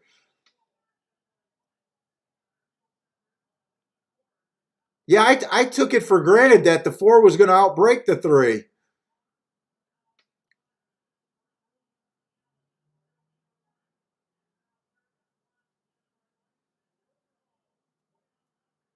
But the 3 still won the race. 3, 4, 5.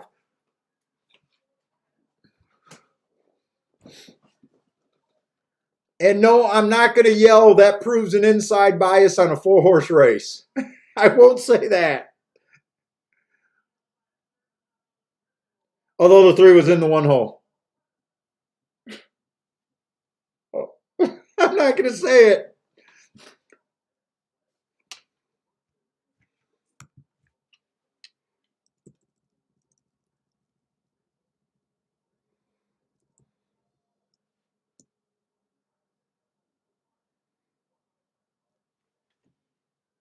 Hey, what's up, Ryan? Ryan Redden. So we got 2 Ryans in here again.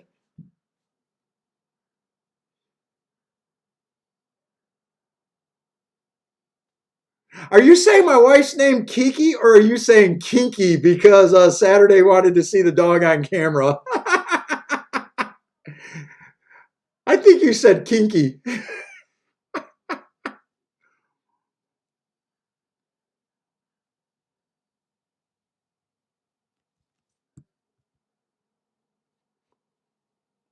Oh, Parsons, it's Disco's podcast. Disco from the show. Disco from goddamn, why am I drawing a blank on the chat room? Discord.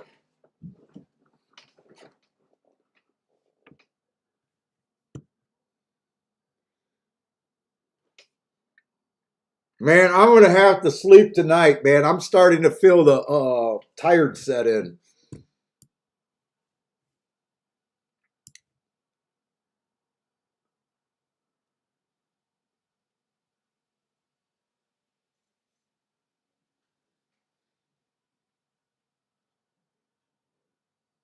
Oh, Boulder, yeah, Boulder. I think I sent your email. Yeah, thank you for the. I think you sent an email about the show, and thanks again for liking the show, man. I really appreciate it, and I know Disco appreciate you guys checking that out, whether you want to hear from me or not. Like I said, there's other guys. He does a handicapper a week is what he's trying to do, and just from talking to him, he's going to have some really high action level players, way out of my league, way higher level than me.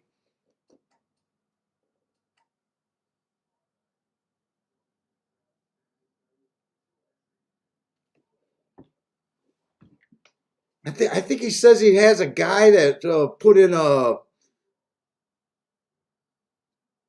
over 5 million a year. I think that's going to be on the show. And the format of the show is what I actually love. I always say I don't want to hear trainers. I don't want to hear owners. I hate hearing interviews with jockeys. I love the concept of handicapping players or talking to handicappers. I absolutely love that concept. I listen to every one of them. Yeah, the Mr. Bias is my episode. Thanks, Mac and Company. But I think there's a market for people wanting to learn and wanting to pick the brains of some of the biggest players out there, and way bigger players than I even want to be.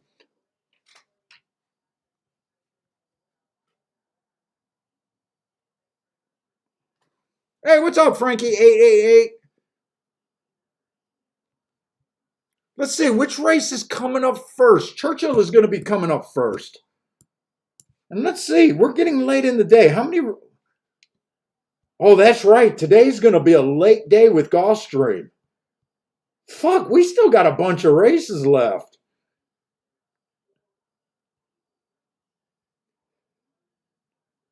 Although I don't know if some of them are the most attractive looking races, but we usually stay on for the end of Gulfstream. Let's see, where are we at Churchill?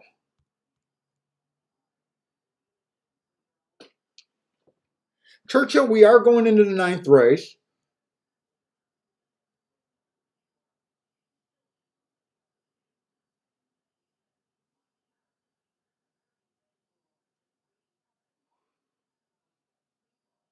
Frankie 888 got action money on the 4 at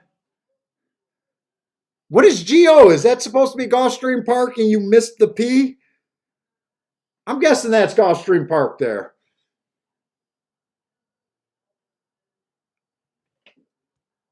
Oh, I did handicap this race. Are we in this race or I think I'm in this race.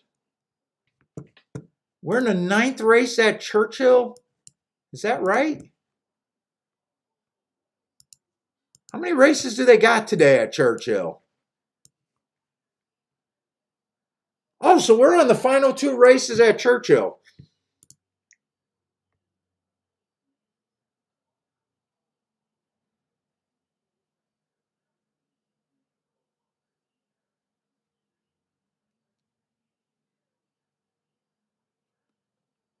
How much is your average total for dollar churn for the year? It's solid. It's actually been going down. Yeah,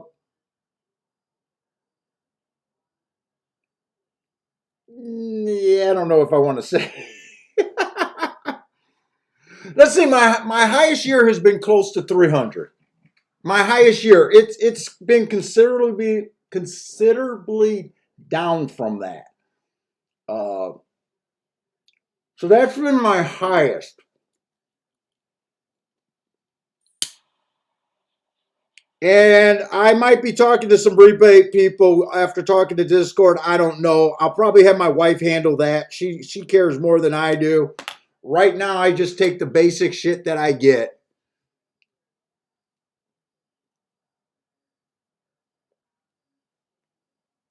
Partially because I'm lazy. I'm lazy and I don't care. And for the first 25 years of my handicapping existence, I've been doing this and surviving without rebates. So I look at rebates as extra, and I haven't got into any packages yet.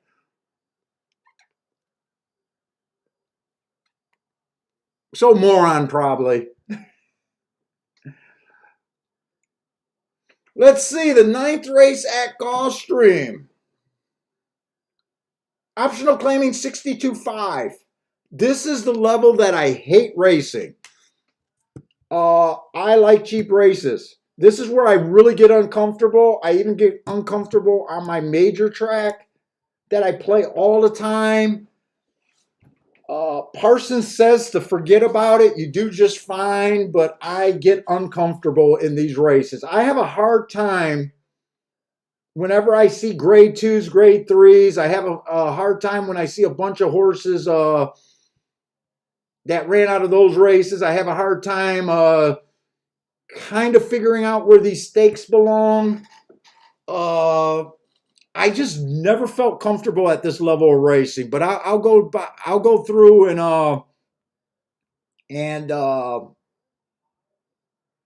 see if my marks do anything for me.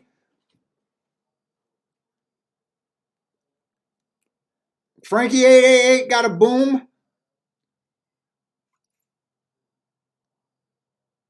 Oh, so that race wasn't at a Gulfstream then.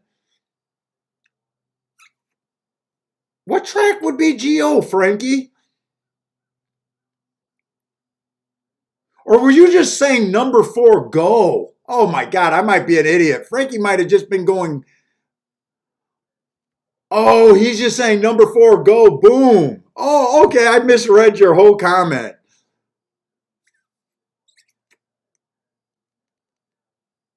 Nice hit, Frankie. Sorry I missed the whole thing. I didn't see what you were typing in above that. Did you get everything? Let's see. Oh, you did a big boy win in place bet. I consider that's out of my level right there. Frankie's out of my level. He had the 8 to win in place and a $20 try. 4 over to 2-6 all. Did you hit everything or just the win bet, winner place?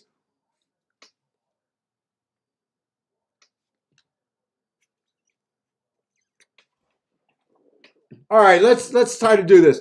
So Prairie Meadows, I think that's Prairie Meadows right there. I don't keep track of that track. Uh, Hard to fault the running lines. I just don't know where Prairie Meadows fits in. Uh, I mean, the horse hasn't been worse than second in 4 races with 2 wins. Well, it even gets better. It even gets better. I mean, this horse has never been worse than third. Uh, so yeah, a sharp horse. I expect to see that at this level. I'm just not uncomfortable. I just don't know where he fits in. Let's see. The 3 is scratched. I just caught that. Just caught my eye.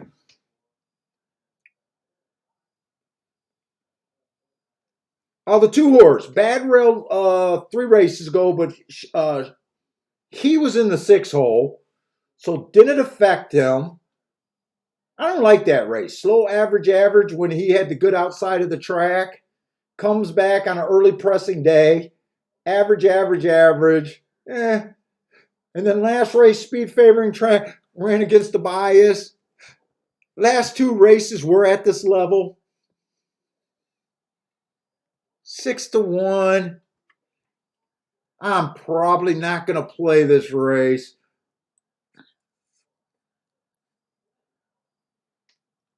I think I'd rather look at Gulfstream even if it's lower.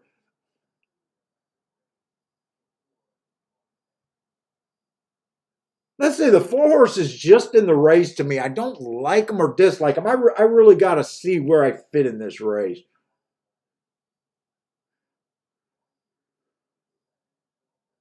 I just noticed when he was at this level, 3 back to 6 back, he was competitive, kept getting in position, just missing. So even though he dropped to 40,000, it's a little concerning that he wasn't able to win at 40,000. But I mean, he was competitive at this level. I don't care for his marks. He's been having the right running style and just been looking a little flat to me. But I don't have a strong opinion either way. 5 horse is another horse that I don't keep track of. The track coming out of some stakes races was pretty competitive. Won this race at Oaklawn Park early April. Let me look at the chalk. Sometimes I just got to start with the chalk to even see if I want to do something against. Let's see. The 9 horse is the favorite right now. Let's see. 3 races ago, it was a speed favoring track at this level. The horse was the fastest winner of the day, dueling on a speed favoring track, and handled its business. It won that race. Went up to $150,000 stakes. I mean, the money amount's higher. I really think you gotta keep your forms. I don't keep my Churchill and all these other. Gulfstream's the only track I keep my forms for because that's the only one that I have 100% attendance. So it's not worth me doing my Churchill when I might play Churchill 1 or 2 days a week. It's nice when you can look up and see a makeup of these stakes races to see if they look like they were weak or strong. But anyways, he went up to that race. No shame there. He matched strides with the fastest winner. Looked like he came off 2x1. Looked like he got in the mix as a half. Fast pace. Battled at the top of the stretch, only to get tired late. I don't see much shame in that race. And then last race again. Now, You guys might question, how can I say he matched strides with the fastest winner all the way across? Wouldn't that make him a fastest winner by a nose? When I do my charts, I pick the most common distance in the sprints. That was a 6.5 furlong race. So instead of me giving him a triangle at the finish, I'm giving him a triangle at the 6 furlong mark. So if that's confusing to anyone that really are looking at my notes, it's not a mistake. It was just I used the 6 furlongs in the profile instead of the 6.5 furlong. No shame in that race. Battled. Uh, this race just is not for me. Just not for me. How the track's playing today might be a little aggressive in the call. I do like the inside call maybe for the routes today, but for the sprints, inside has done extremely well. No one closed. They had one horse that went wire to wire. The rest of them is stalk, so we call it a speed and stalker day probably. That's what the track has been favoring this year. Maybe the inside of the track, but there was a 9-horse winner and there was a 5-horse winner. Although that 5 might have been on the inside, but I don't know if that's worth it. I just think I'm out this race. When you start handicapping a race and your head just starts spinning and you're like, I don't know where I'm at. I don't know where I feel about any horse in this race. It's probably best not to go through the window. That's probably a losing proposition in the long run. And right now, that's kind of how I feel. 10-horse ran in a grade 1 4 races back. Got a couple of excuses. Man, I think you could go almost anywhere in that race. I'm out. I don't want to waste any more time on that race. Frankie 888 got a play over there at Belmont.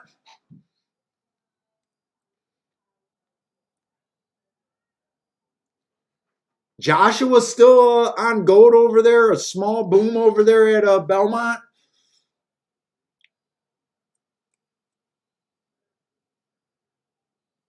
Rex says Saturday you can buy pics of the dog.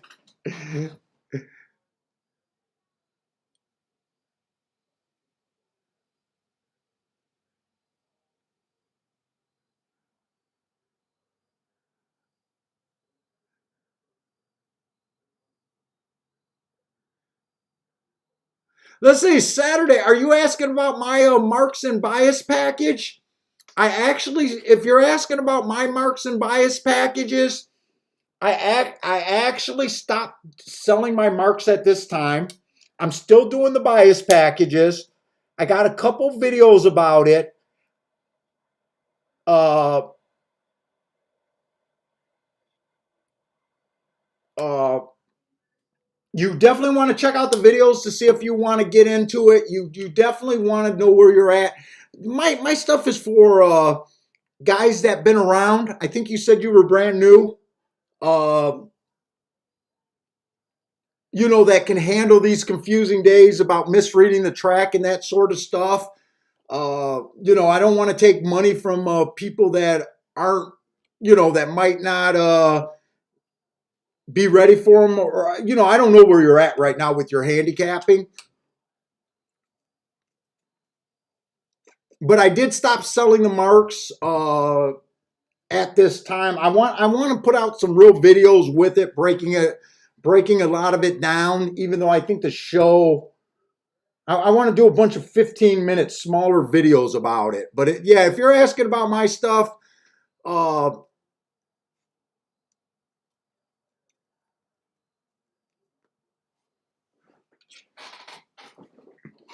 and I will put this out too Saturday. Right now, my stuff is not a business. If it was a business, I would be in the streets.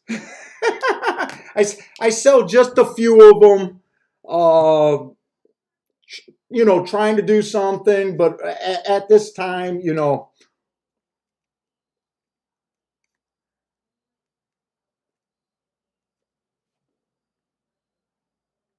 let's see who won. Was that the favorite, the 9 horse? I think 9. Yeah, 9 was the favorite there. So 9 did win. So we did have 2 horses win from the far outside today. So I can stop guessing about could this has possibly been favoritism towards the inside today. Whoop! I'm actually looking at Gulfstream stuff right here. But the other thing about my stuff, Saturday, none of my stuff will turn you into a winner. Everyone would look at it and get completely different results. They're handicapping aids. Uh, they're the reason. To me, they're the reason behind my handicapping and what make me be able to do what I do. But you can see if you tune into more and more shows, I'm not hitting any more races than anyone else. Don't look at products like they're going to move you. They're the answer. Look at what the handicapper's doing. I say if you're hitting 20 to 30%, and if you're betting the right type of horses, you should be able to have profitable meets, profitable years, that sort of thing. My day was made today by basically only 2 plays. I think I still made probably 6, maybe 7 plays at the most today. It's still going to be how you interpret them. It's still going to be, your willingness to take stands when you do. So, don't look at anything. I know yesterday you asked about buying picks and that sort of stuff. I would suggest, you just become a handicapper first. And try to play the game with the right expectations first.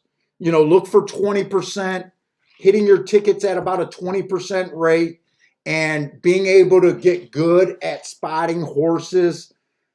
I'd say in that 5-1 range or higher.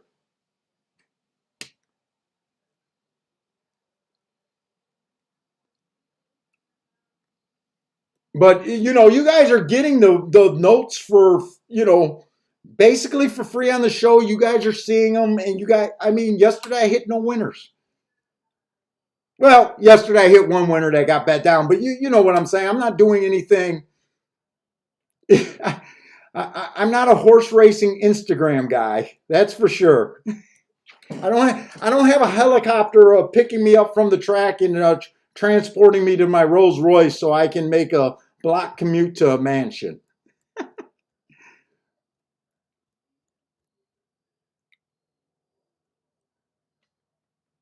Let's see. I keep losing my video feeds. Where did my Gulfstream go?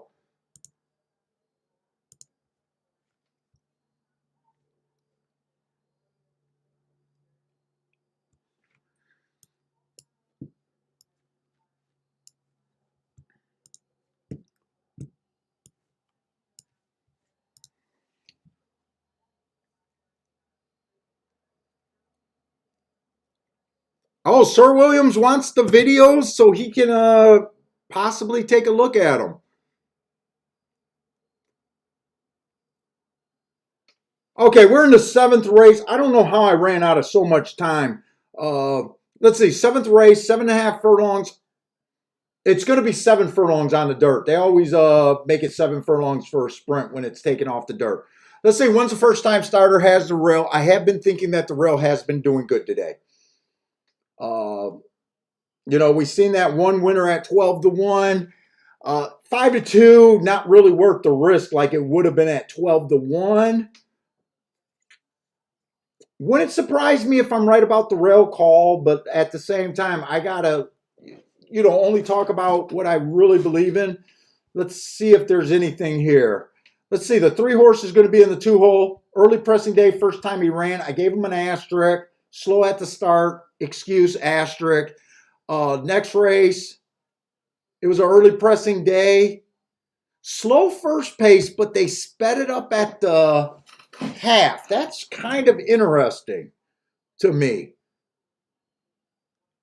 5-1 on him. That's a little interesting to me. 4 and 5s are first time starters, so there's not much for me to go on the inside.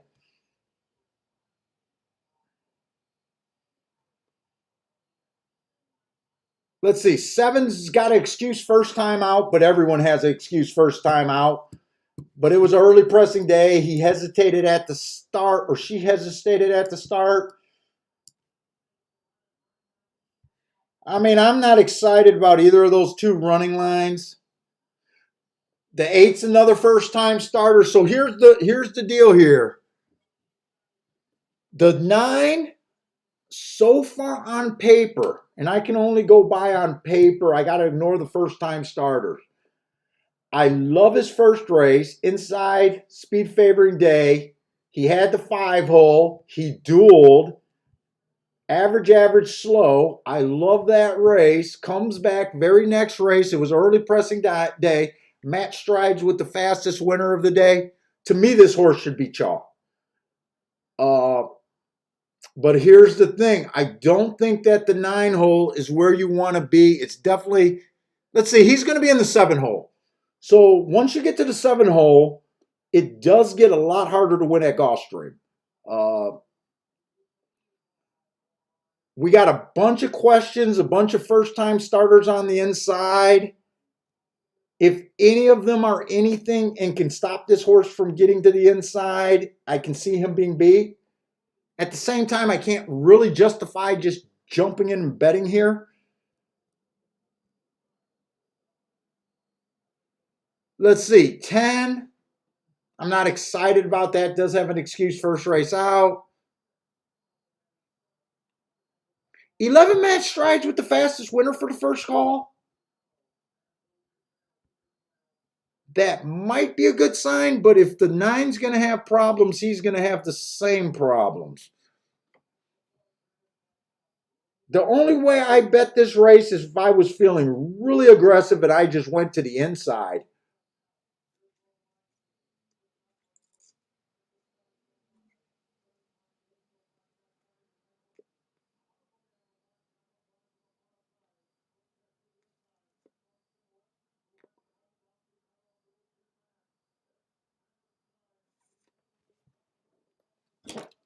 Oh, I got a ton of videos, but a lot of them are just old live streams. But when I first started, I used to do little videos, like a half an hour long.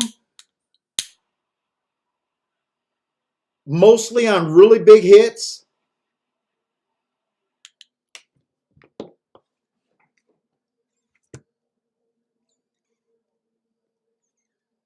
Let's see. Gulfstream's out the gate. Let's see if they beat this 9, or is this 9 able to clear easy? 9 definitely can't make it to the rail because the 1 just shot up there. Now, the only question here, did the 1 get a bad break? Did the 1 miss the break? Is this just a rush up to the lead after missing the break? Because he did look like he came from a bit of a ways behind here.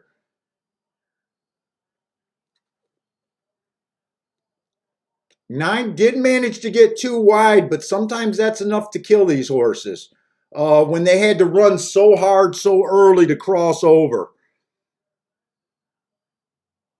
I think this is going to be all inside. I think the 9, to me, the 9 looks dead. I think this is going to end up being kind of inside. Maybe not. Is that the 8 or the 2 that's coming into second now? 3's coming up the rail. This looks like Gulfstream to me. This looks like Gulfstream to me. This looks like Gulfstream to me. Come and get him with the 3. Come and get him with the 3. Come and get him with the 3. This looks like Gulfstream to me.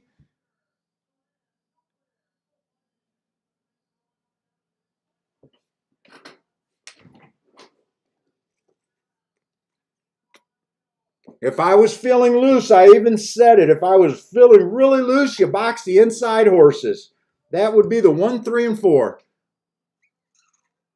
And that's going to be a boom if someone took that advice, by the way.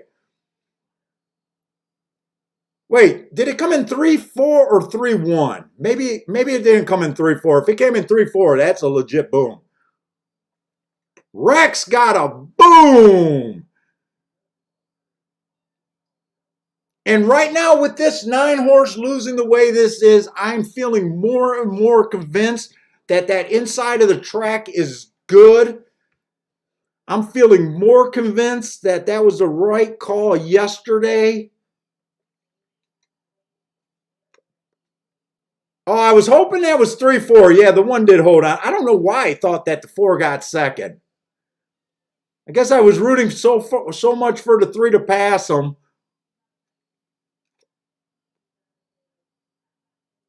Rex is saying he likes the Staffy fade on the dirt. Was that the 9s?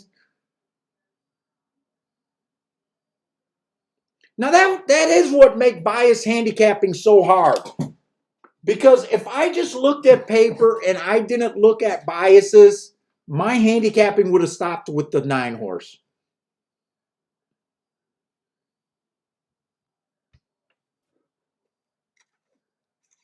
Ryan got a boom. Hey, what's up, Disco? We're having fun.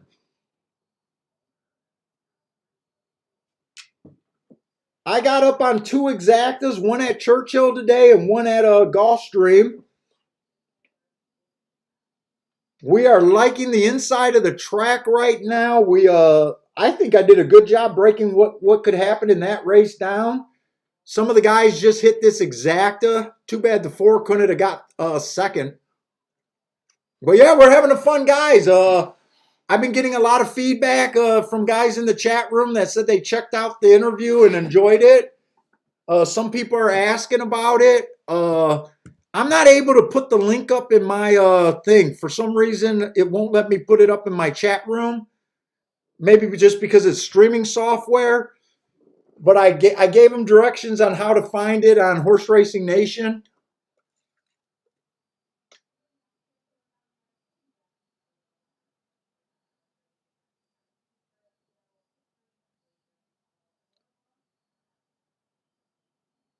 But yeah, Disco's going to be the star interviewer out there. And eventually he's going to have to interview his damn self.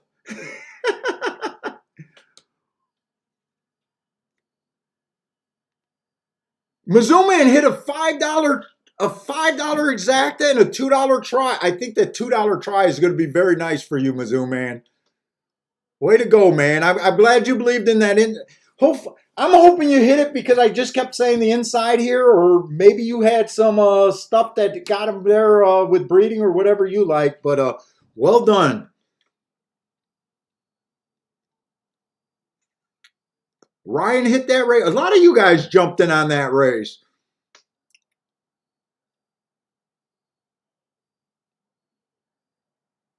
Take it easy, Bill.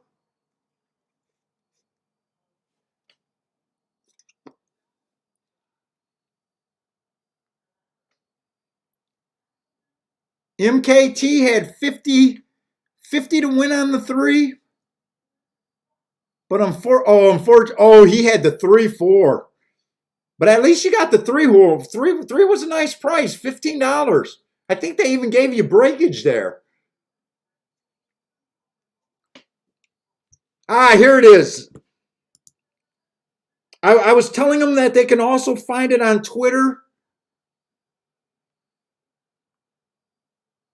Who's got the action on Twitter? And he only posts the show, so Twitter, so he will not annoy you.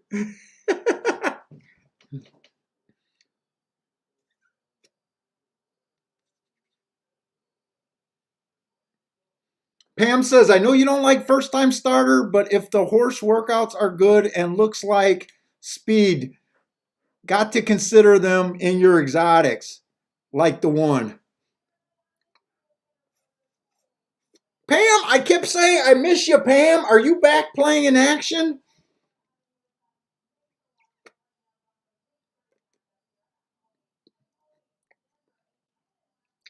Dude, Pam and Grandma and who was the other lady today? Is bringing up our lady viewership.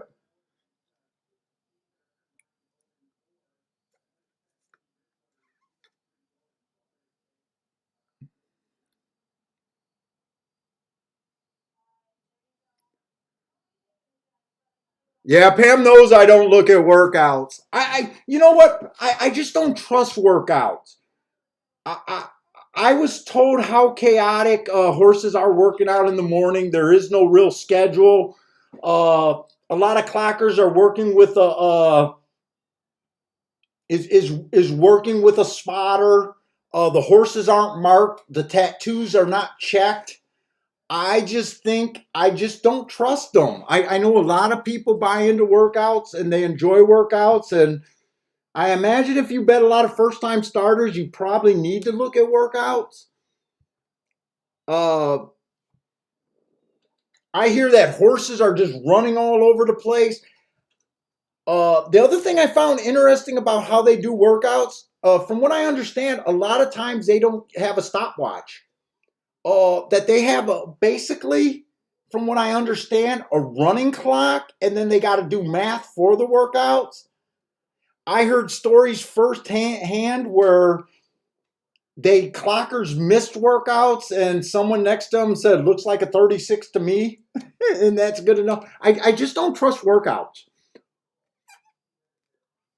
But at the same time, I always say, if you guys have success in something I don't like, don't let me persuade you otherwise. If you have success in it, don't get off.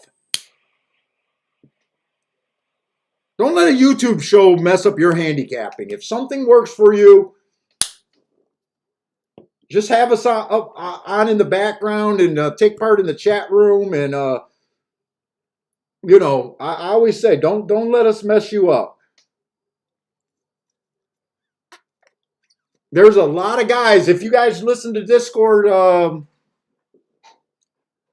keep calling him Disco now, or Discord. If you guys listen to Disco's show, he's interviewing a lot of handicappers that have done very well. Uh, he's handicapping professionals, guys that hit for 250,000 and a pick six was one of the guys. Mark, multiple qualifiers in the NHC, which is not an easy thing to do. We all have different approaches.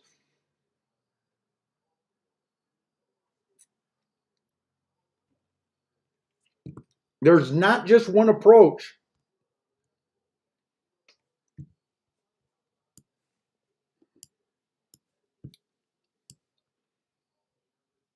Dude, this is getting to be a fun show. I love it when the chat room is hitting. I definitely love it when I'm up.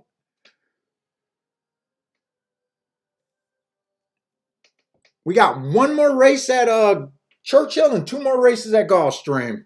Let's see if we can go out with another play. Let's see. Churchill should go off first. We got about 10 minutes there. We got another 6.5 sprints, so we're not going to see another route race to really test what I thought about the route races today, which is a little disappointed. But we got Maiden Special Weight. Let's see. It's just that time of the year where we got a lot of 2-year-old racing. Let's see this one horse. Speed favoring track last race. Had no speed. Another slow starter. I gave him an asterisk. I don't know what this horse could approve. I don't know if the horse is just slow or those excuses could make him a winner. We just don't know.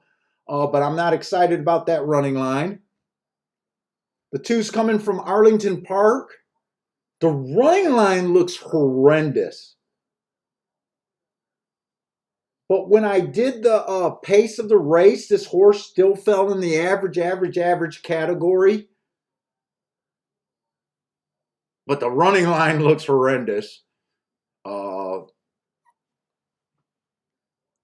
But he'd be route to sprint, but you know, this early in the career, we really don't know what he wants.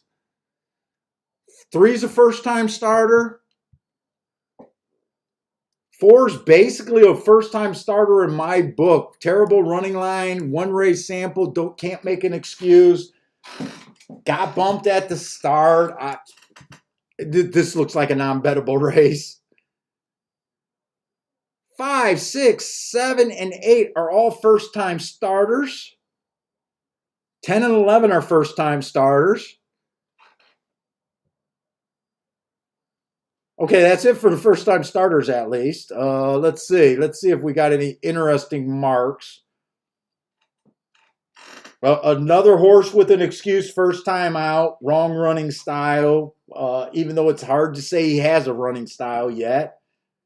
Second race out was a one race sample. I mean, looks slow, or right now he just looks slow because he's not cutting into anything. Just looks uninterested in being a racehorse right now. 12's probably the chalk. Yeah, 12's the chalk.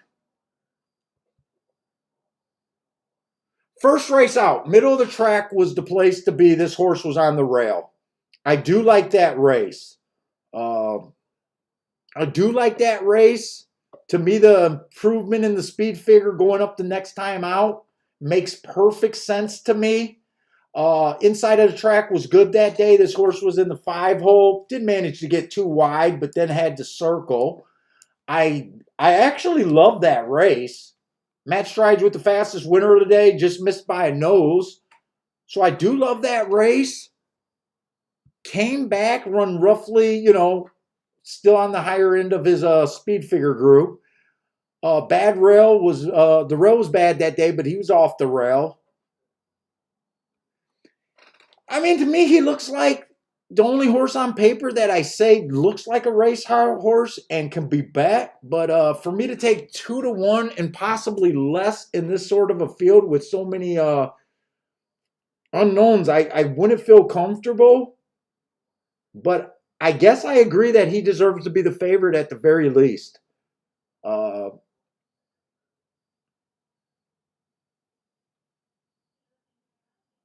Hey, what's up, Howard? Belmont exacta a gimme? I take it that you hit that exacta then.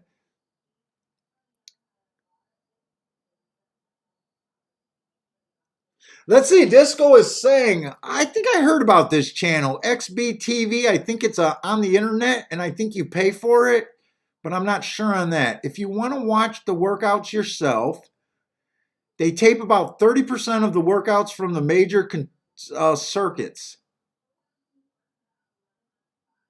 Is that what you do? Do you go that deep, Disco? Do you watch a lot of workouts?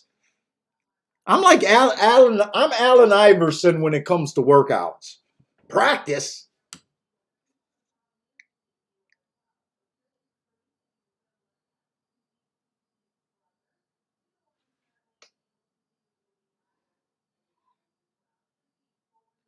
Let's see. What is Howard putting up? 14, 16 free. Oh, it is free to look at that.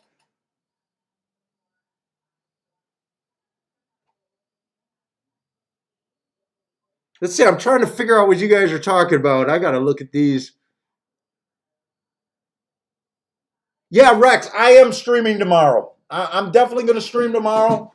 I might even try to do 3 tracks or just settle on 2 tracks. I looked at Churchill. I'm not crazy about the Churchill card tomorrow, but I did start marking that up. I think I got Gulfstream all the way done. Come here, big guy. Come here. We're on short time. Oh, my big guy. All right. You don't want the attention? You a star, man. You know you a star. What? What do you need? We just went to the bathroom. Yeah, Daddy's almost done. We're almost done. I promised you a big time playtime.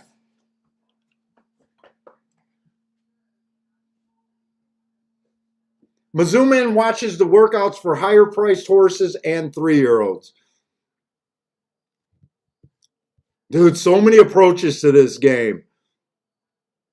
Oh, Disco watches about 50 workouts a week? Dude, I know Parsons send me his horse working out, and I just go, yep. Yep. I never know what to do with them. Okay, yep, I see it. I don't know.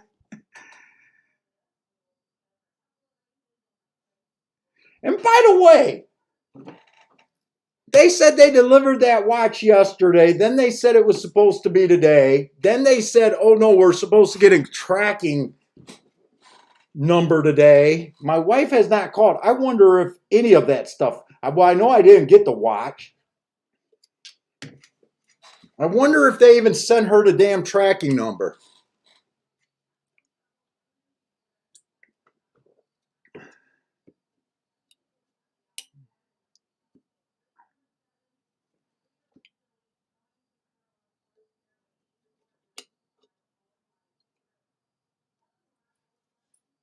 Oh, the exact at Belmont's. Oh, wow. Belmont was 14-16?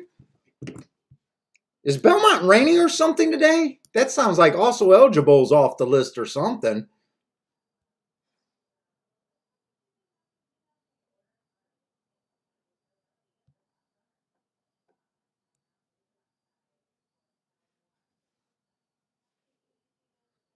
I don't even see Belmont in my feed.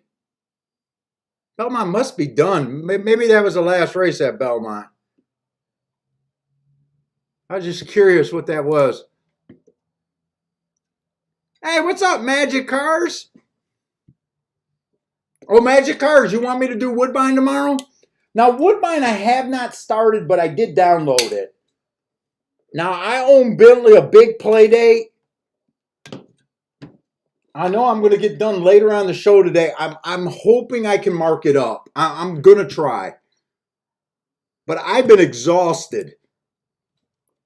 It all depends on if I lay down and do that nap thing. And then I wake up at 10 o'clock tomorrow morning.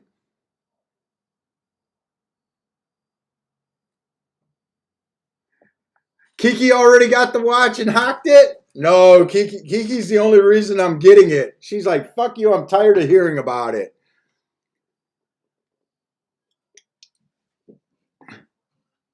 Oh, Ryan, thank you for the super chat.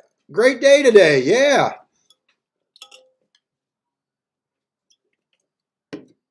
Thank you very much. Now Bentley can get his dinner tonight. It's getting hot in here again.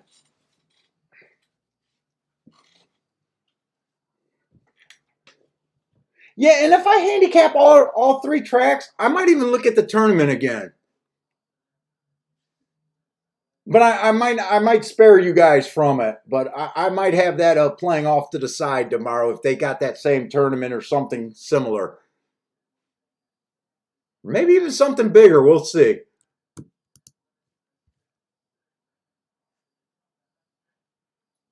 I'm getting Omega. I'm getting Omega 300 Chromagnifer.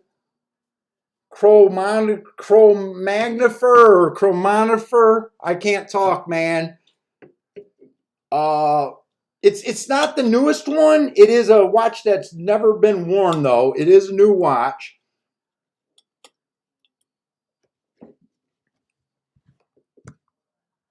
What is it? The Omega Seamaster. Omega Seamaster chromatographer.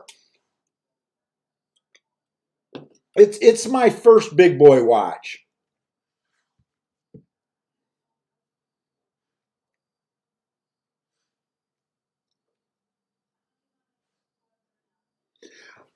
But I'm still not sure if I like it. I got to see it in person. And each time I go to my watch store, they've been closed. I think one day they had a holiday for, I think it was a Jewish holiday here when I tried to go. But I like the Omegas and I like the Breitlings. I still like one of the Breitlings. I like that black and gold Breitling.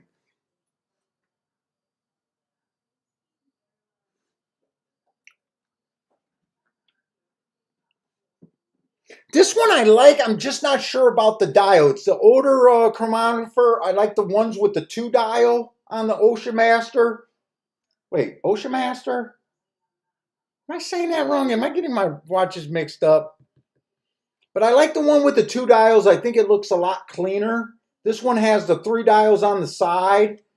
And part of me thinks it looks a little cluttered, but I keep going back and forth. I keep going back and forth. I like it. I don't like it. I got to see it. I got to wear it. I got to see. Oh, Mizuman got an Omega. Yeah, they're really nice watches.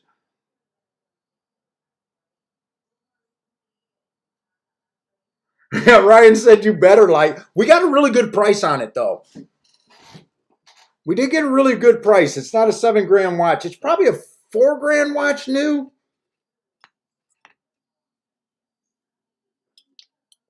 I was looking at Longines. I wanted to like the Longines. I think I like the, what is that? The Big Eye model or something. The I think it's called the Big Eye model or something like that from Longines. I kind of looked at them to support horse racing. I kind of like their dress watches better, but I got a bunch of dress watches. I wanted kind of just a sporty, daily wear watch. Let's see. Churchill is off. I got to go to Gulfstream. I just want to. Uh-oh. What's going on?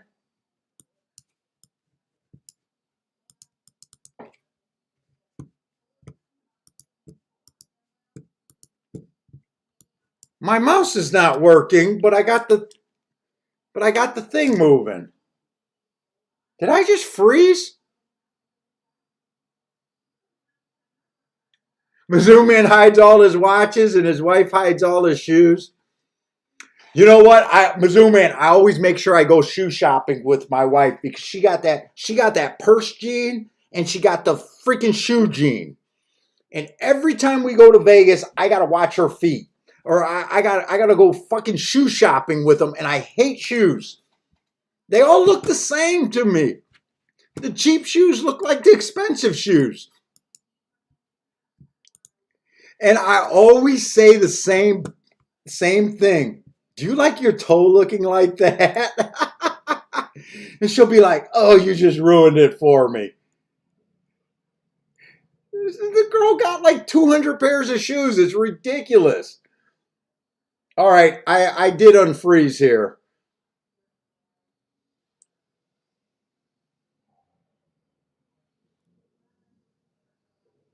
Let's see. So did that 10 not run at all? Or did the 10 get second? The 10 got second, but I think he got beat by a first-time starter. So as far as I can go, I thought the 10 was wait a minute. Was it the Oh no, the 12 didn't run at all. Wait a minute. It was the 12 that I thought was. Oh, so the 12 got put away in the stretch. And the 8-horse won. Who was also a first-time starter. That's why I just think I gotta avoid when there's too many first-time starters. All right, let's go to Gulfstream. Billy, I'm almost done. I promise.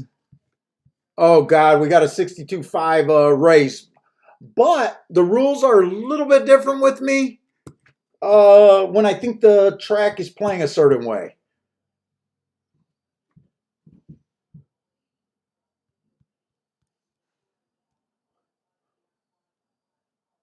And then the last race is a 2-year-old race. Oh God, that's going to be deadly.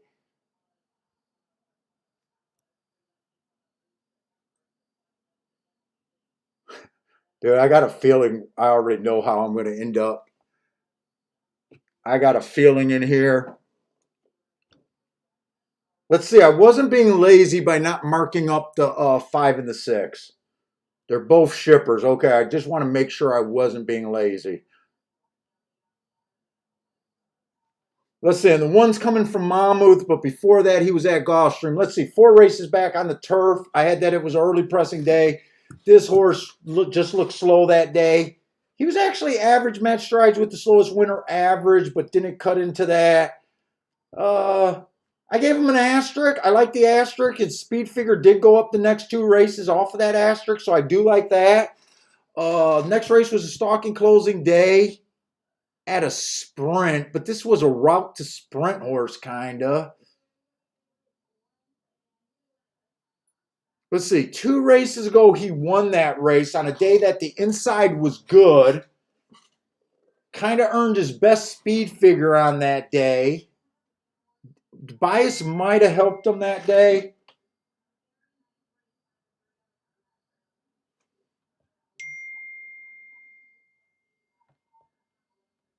Oh, Disco's texting me very cool and stuff, but I don't know. I'll have to check out what he's texting me.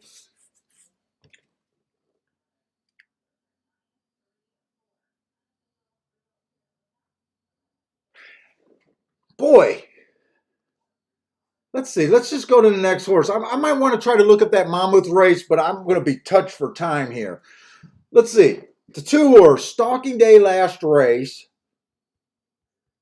was a stalker. Match strides with the fastest winner for the first 2 calls, and at the 6 furlong mark, he was 1 tick slower than the fastest winner. If you guys are new to the show, by the way, I only handicap route races up to the first 6 furlongs. I believe in pace more than anything, I guess. Oh, 3-horse got a heart. Been running against stakes. Dude, I almost got a feeling I'm going to be looking at 1-2-3 to the 1-2-3. If I play this double, let's see. Let's see, the problem with this race, I don't understand. I don't keep track of the shippers coming from Colonial Downs. This horse was in Tampa Bay, and we know that Tampa Bay on the turf routes, it was almost impossible to wire, and this horse almost did it. Although I think that day, if I remember, that day played fast that day. That's either a brilliant race against the bias or a race that was helped with the bias. I don't know how to take that.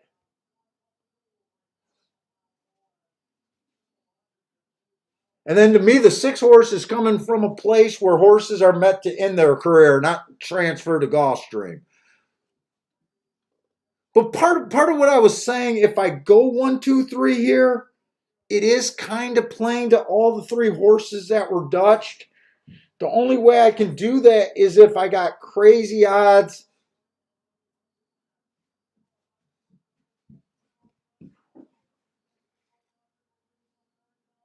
Oh, I thought that guy sounded like the Gulfstream announcers. Let's see. God, this is a tough sequence because all the chalk, all the low price horses are kind of on the inside in the first leg. And in the second leg, 4 looks very good. Might even be able to be a single. But I kind of almost want to do that 1-2-3. I definitely don't want to do a 1-2-3 to a 1-2-4. Let me see what these are paying. It just might not be a race where I could go a double at. Let's see, we're in the 8th race.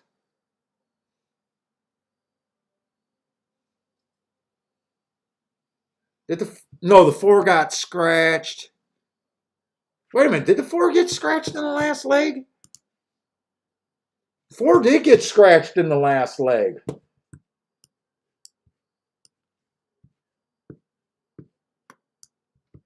So it'd kind of be a 1-2-3 to the 1-2-3 if I decided to do it. I didn't realize the 4 was scratched in the last leg.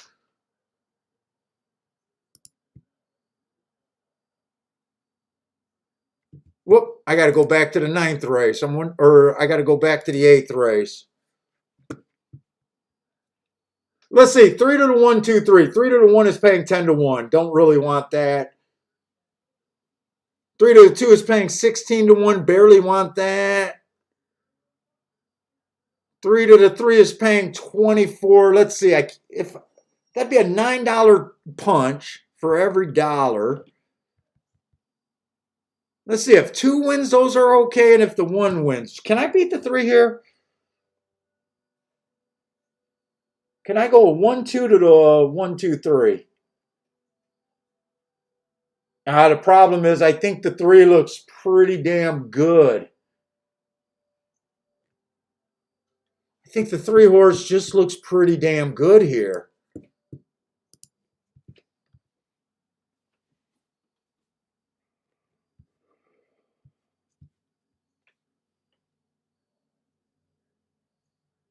You know what? I'm going to try to beat the 3.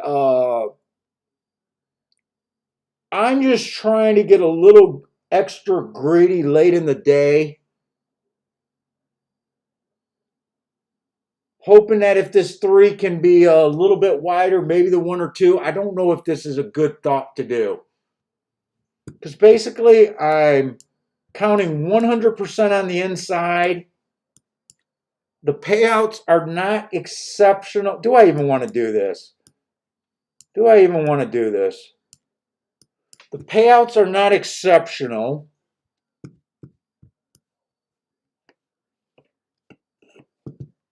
Let's see, if 1 wins, it's 21 to 1, 28 to 1, 29 to 1. Those are actually decent.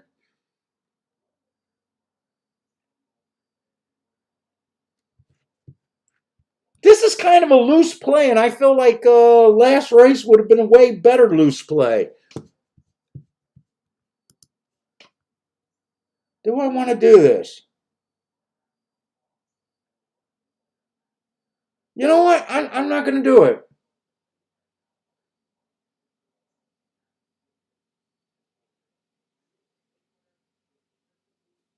I'm not going to do it. Well, why do a loose play this late in the day? Hey, what's up, Joshua Anthony?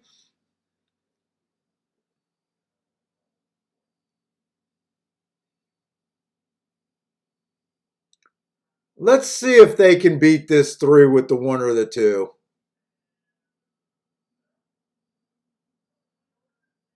I got a feeling on a losing day late in the day, I probably would have did that 1 and 2 to the 1-2-3.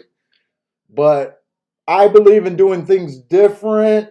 Later in the day, if you're already up, why give money back when you're really not forced to? I think this is kind of a situational bet. I do believe the inside of the track is good. I know some of you guys laugh at that and you guys want to run it up no matter how much you're up. But 2 looks really good right now. 2 looks really good.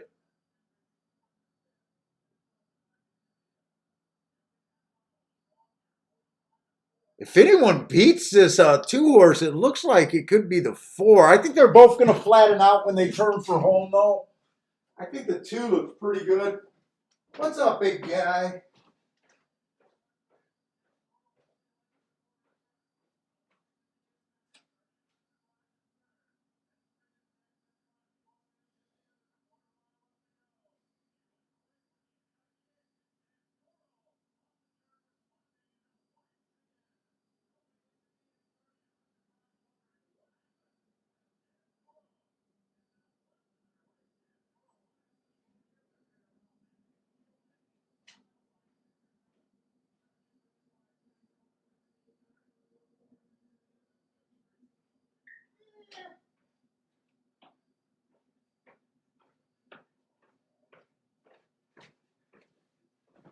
I let my conservatism outweigh it.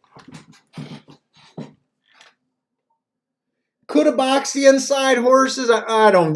No, I don't think you could have boxed the inside exact. I don't think you could have done that.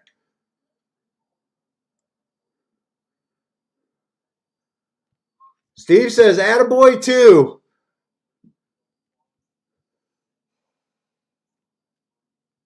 Steve B called the 2 his lone speed. Nice call on that. Did I miss something there?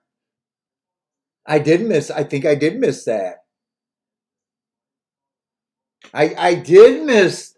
I did miss that he was possibly lone speed.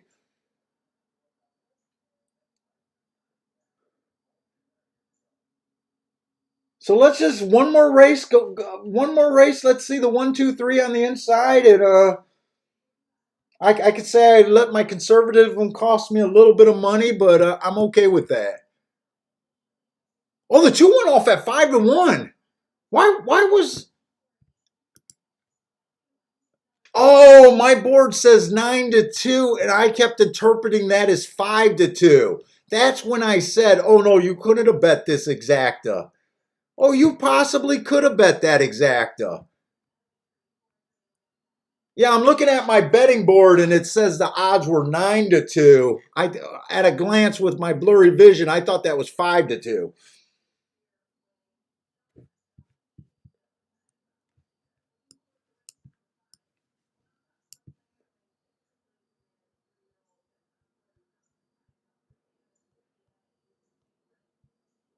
And let's just I got a little bit of time because Churchill's done. I got behind, even though I'm convinced that it's an inside track today. I know yesterday some of you guys were asking about that tic-tac-toe board. What do we expect to learn from it? What why are we using it? Those kind of questions. I kind of got distracted with everything going on and I didn't keep that up. So let's fill that in. Let's see. So first race, the 5-horse won. He was 70 cents on the dollar. Second race, the 6-horse won. He was 5-2. He was a horse that I said looked like I think I said looked like the only horse, but I wasn't betting 5-2s. I think that was that horse.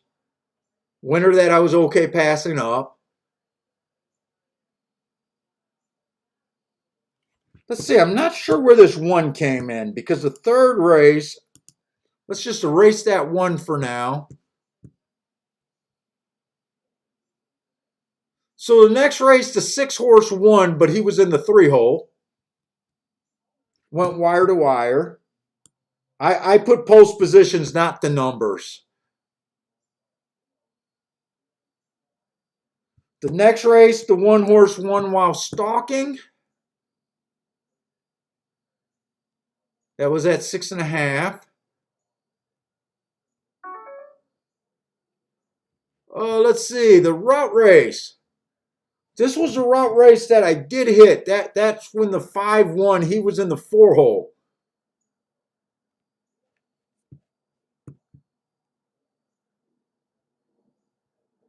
And he won stalking.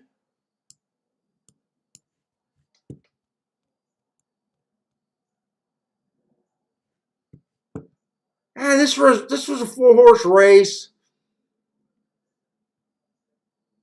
But the 1-hole did win.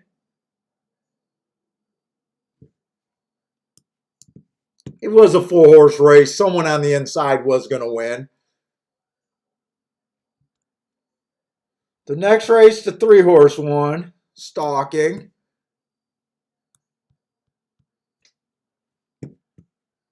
And we might have to do the rest from memories because that doesn't look like enough races. 1, 2, 3, 4, 5, 6. So we had 7 races today. Post 7 on out, extremely hard to win from. 2-horse just went wire to wire. Was that at a route? I think that was at a route. Was that at a route? I like the inside call today. I do. Yeah, that was at a route.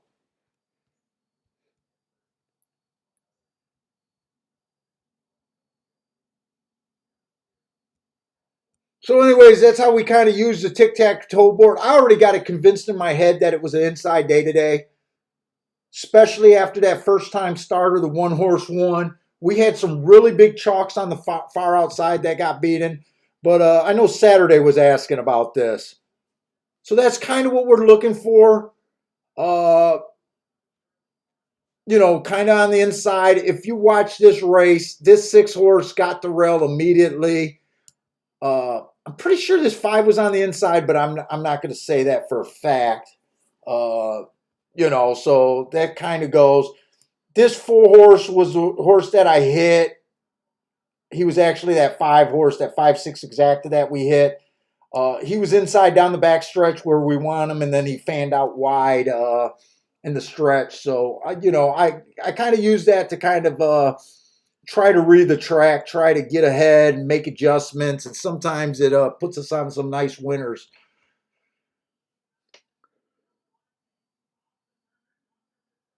Marco Lou, who always is the voice of reason on my inside call, is even willing to do a blind exacta here. Hopefully we're right, Marco Lou. I will be a little irritated that I chickened out and just said I'm okay with what I'm up today and didn't do that late double I did, but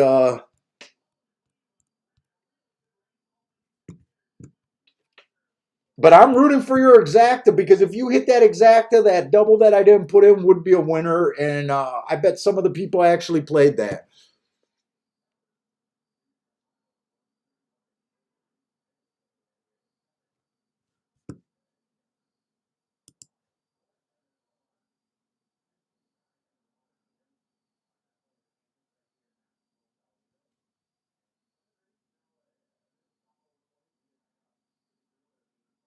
Oh, Rex.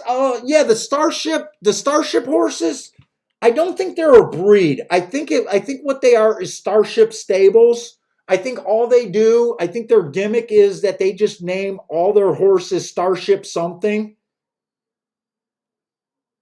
I don't think it's a breed thing. I think they probably breed their own horses. I don't know if they have a common group that they're using, how they're acquiring them or anything. I think it's just the stable, and that's what they do.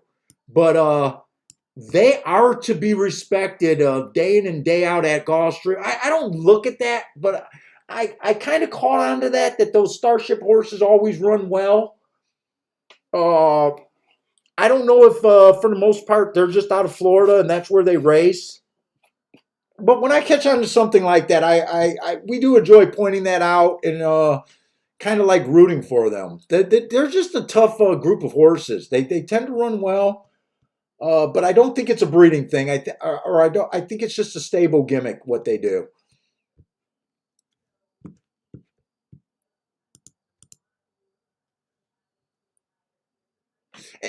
And usually I don't notice a Starship horse until after the race when someone points it out. I remember. I think it was that last video I did with that 34-1 winner.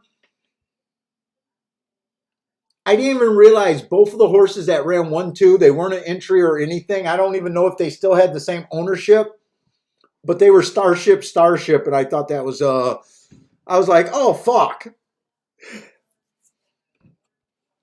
But I wasn't playing exactas in that race. I played the double and win in place. No, I didn't do a win in place. Actually, instead of the place bet, I just did it all to him. That's right. I was going to do a win in place, and then I said, fuck it. If he runs in place, I think it was a short field, and I was just able to all it to him. So would have won a little bit more money if I did win in place, but Parsons was on the same horse. We did not care. We were happy as fuck because we weren't having a good day before that race.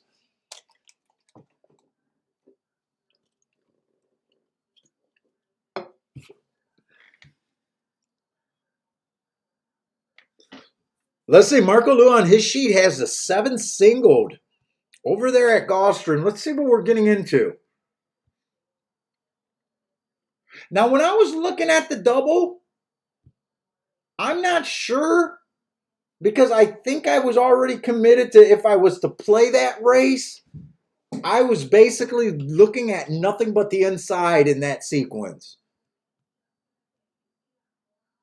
So I'm not sure if I ever really looked at the 7. Oh, yeah.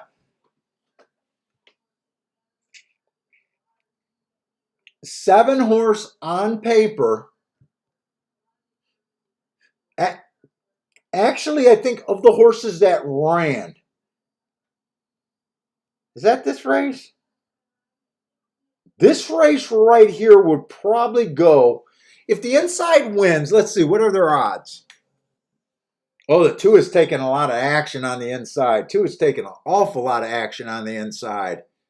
And 1's taking a decent amount of action on the inside.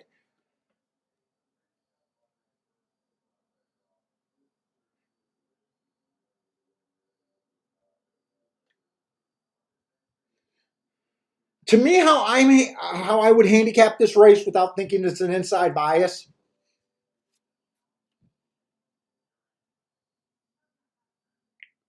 I kind of think the outside horses, the 6, definitely the 7, and even the 10 are probably the best of the horses from what I see. And I can see Marco Lou's going to be in a dilemma because what does he do with this 7 horse at 14-1?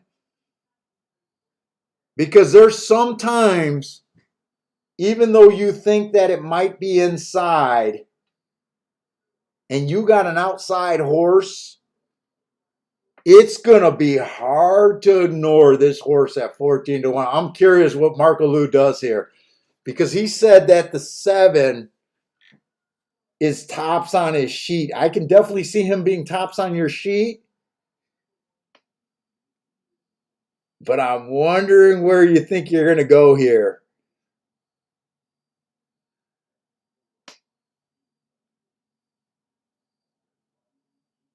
That's a tough call.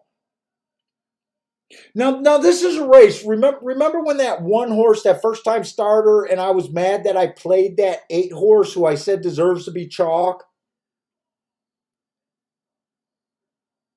And he was 9-5, 6-5, or whatever he was. See, that's the time you go against it and say, hey, I'm just sticking to the inside. That's what I feel. That's what I believe. That's what I think I'm seeing right now. Now, this is a complete different story. If you think this 7 horse was your top pick, even if your gut is telling you that it's inside, and he ends up being 10-1 or higher, this is a dilemma right here.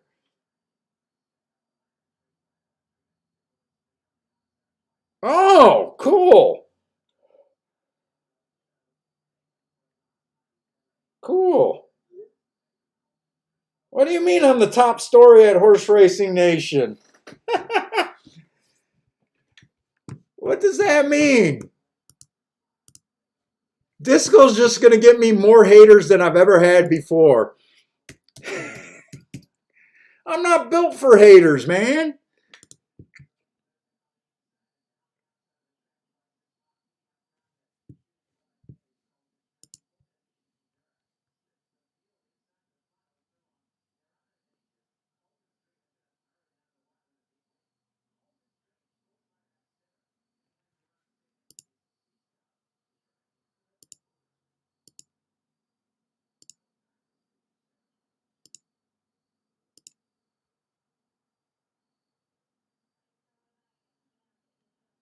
Where do you see that at?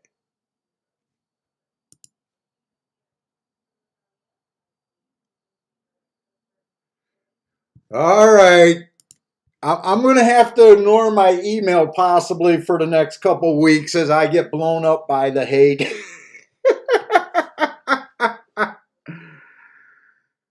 Oh, man.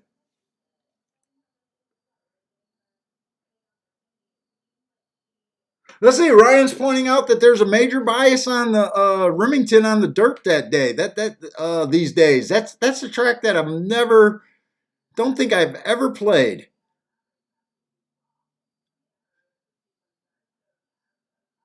Let's see. Steve B's alive to the 6 in his daily double. And was the key. Oh, Garth B, thanks for pointing that out. I hate asking. Yeah, there's not much handicapping here. I'm more interested in seeing what you guys do right now and just watching how this race plays out here. I'm interested in seeing what Marco Lou does instead of his 1, 2, 3 box. If he decides he got to do something with the 7.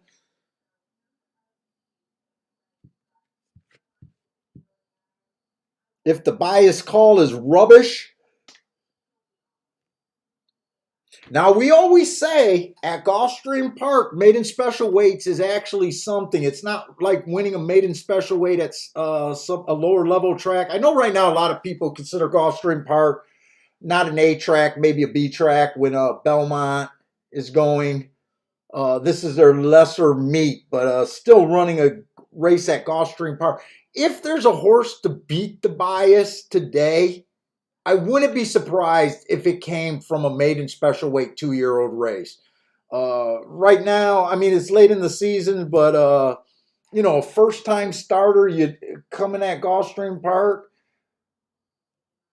could be a superstar or could just be a really solid horse that can buck a bias. I mean, but right now, I do feel like that's what I'm seeing. Rex says if Chantel beats him here, he's ripping off all the doorknobs in his house. That's like Derby Wars. Derby Wars owes me a phone and a monitor. Damn bastards. On the same day.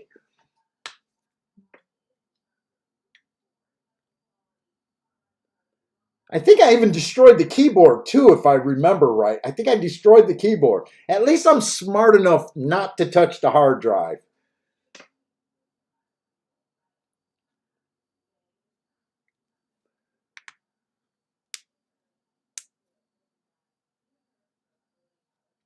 Hey, Ryan, do you want to share that bias at Remington, or is that your honey hole? And you just said, hey, I see a bias, but I'm not willing to share. I will respect your honey hole. I know. Bender spotted a bias, and he's like, "Dude, stop talking about it, man. I need it. I need it." And I was joking with him and joking on the show, but I apologized to him because, man, he did do the work. And if he really didn't want to, if he didn't really want to share it at that time, I shouldn't have said anything.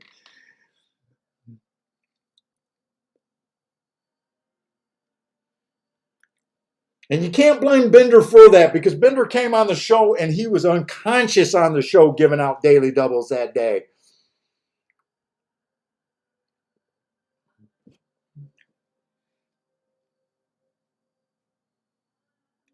Well, Ryan's willing to share it. Remington, that's a severe PM track, right? That's way past my bedtime.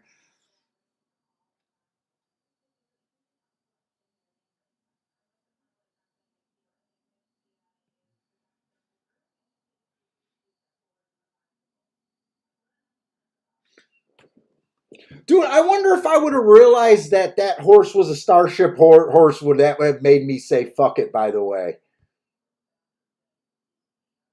In the last race, when at the last minute I decided I wasn't going to do the doubles. I wonder if that could have been the difference. I do love cheering for those Starship stable.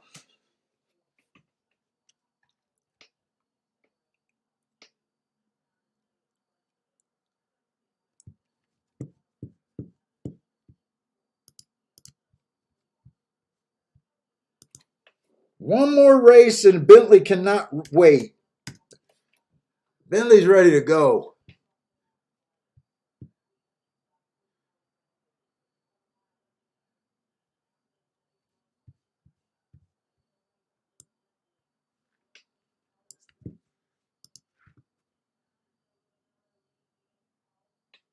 Let's see, what do you got? They are winning at about 46% of the races, and the 4-hole also is sneaking in about 22.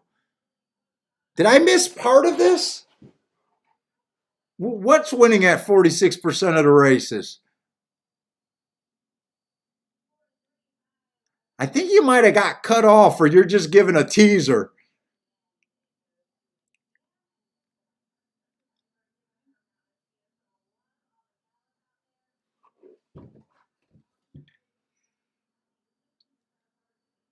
I wonder if that's the inside. That could be either or, the inside or the outside. I'm not sure what he's talking about. They are winning at 46. All right, who is Chantel on, by the way? I don't want Rex to destroy his house.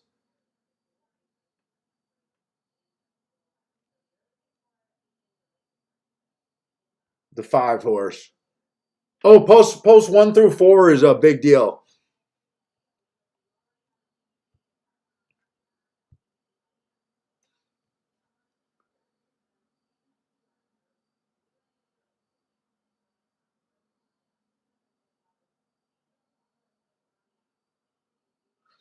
Let's see. Someone hammered to 7 in the daily doubles. Let's see. What are these doubles paying?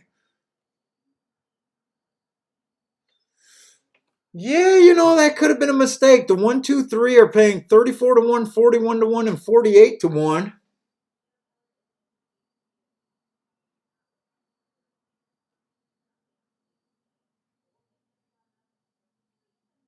Jesus Christ, that 5 was only 5 to 1. Those are definitely pretty nice doubles. In fact, the lowest double is to the 6 at 32.60 to 1 and the 1 at 34 to 1. They went up. They went up from when I checked. I thought the lowest ones were paying about 24 to 1. They went up about $10, I think, from when I checked the last time. Before the race, when I was looking at the probables.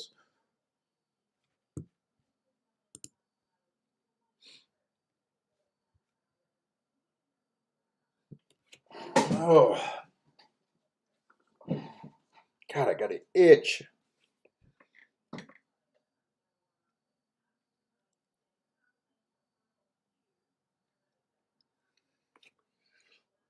Let's see. Does that mean, wait, who was Chantel on? So that means Rex and Steve B opinion couldn't be different. More different.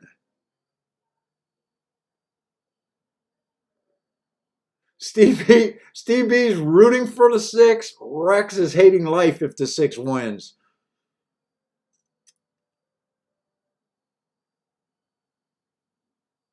Oh, thanks, Ryan.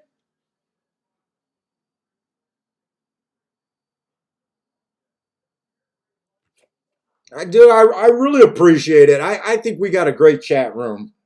A lot of you guys been around for a super long time.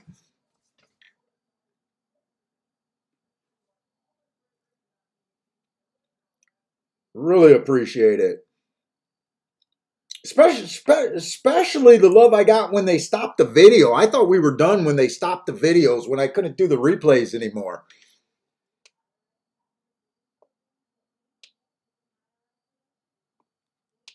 Let's see, the 6 moved on the turn.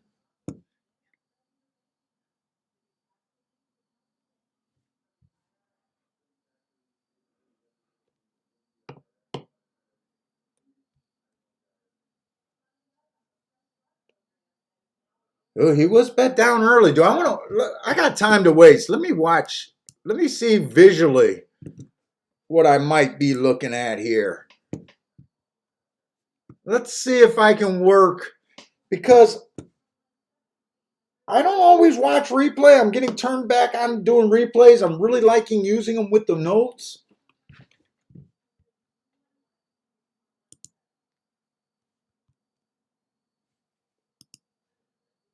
See, he would have been the 4-horse that day. He would have been in the 3 post, but he would have been the 4-hole. Does that look like a useful race?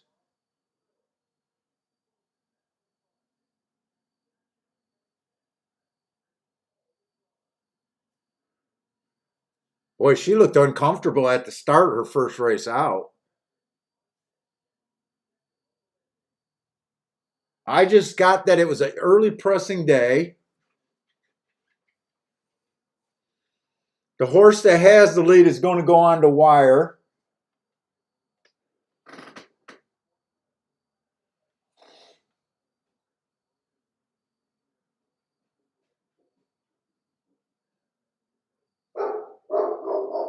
Well, I got to check the door. I think someone's at the door.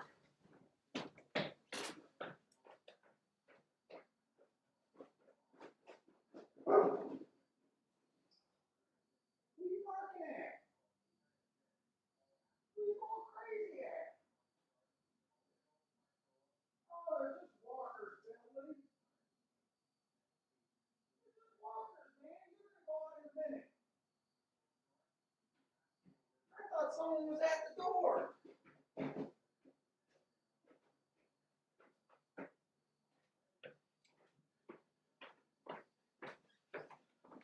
Dude, I was still hoping that was a watch. Yeah, she did make a move into that turn and flatten it out.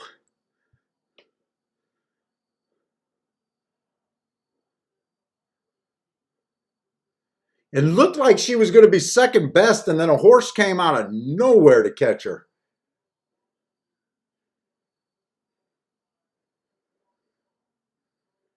I think Chantel thought she had second place locked up there and got caught on the far outside.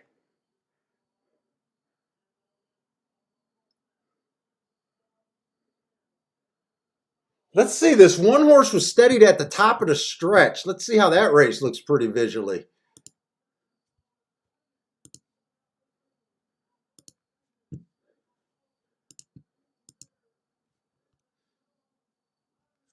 She would have been the 12 horse in the 10 hole. Says she got steadied at the top of the straight. Let's see how bad this is. And there's no room to get steadied on those turf sprints over there. Oh, broke good. She broke really good. She broke really good, got in a 3-horse speed duel, backed off. Actually, she got in a 4-horse speed duel, backed off. I don't think that was a steady. I think she just backed off. Let's see if something else happened here. I think this is a steady right coming up here. There's the steady. Definitely hit the brakes. Yeah, I could see the one. Yeah, I could see the one off that replay.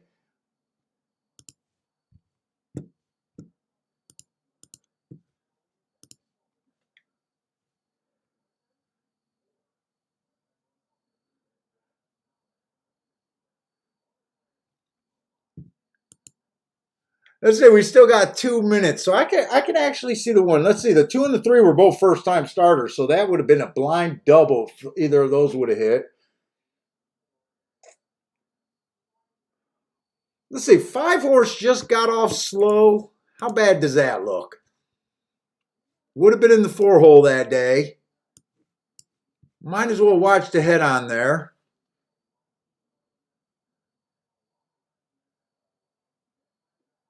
Yeah, got off slow, horse cut off. I don't know how you rate that improvement. Ran an even race after that. That's the least visually looking race of the group that I think I've seen.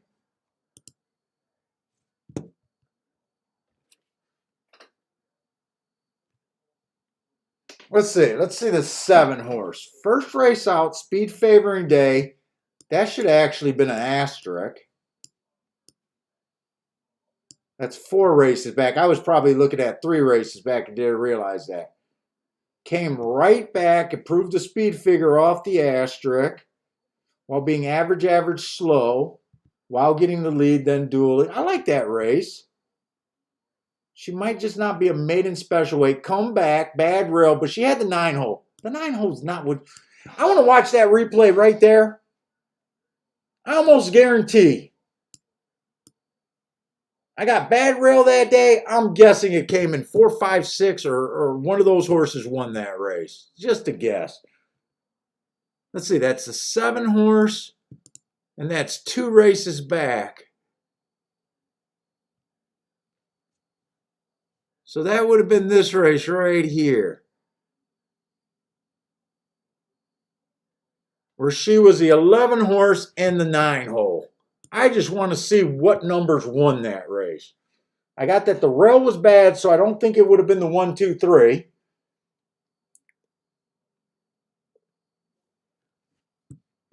And I don't care to watch the race. I just want to see who won it.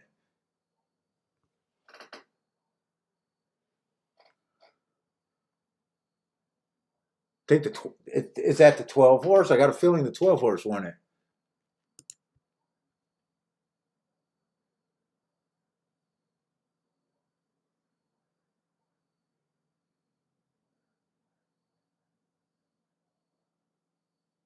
6 horse is going to win it.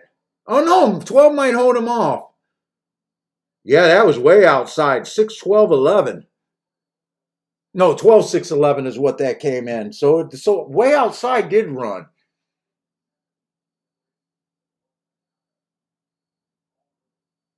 Let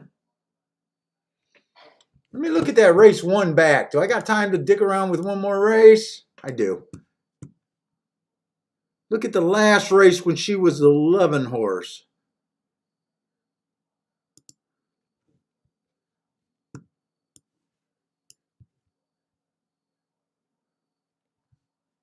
She would have been the 11 horse there.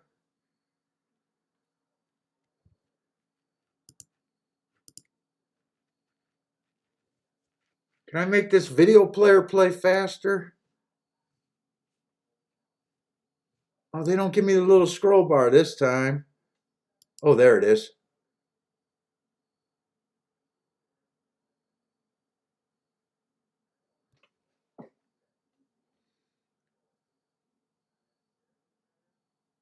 I think whoever wins that race came from the freaking clouds. Is it going to be this 4? This 4 came from 10 lengths back at least.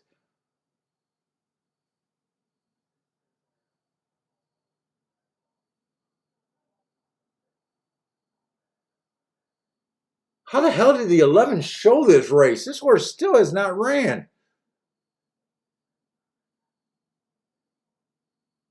How the fuck did this 6 horse got caught that last race? This 4 just ran him down.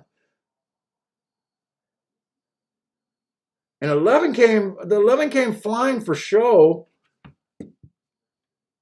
That was visually good. I don't know what is the 7 still a shot here, or did they come to him?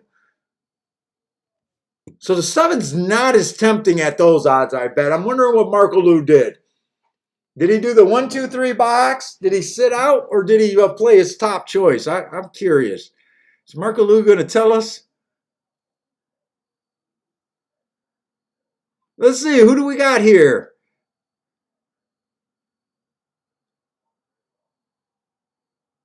Garth B is going to key the 3 on the top of the 1, 2, 6. Mack and Company is hammering on the 10. That, to me, that's brave on a day like today, but this is a tough race in my opinion.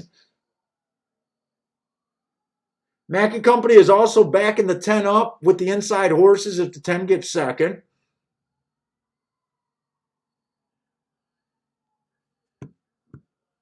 Garth B got a bunch of picks here. Frankie Tubbs, 357. I'm just rooting for the 1, 2, 3. I'll probably curse my little self a little bit if it does come in that I just didn't go inside, but I'm not going to feel that bad about it. Oh, why would you give 6 to Rail? You idiots. You guys gave Chantel the Rail. It's nothing but 1, 2, 3 on the front end, and they both moved over and escorted Chantel. These guys are gentlemen. I think she made a premature move, and I think she's done, but I'm shocked they let her into that race. Oh, she's not done.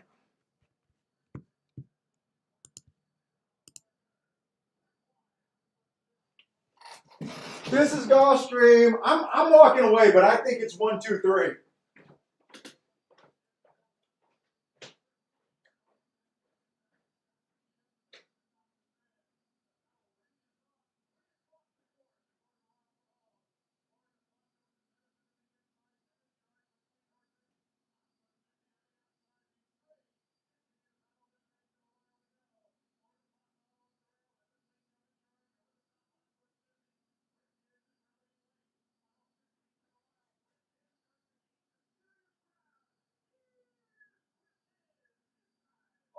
Oh, Mack and Company.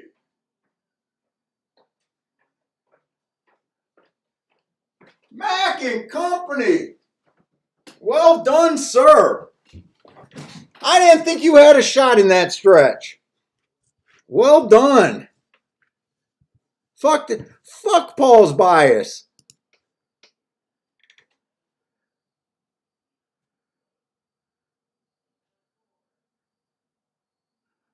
Brutal, but beautiful job by Mack and Company. I can't be mad at that. I can't be mad at that. Even if I would have played it, I can't be mad at that. Like I said, if someone's going to win from the outside, it's probably going to be a 2-year-old maiden special weight race. We don't know the talent. I would have had 2 first-time starters. I mean, 2 did everything he could win that race. Mack and Company made the call, though. Nice job. Rex gets to keep his doorknobs. Let's see, Rex actually enjoyed that call, right? Rex actually not only keeps his doorknobs, he actually got a boom on there.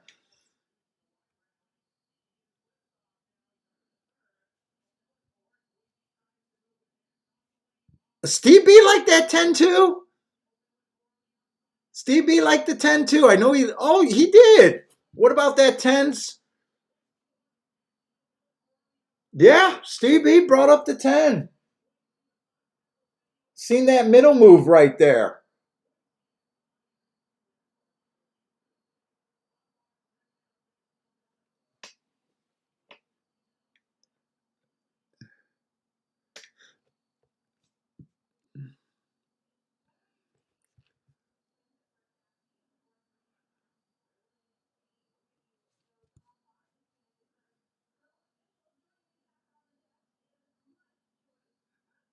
Marco Lou says how to bet against the buy. Come on, I'm right about 90% of races today there. Title of the podcast.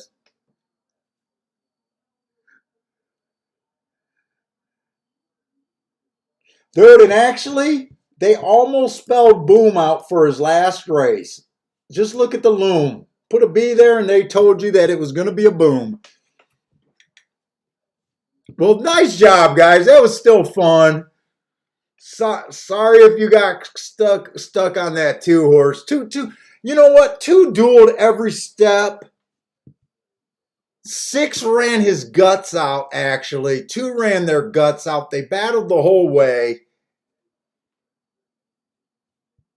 10 got the perfect trip, but I don't think it's a perfect trip because I don't think the outside was all that good today. So I wouldn't call that a perfect trip, but 10 got up. Nice call by Mack and Company, and a few of you guys had that. Nice job.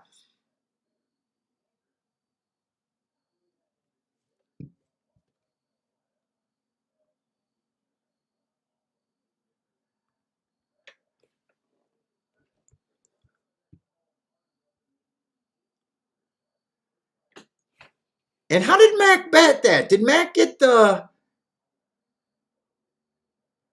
He hammered the 10. Hey, Mac, did you just hammer the 10 or did you get the exacta also? I know you back wheeled your 10 in second.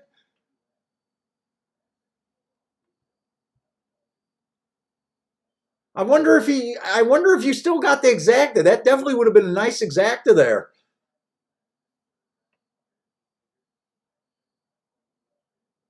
Well, anyways, guys, that was fun. I'm glad Mac came out and some of you guys hit a boom off of that. Nice call. I still think the track was favoring inside today, but I'm okay with the results of that race. But anyways, guys, it turned out to be a pretty fun show. I had a good day. I seen a lot of you guys came and got some excitement late in the day. Hopefully your days were just as good. But anyways, guys, that's it for me today. Oh, you just did the win, but I did see that you said you hammered.